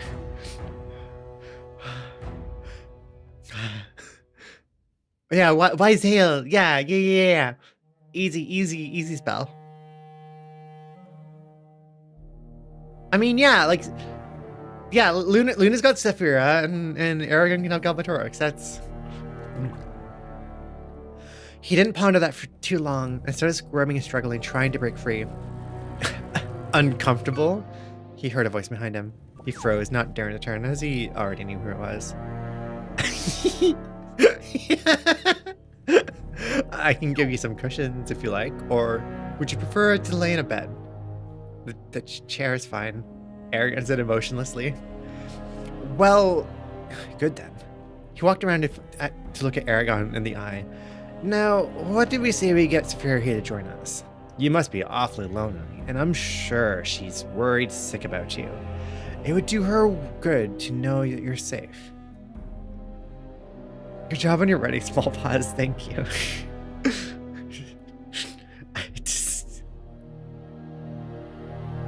I, I also like that we unlocked a. Who's the I mean, Eragon here absolutely is the bottom. Eragon, like, Eragon is. I feel like in this scenario, Eragon is just constantly tied down, so he doesn't ever, like, he can't physically. Never mind.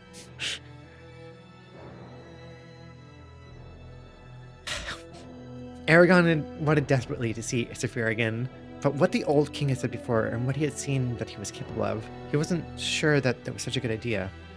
No. No? Do you want your dragon to die from worry? He shook his head. That's not a very nice thing to do to someone you love. You shouldn't take someone like her for granted. It'd be safer for her to stay as far away as possible, he simply said. Yes, I suppose you're right. He looked off to the distance. Well, it matters not. She'll find you, I made sure of that. And when she does, he winked at Eragon. And the real excitement begins. I thought she said she couldn't find us. I did, but now she can. Funny thing how things can change like that. Why are you doing this, Galvatorix? What do you want from me? He decided to try to get an answer out of him again. Why, Eragon? Do you not have imagination? No reply. You happen to be a very gifted dragon rider, one of the most powerful that I've ever seen. You even rised against me. You have the potential to be so much more than an errand boy. Following orders, doing what you're told? No. You were meant to rule. Did you find something? I think so, she thought. Knowing Saphira would hear her thoughts through the connection they held. How long do you think it'll take for you to get here? Oh, like they've already learned how to communicate well. My nickname puppy is actually because of how good a bark I can do. Oh. Fenny, would you appreciate bark training? Ah! No, I need bark training too. I think so, she thought, knowing Saphira would hear her thoughts through the connection they held. How long do you think it'll take you to get here? Give me 20 minutes, Luna heard her say. Watch for the loud roar, followed by a blanket of fire. Have to make an entrance, She heard Saphira chuckle in her mind and then disembark, leaving her feeling empty inside. Aww. Aww. Like, Luna looked back at the geyser she had found. She couldn't help feeling it was out of place. She didn't think much of it, though, and decided to wander while she waited for Saphira. I'm pretty sure there's a pond just over here. Seriously, only you all lesbians.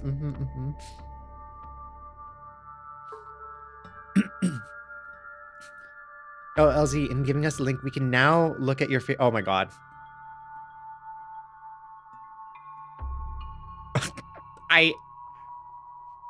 What's even on? Oh.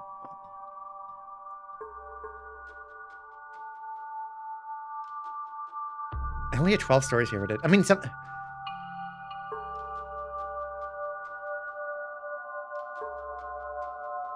Yeah, I guess so. Permanent hiatus. Oh no. I think some of these. I mean, I remember like as I was, I guess doing this or writing this, I was like trying to chat with people actually, like other people on here. So like they're, yeah. Oh yeah, I actually remember this person. I think I kept talking to her over DeviantArt. This person. Given inside. Wow, wait. Profile update June 2021? Wow. Huh. This person has Eragon fanfiction.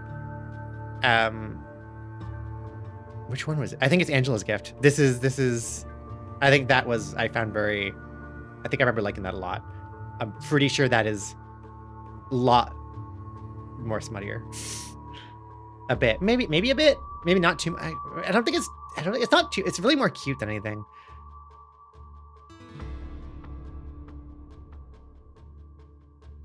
Wow. For Was expecting any book 2 of Eragon. I am sorry, but the latest books on the Sea Man totally ruined any muse I had and killed my inspiration, so I wouldn't expect any releases anytime soon. Maybe find some time to continue Angela's Gift 2, The Life of Bowen. But to reread Angela's Gift to remember all the characters. I wonder if this person really... Yeah, published something in 2021. Huh. Like, updated these 3 things. Dang. Neat. Kind of want to go back and read this one day. That's like, that's... Huh. The most recent is a Raven and Beast Boy M-rated. Oh. Oh.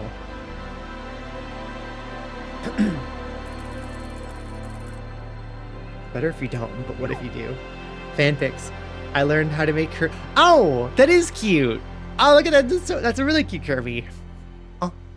Fanfics. Oh. Yep. Okay.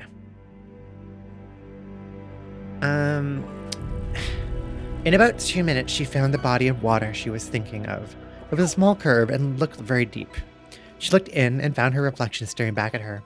Her coat had always been a very midnight black color, with streaks of dark silver gray running through her cheeks and down her body. Her tail curved in an elegant swoop, fluffing out a bit, defined by the more of the streaks of silver. Her eyes were tinted yellow. Yellow eyes, too. I forgot about that. Huh. Huh. Like a full moon. Tainted with green. I definitely didn't remember that part. Her right eye was scarred with a mark running down. Oh, she has a scar. She thought back to how she got the scar. Something she did not like doing as it brought back memories of the past. Images of her family flashed in her mind. Blood-spilled grass. Her parents brutally slain atop the... Yep, there's a... Oh yeah, she's... trauma background. Her sister decapitated. Oh wow, okay. And in the middle of her carnage stood a lone wolf, a bloodstained pure white coat, her brother Cain. Right. Yeah, I think that I was trying to like, yeah, I wanted to give her like an edgy, so I was like, okay, I'm gonna do, I think what I was thinking was I was gonna do, I mean, so from the inheritance, or sorry, the inheritance, from the books, The Sight and Fell by David Clement Davies.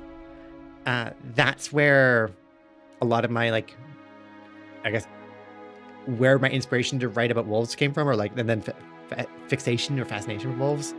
And those stories featured like a lone wolf and like a brother sister wolf, like a white-haired or white-furred wolf and a white-haired wolf and a black-haired wolf. And in those books, the white-haired wolf was female. Carla, maybe her name was, and then the black-haired wolf was male. His name was Fell, and he was like an edgy outcast, like exiled wolf from the pack kind of thing, after the events of the first book. And so I think I was kind of like, oh, maybe I can do a gender swap, and so that's why she has a brother. And I was like, okay, well, maybe I can do a gender swap, but instead of them being like, you know, a good relationship, it'll be a bad relationship, and actually her nemesis is her brother. Huh. Why did I name him Cain? She shook her head. That was a long time ago, and it was of no importance now. She lapped at the water to get a drink and returned to the geyser. Reaching the area, she laid down, licking her paws to clean off the mud. Ow, ow.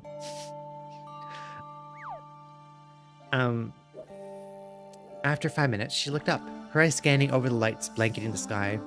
Her and Saphira had been here for so long, she'd gotten used to the lights, creating artificial daylight 24 hours a day. It had seriously messed her sleeping routine up, and she was feeling very exhausted. So she decided to nap for the remainder of the time. As her mind drifted into the state of REM, only one image remained burned into her eyes: Cain. Really needed to specify REM. Actually, it doesn't happen that fast. You go through multiple stages during sleep. You first go through non-REM sleep. Hi, Can. Luna, wake up.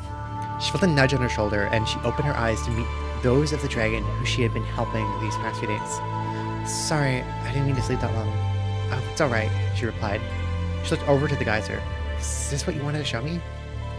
Yes, there's a good chance we might be some sort of cave underneath this. Saphira placed her right forepaw on the land and applied pressure. The ground feels like it will give away if we try. Are you sure Eragon might be in there?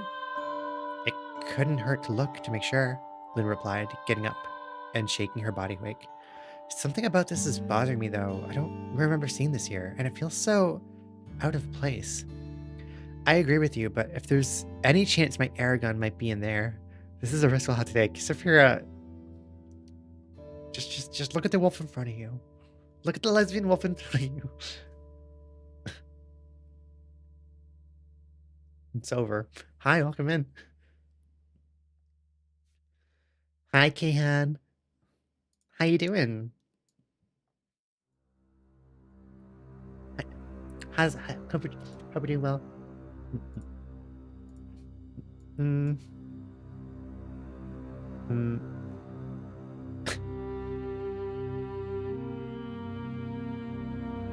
Hilarious.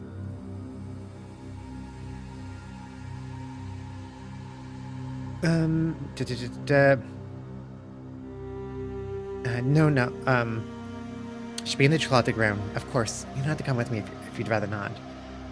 No, I'm coming. Besides, what would you do if you got hurt again? She teased, sticking out a tongue at her. You need me. Saphira laughed and nudged Luna playfully. Maybe. Ow!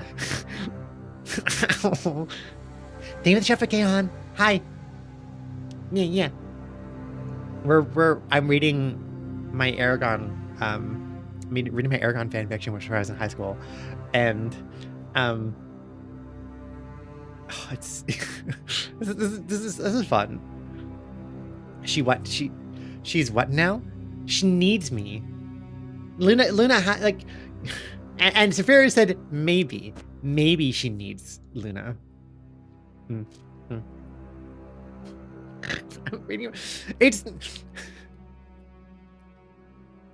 I am reading Eragon fanfiction with my Wolf OC Luna that I wrote when I was in high school. Luna considered telling Saphira about the echo she saw earlier, of the man carrying Eragon. She didn't feel comfortable exposing herself, though. If he really is being held captive, she'll find out on her own. There's no reason for me to tell her anything. Oh, conflict. Keeping secrets. Saphira stopped digging and put more pressure on the ground. The ground. She looked like she was satisfied and backed away, sitting down. Alright, this should give away easily now. I'm gonna fly up and hit it from the air. Once I'm in, sorry, what are you gonna do? Huh? You gonna fly into the ground? Once I'm in, unless I tell you not to, come in after me. We don't know how deep this is, so wait a second until I make sure. I think the idea was like, there's like a big cavern underneath this. That's right, okay. But still, like, you're just gonna fly head first into this? Yes, that's fine. Luna watched as the majestic sapphire blue dragon soared into the air, turn, and begin her flight straight down into the ground. The wolf marveled at her bravery and her beauty. Look how many times I'm saying I'm having them comment like, oh, she's so beautiful. Oh, this dragon, so beautiful. There was also big bisexual. I use that one too. I guess they only have big lesbian and big gay. I need to find big bisexual for this. The wolf marveled at her bravery and her beauty as she let out a jet of hot white flame. As Saphira crashed to the ground, she let out a loud, ferocious roar, full of anger and hope of fighting her rider. Eragon sat, shaking in the chair, fearing what might be about to happen. All he could picture in his mind was a dream he had when he first awoke in the dark room, and as he looked over at Galbatorix, clad in his dark armor. Eragon could only hope that dreams didn't foretell the future. Galbatorix looked over Eragon, noticed his state, and walked over, placing a hand on his head.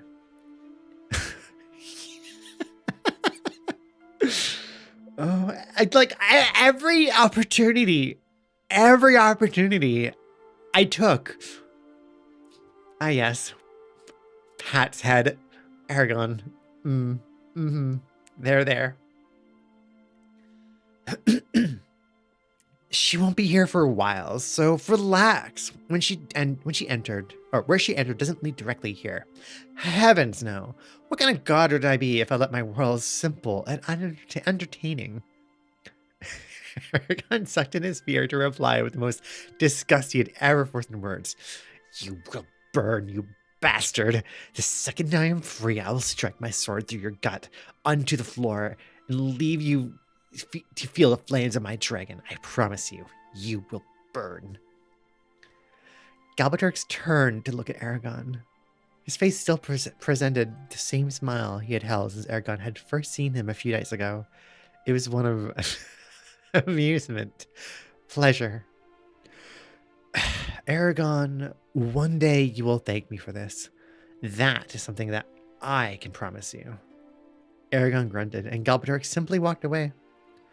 I know it'll hurt at first, he thought, but you cannot live to your potential if you don't experience the ultimate loss. Yes, you just, okay. I was gonna lunch with. Oh yeah, no worries. Oh no, not lost. Well, now we all just lost the lost game. You're welcome. You're welcome.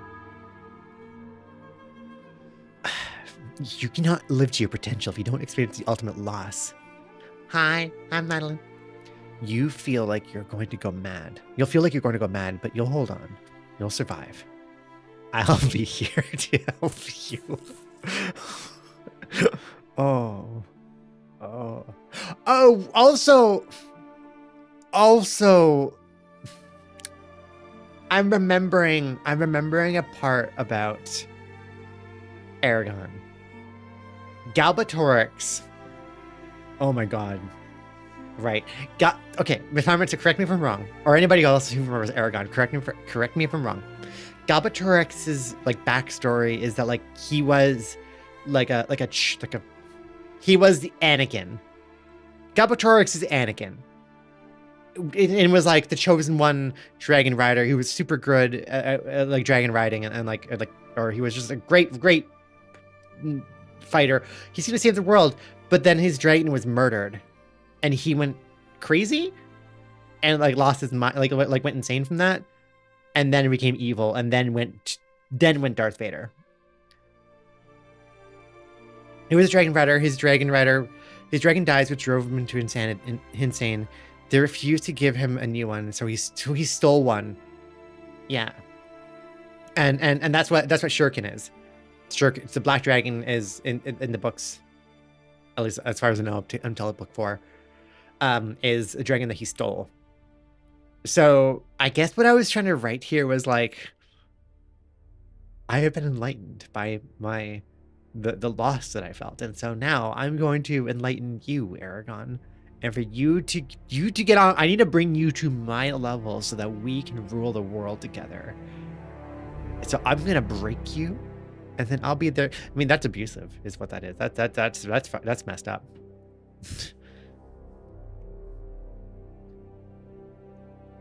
And he then hatched it with a black direct magic and bonded down Shuriken to his well. They don't have a proper bond. Shuriken is literally a slave. Yeah.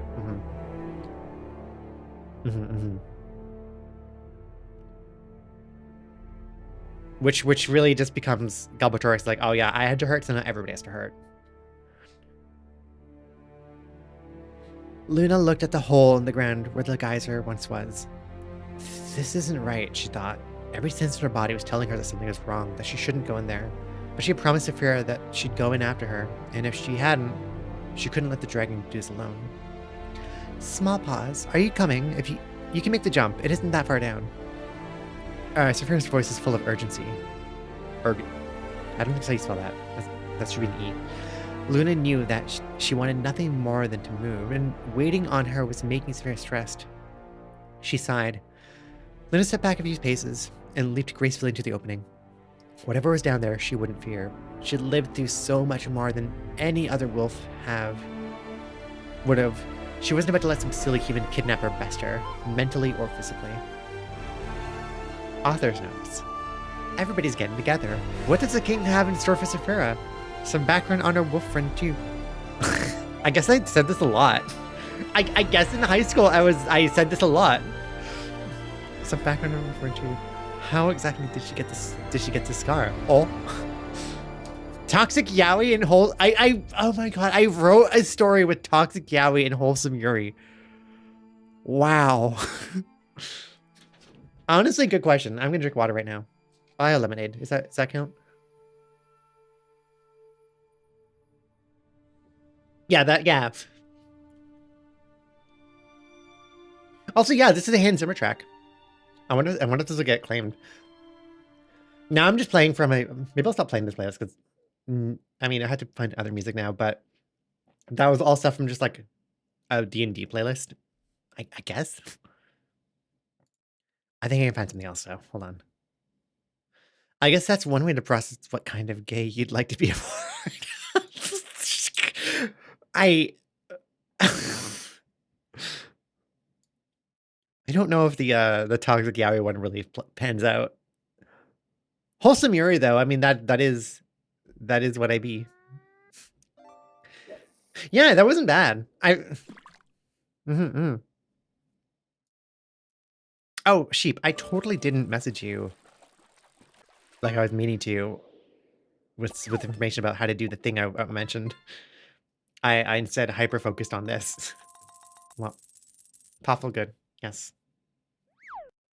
Thank you for shouting out Sheep. Sheep had a first stream back recently, and yeah, it was good. Also, she played Zelda randomizers, which I adore Zelda randomizers so much. I had pizza like 5 hours ago. I think I'm okay.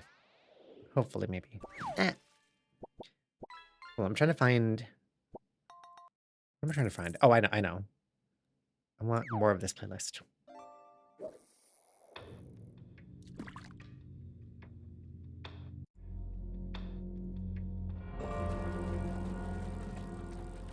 Sure. And are you playing them? When's the next stream?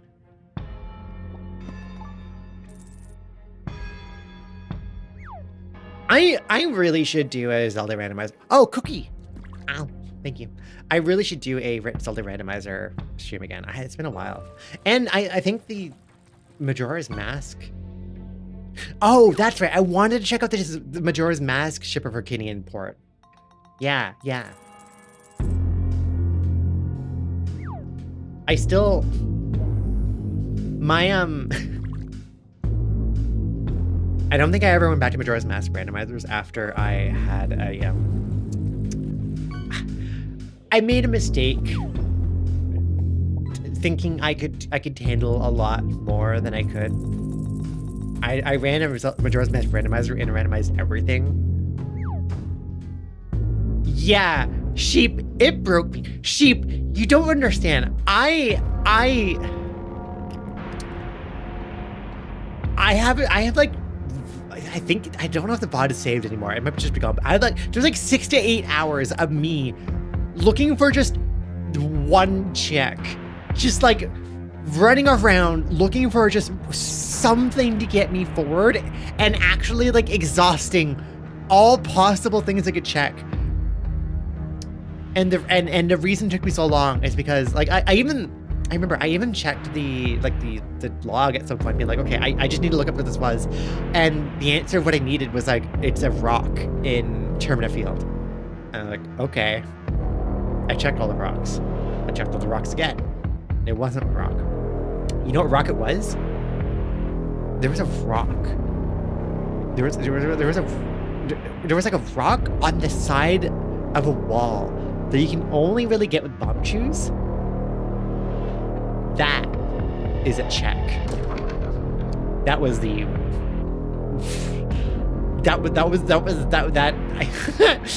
Yeah, I didn't know that. I didn't know that at all. I didn't know those rocks were there in all my time of playing. with a rock lobster. A giant rock. Yeah, that was it. Yeah, this music is maybe too much.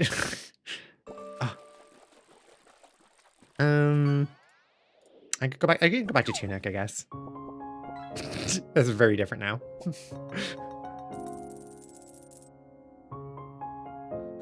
I found there's an entire cave I didn't know about 15 years. Oh, is it the cave? Oh my god, is it the cave that has like 4 mini bosses?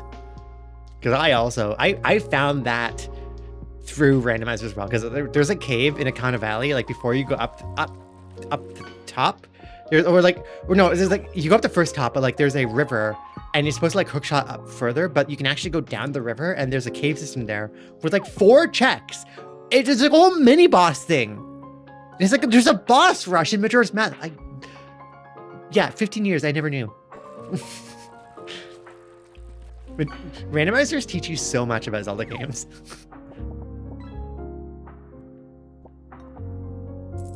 Yeah. It's the Ocarina of Time cave that has a skull you can only get to at night with a ladder. Wait.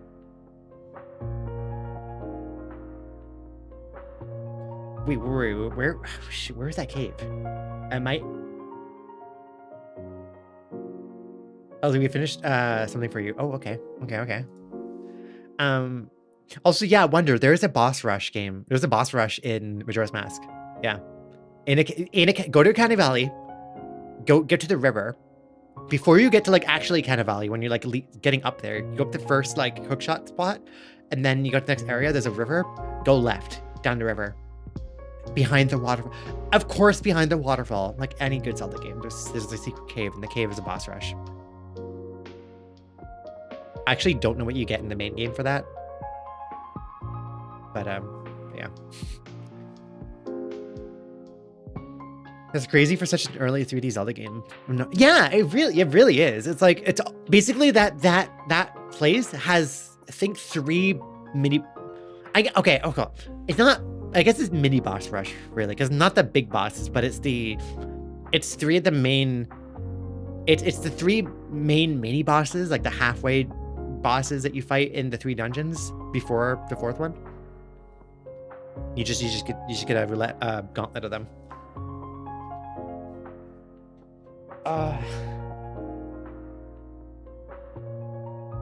What? I'm trying to think, Sheep. What cave is that? I should do randomizer again. That'd be fun. There are ways you could do multiplayer randomizers, like online multiplayer randomizers in Zelda now, right? That's just the thing. What are a randomizer for Breath of the Wild 2 is it gonna be like? I know those exist, but I actually don't know I don't know how there are. That'd be fun to do. What's the text for Lost again? I really want to do one at some point. Sheep, do you want to maybe play Zelda? I'd be down. If you're ever looking for a girl to play Zelda with, I'd be. I like randomizers. I love randomizers. Yes, hell yeah. I've also done the Ocarina of Time randomizer a bunch of times now. I just gotta do them for fun. Yeah. Sheep are collab. That'd be really cool. Okay. I will have to stop at some point, but I don't want this to end. So I'm gonna do. I kind of want to get to at least here. Because I think that like there is a eclipse. What are these eclipse chapters? Also, a message to you all. I'm kind of curious about what this is too. Is that a real chapter?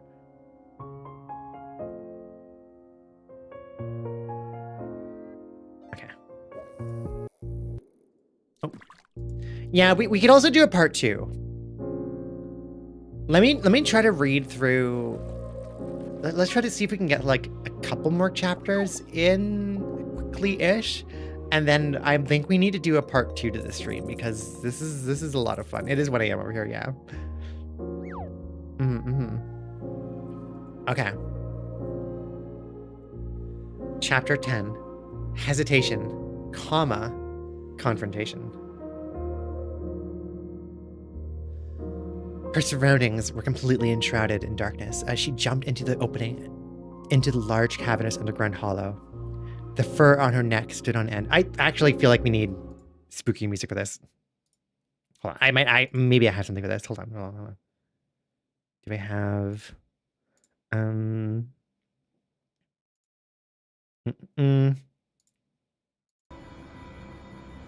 that's not really music. It's just kind of.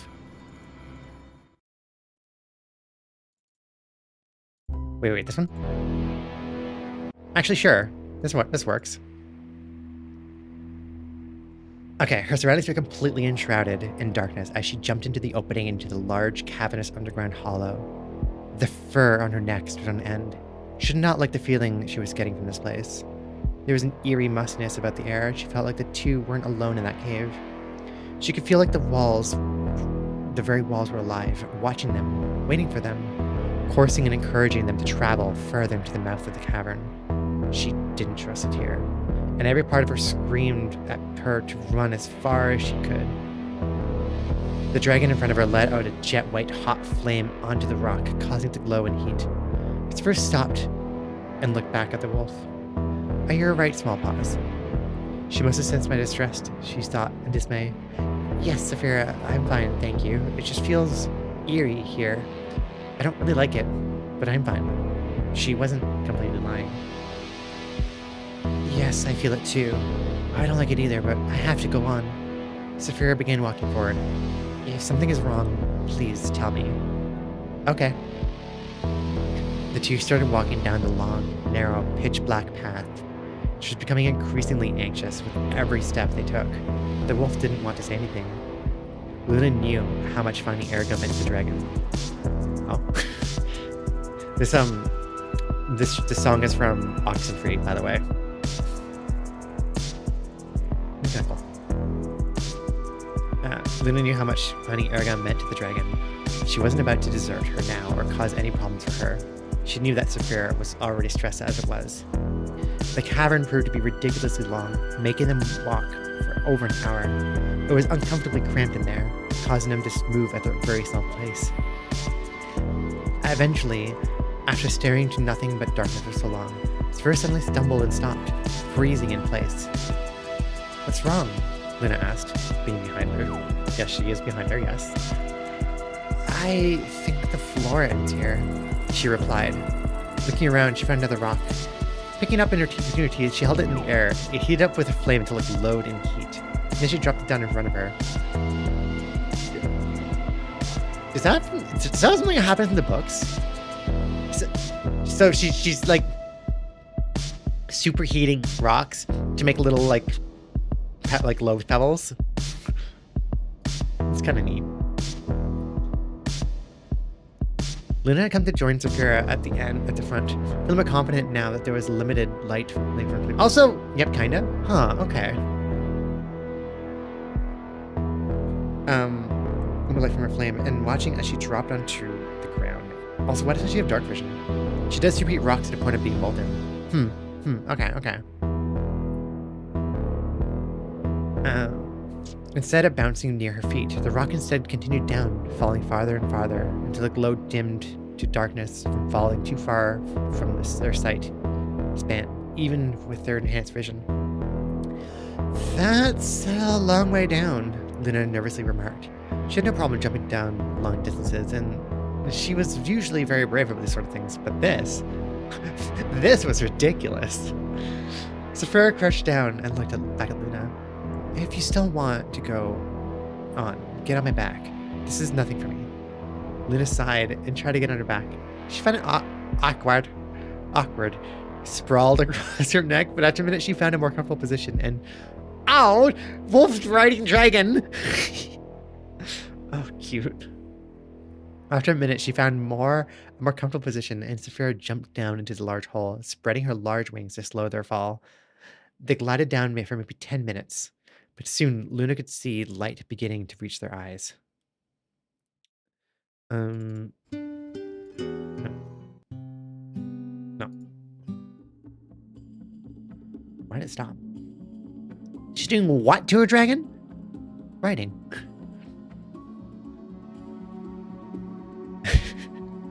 You know, as... no. They glided down for maybe 10 minutes, but soon Luna could see light beginning to reach her eyes. After a few more minutes, the hole ended and Saphira landed. What she landed on was something that neither of them could have expected. As her claws dug into fresh, grass-covered soil, the scent of water, plant, and pure life on a fresh breeze brushed their bodies.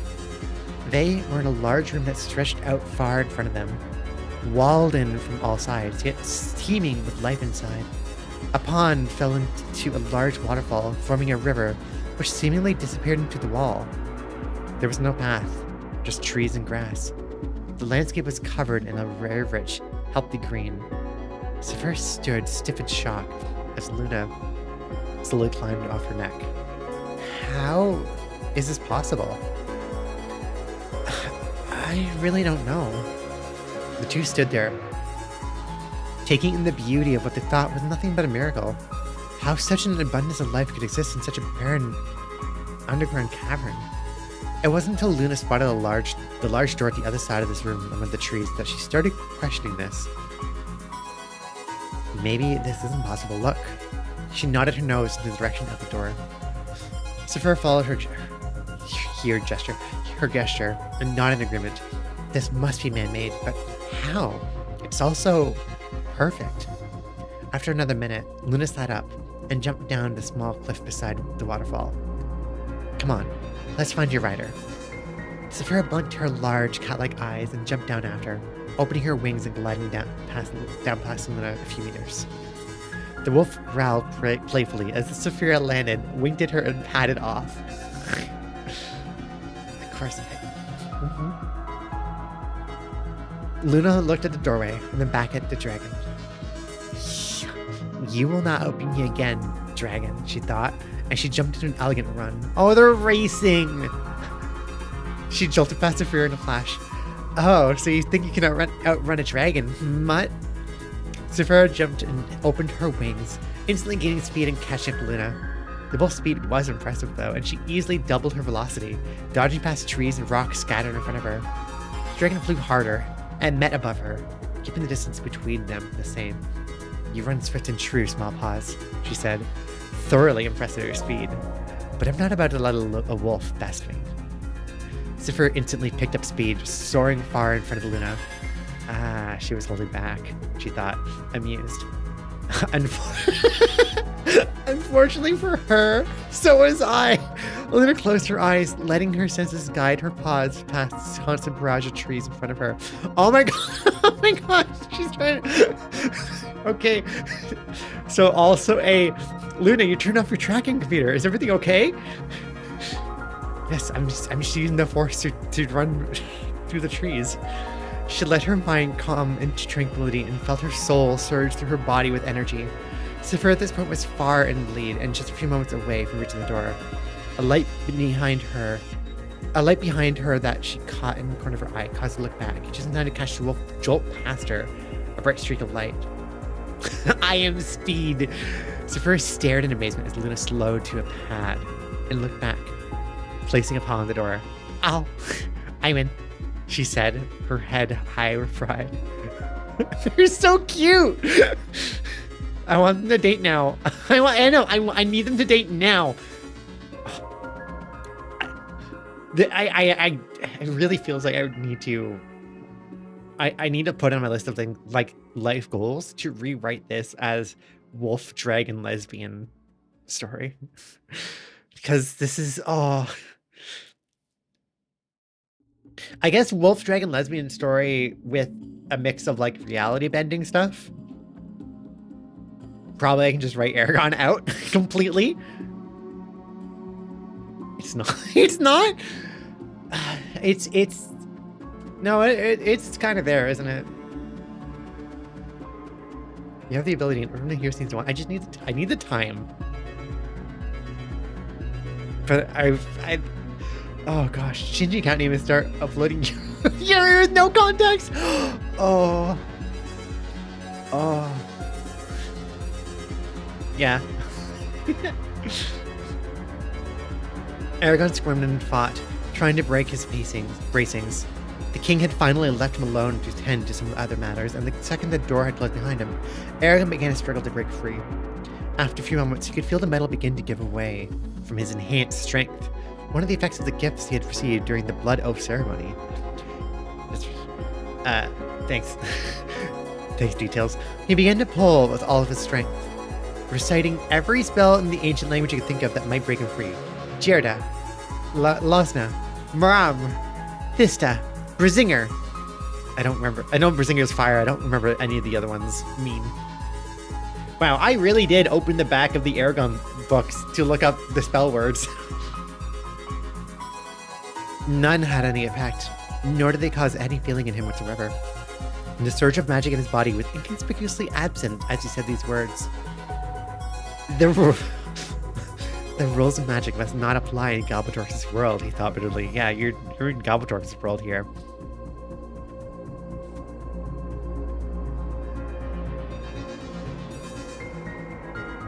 Feeling when I have time for it, you can say it. Oh my god, so I write the yaoi and the yuri story.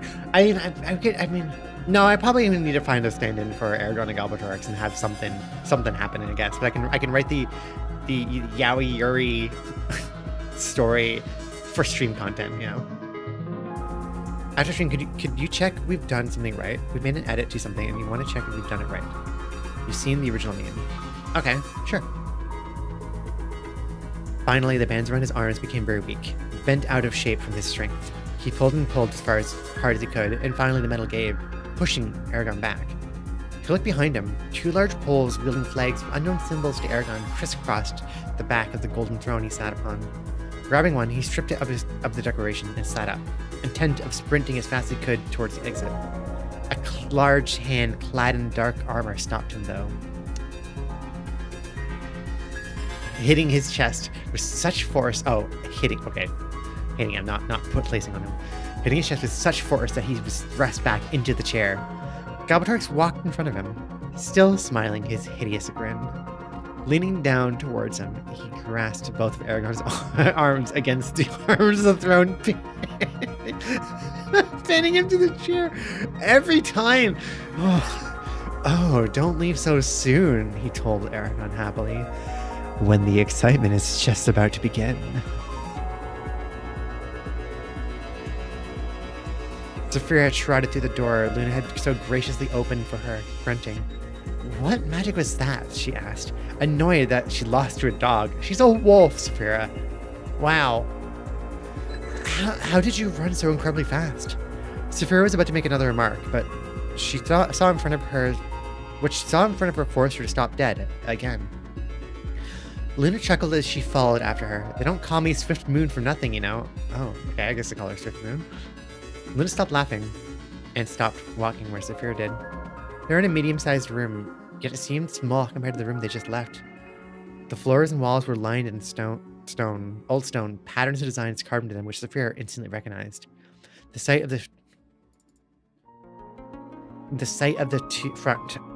front of the two kept her from making a comment on that, though. In front of the blue dragon and black wolf, in pure white with gold trimming, was a huge, massive doorway. Whoa. Wow. The two stood, speechless at the sight, and what they were finding in these strange caverns under the mountain. I definitely don't like the looks of this, Luna thought to herself. Saphira took a step forward. She instantly barked out of instinct. Wait, Saphira barked? Okay. Saphira's snake-like head snapped to look at her, shocked. Oh, wait. Luna barked. Luna barked at Saphira. Saphira, what are you doing? Are you really just gonna walk into there? Of course I am, she growled. Eragon could very well be in there. So you're just gonna walk through a large door. Do you have any idea what you could be getting into? Look around you, Saphira. Do you not notice how improbable that forest back there was? That isn't possible. Neither is this, she gestured. Whoever did this is powerful, Saphira. Very, very powerful. Walking into his possible lair might not be a very good idea. We can't do this, Saphira. It's too dangerous. It'll rip you to shreds. And if it has Eragon, how can you be sure that he's still alive? Saphira reared up and turned to face her, letting loose a terrifying roar. Her face fell right in front of Luna's, causing her to stumble back as she pushed her with her snout. Don't tell me what and what not to do, Mutt, she roared. You may enjoy living the life of a lone wolf. No attachments, no bounds, but how can you possibly tell me to give up on saving my one true partner? Saphira, Luna's right there. When you have no idea what it means to feel loved. Also, ouch! Wow, wow and ouch. What it means to share your life with somebody. How can you possibly understand what I'm going through? She sighed. How can you know what it's like to be so close to losing the person closest to you, to lose half of what makes you whole? She looked away and then backed away. Looking back at the wolf, she had pushed her completely against a wall. I'm sorry. I didn't mean to freak out on you. Just, you need to understand, I'd dive into the deepest depths of the ocean, fly the highest heights in the sky, walk through fire and hell if there was such a place itself for Eragon. I love him. I can't let anything happen to him. No matter what happens or where he ends up, I cannot give up trying until I know for certain he is safe with me. She looked back at the door, even if that means walking into the jaws of death itself. I understand your concern, truly I do, but I need to do this. She looked back at the wolf, eyes apologetic, and full of regret. Oh, I'm so sorry, Luna. I really do appreciate everything you've done for me, and for coming with me, but I won't force you to walk through the final door. I can't expect you to do something for someone you don't care about or know, especially when you may not even know that feeling. Again, ouch. Luna's eyes began to tear up. I do know what you're going through, she longed to say to the dragon. The wolf had gone through more pain and loss than the dragon may not have even thought was possible to live through, and each day because she's edgy. And each day she struggled to hold on to herself and keep going. She just took a deep breath and composed herself. No, she was strong. She had gotten this far in her life. She wasn't about to fall apart now. If she were to die here with Saphira, at least her death would mean something to someone. Luna trotted up to Saphira in front of Saphira, looking back into her eyes. No, Saphira, if you're seriously going to do this, I'm not about to let you die alone. Saphira simply nodded and walked up to the door, her heart happy and growing confident out of realization of her new friendship. Friends. Come on.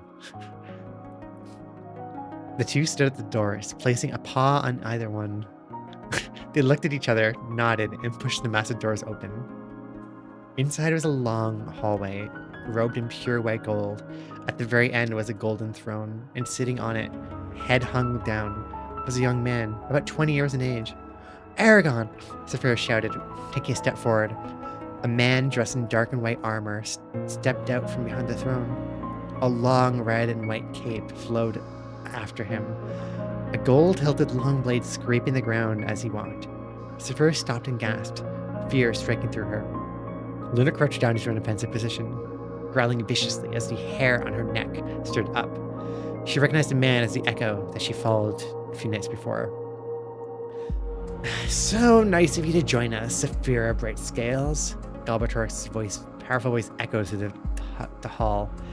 He raised his hand and gestured to Eragon. His head still hung low. Galbatorix simply smiled at the two. Eragon has missed you terribly. It's nice to see that you two can move together again. If it perchance be the final time. Oh wow, a lot of comment here. 15. Yeah, maybe I think about 15's right. Definitely knew what she was doing. There was no way that was not intentionally super gay. Octoverse, I didn't know I was gay. I didn't know I was gay for a long time. I don't know. I don't know if I knew what I was doing. I might have been processing things with this. Okay, author's notes, and maybe we'll stop here because it's 1:30. But like, and this is kind of a chunky author's note, so maybe this is a good stopping point. Well, 10th chapter. Cheers. Really didn't think I'd get this far, but honestly, I'm having such a blast reading this. Thank you for anyone who is keeping up with this and reading. Specifically, Gobltorix owns. Thanks for your comments. Okay, that must have been somebody who was commenting a lot or leaving a lot of reviews. I hope you enjoy my story. Please, everyone, remember, don't hesitate to make a review or comments of sorts. I'd love to hear what readers think and have to say about this. And it's just nice to know that people are reading this. Smiley face. I may or may not update on Sunday. If not, definitely on Monday I'll have a chapter 11 up for everyone. You can definitely expect a fight scene. Also, I would like to know, what do people think of Luna, the wolf in my story? I personally like her, and I doubt I'd cut her out completely, but I would change her level of importance in the story based on if people like her or not. Oh, that's right. I think that was a kind of common-ish thing with fanfic writing sometimes, that like when people were writing and like doing these things, they'd be like, hey, like where do you think we should go from here? Or like they would people would like adapt stuff to how people were responding, I guess. Like if you really don't give a shit, if you don't like give a dash about her, give a shit about her, I guess I won't bother with background story, that sort of thing. So please give me your feedback. Oh, that was me. Like, I want to write more about her, but if people don't like this, I guess I'll stop. Well, here's hoping I can get another 10 chapters in. Please review. I can't stress how much I'd like to hear the feedback. Yeah, we know. Oh my god, I even did this.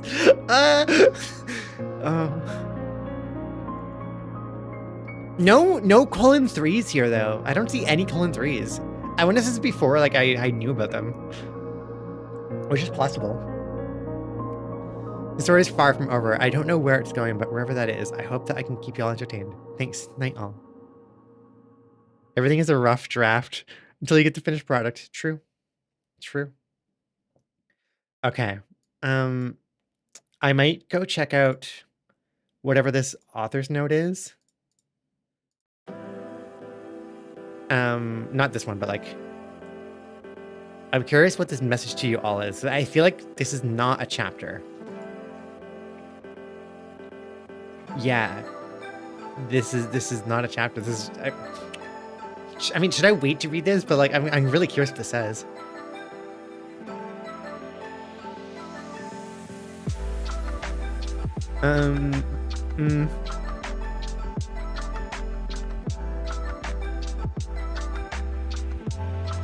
Oh, also, I think this was.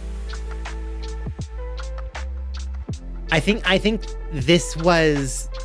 I think this was the. This is the ending. I think Secret's Flame.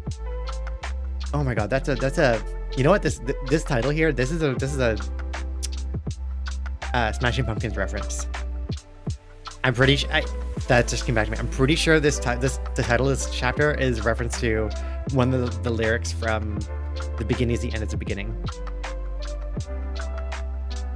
Which is also just a really good song. But yeah, let me look at this. So like this is, I guess I wrote 20 chapters and then I wrote a message. I did, this might be like a prologue to part 2 and then a summary of the story. Yeah, I'm glad I just stopped doing spaz, like doing like da for laughing or like just LMAO. I used to use LOL. I'm not Facebook. Wait, no, is LOL simultane? Hold on a second. No, LOL is not Facebook Mom. No, don't do that to me. Don't you do that to me. I'm not a Facebook Mom.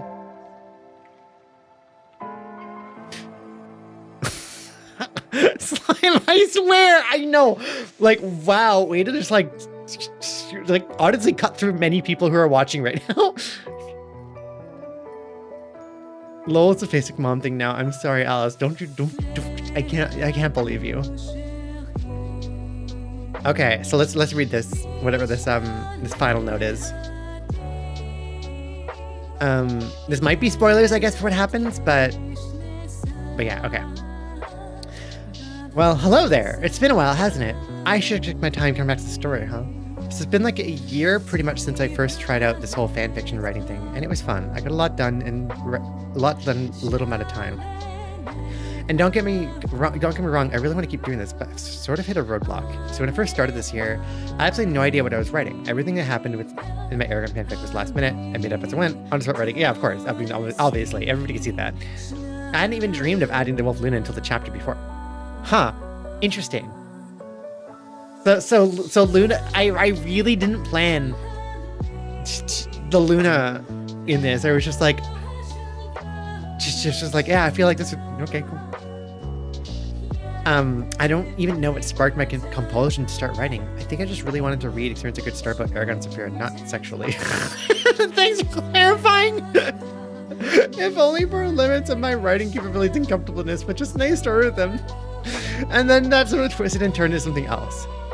Kind of think of it, reading Given Inside's Eragon x Saphira story pushed me to do it. Not Angela's Gift, but the variation on that where they end up going to America in the present. That's not important. Oh, I guess it wasn't Angela's Gift, but I guess it was a different one. Huh. I guess he does it just, but also, oh my god, that's right, that is what that story is. Eragon and Saphira go to America. Huh, okay. So instead of looking for one, I tried writing one. I'm getting off topic.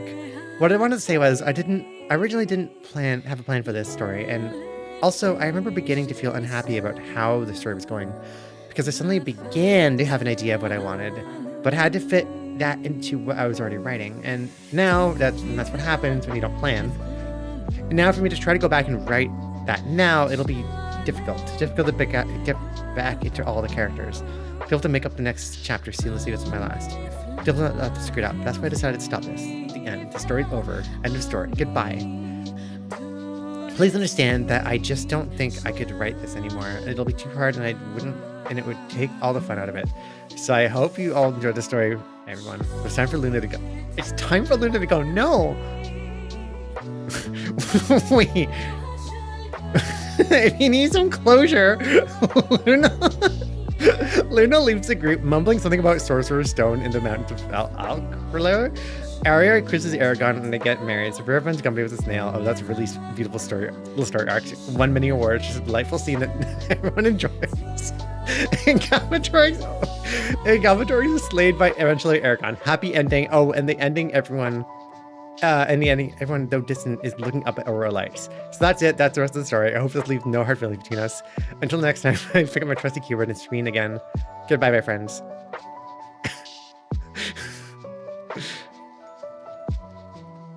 No, I'm totally shitting you all. I'm just going to start a new story and name it Light of the World Part 2. Also, none of that actually happens, don't worry. Well, Luna might go to the mountains of Arctic, but we'll see. Anyways, recap. I'm not stopping the story. Wow. I did a fake out like that. And as a bonus, I'll make the next chapter in Part 1, the link for Part 2, so you don't have to look, okay? Gnome saying, you dig? All right, I'm out. I'm tired. Peace. Okay.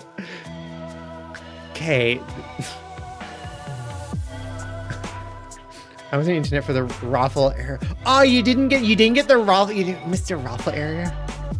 You missed the ponage, maximum ponage.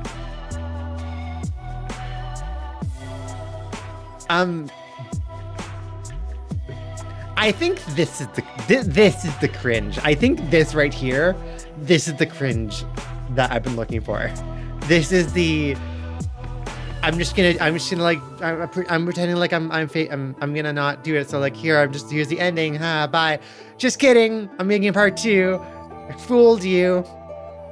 Yeah, it was all story here. Alice, Sky, it's not that what I've discovered. Wow.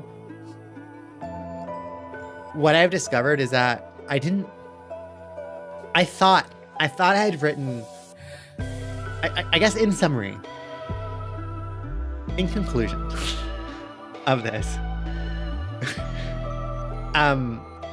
I thought I had written some boring, cringy Eragon fanfic in high school.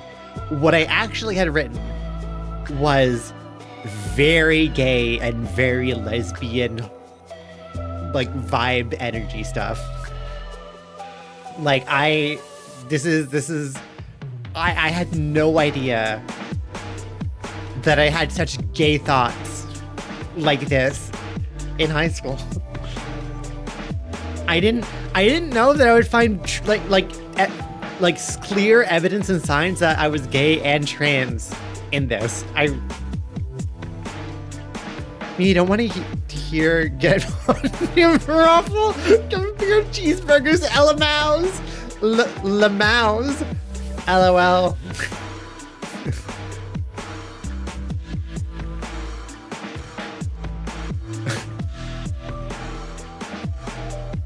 Great about let's bring your thoughts, I guess. Yep. Mm-hmm. I think that really is a testament to like I really was just writing this off the cuff as I was going and or like making up as I go, and so it really is a representation of in some way of like what I was trying to process, which is that I was a girl and that I was a furry wolf and that I was very gay. Slimeton, yeah, I actually so somebody mentioned that last stream, right? Or was it earlier this stream? I don't remember. Time is a flat circle. But like yeah, these streams in this community and like a lot of the other communities we are a part of too, like there's a lot of generational overlap, which is really cool. Yeah. Yeah, this is just like this ended up being like a cool snapshot, yeah.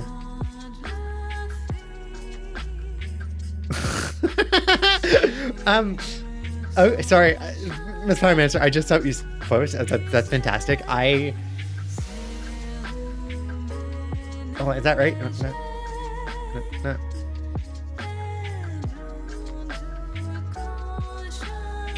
Technically, I'll double check that, but like that's a really good idea. Time's conspiracy theory. Everybody is just trying to convince us is a real thing, but we hold out strong. I think you almost did it right. Yeah, I need to double check. No, that pretty much is it. That. No, I think you got it right. It's that.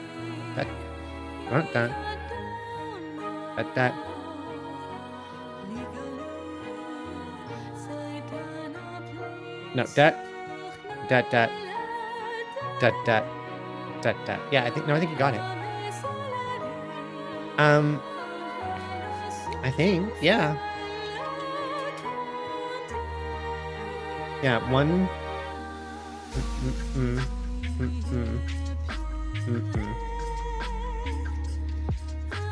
I mean, I'm too tired. I'm too tired to think right now.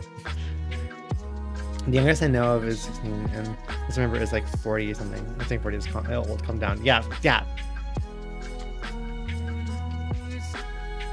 Wait, what are you doing? I'm ending stream. I'm out. This was amazing.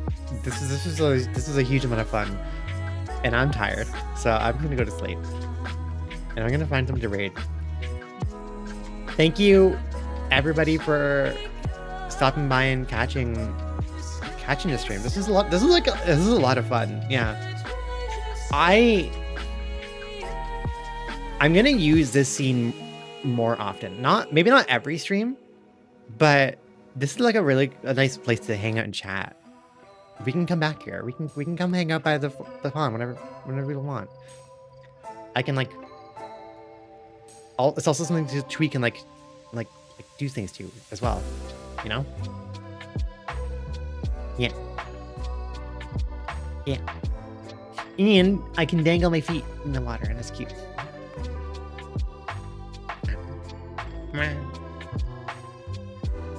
Okay. Yeah. Let's get rating. Oh, hang on, streaming. Yeah, I'm just about to go through and check who's live. And that's a good choice for me. I'm good to say hi. Yeah, let's go say hi.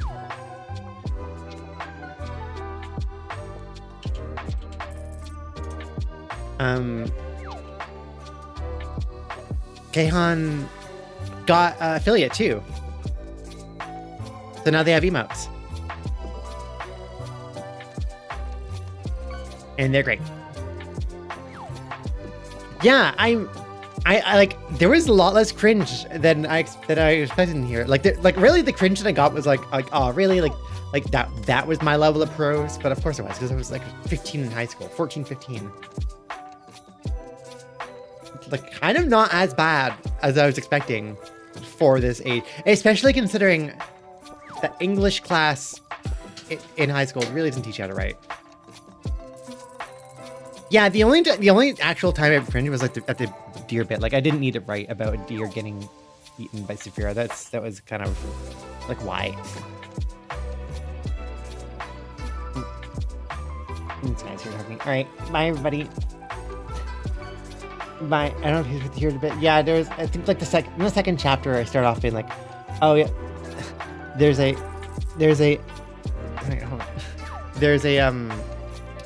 deer that Saphira hunts, and so there's like 2 paragraphs of like from the deer's perspective of like getting hunted. It was like kind of Anyways, bye. Take care, everybody.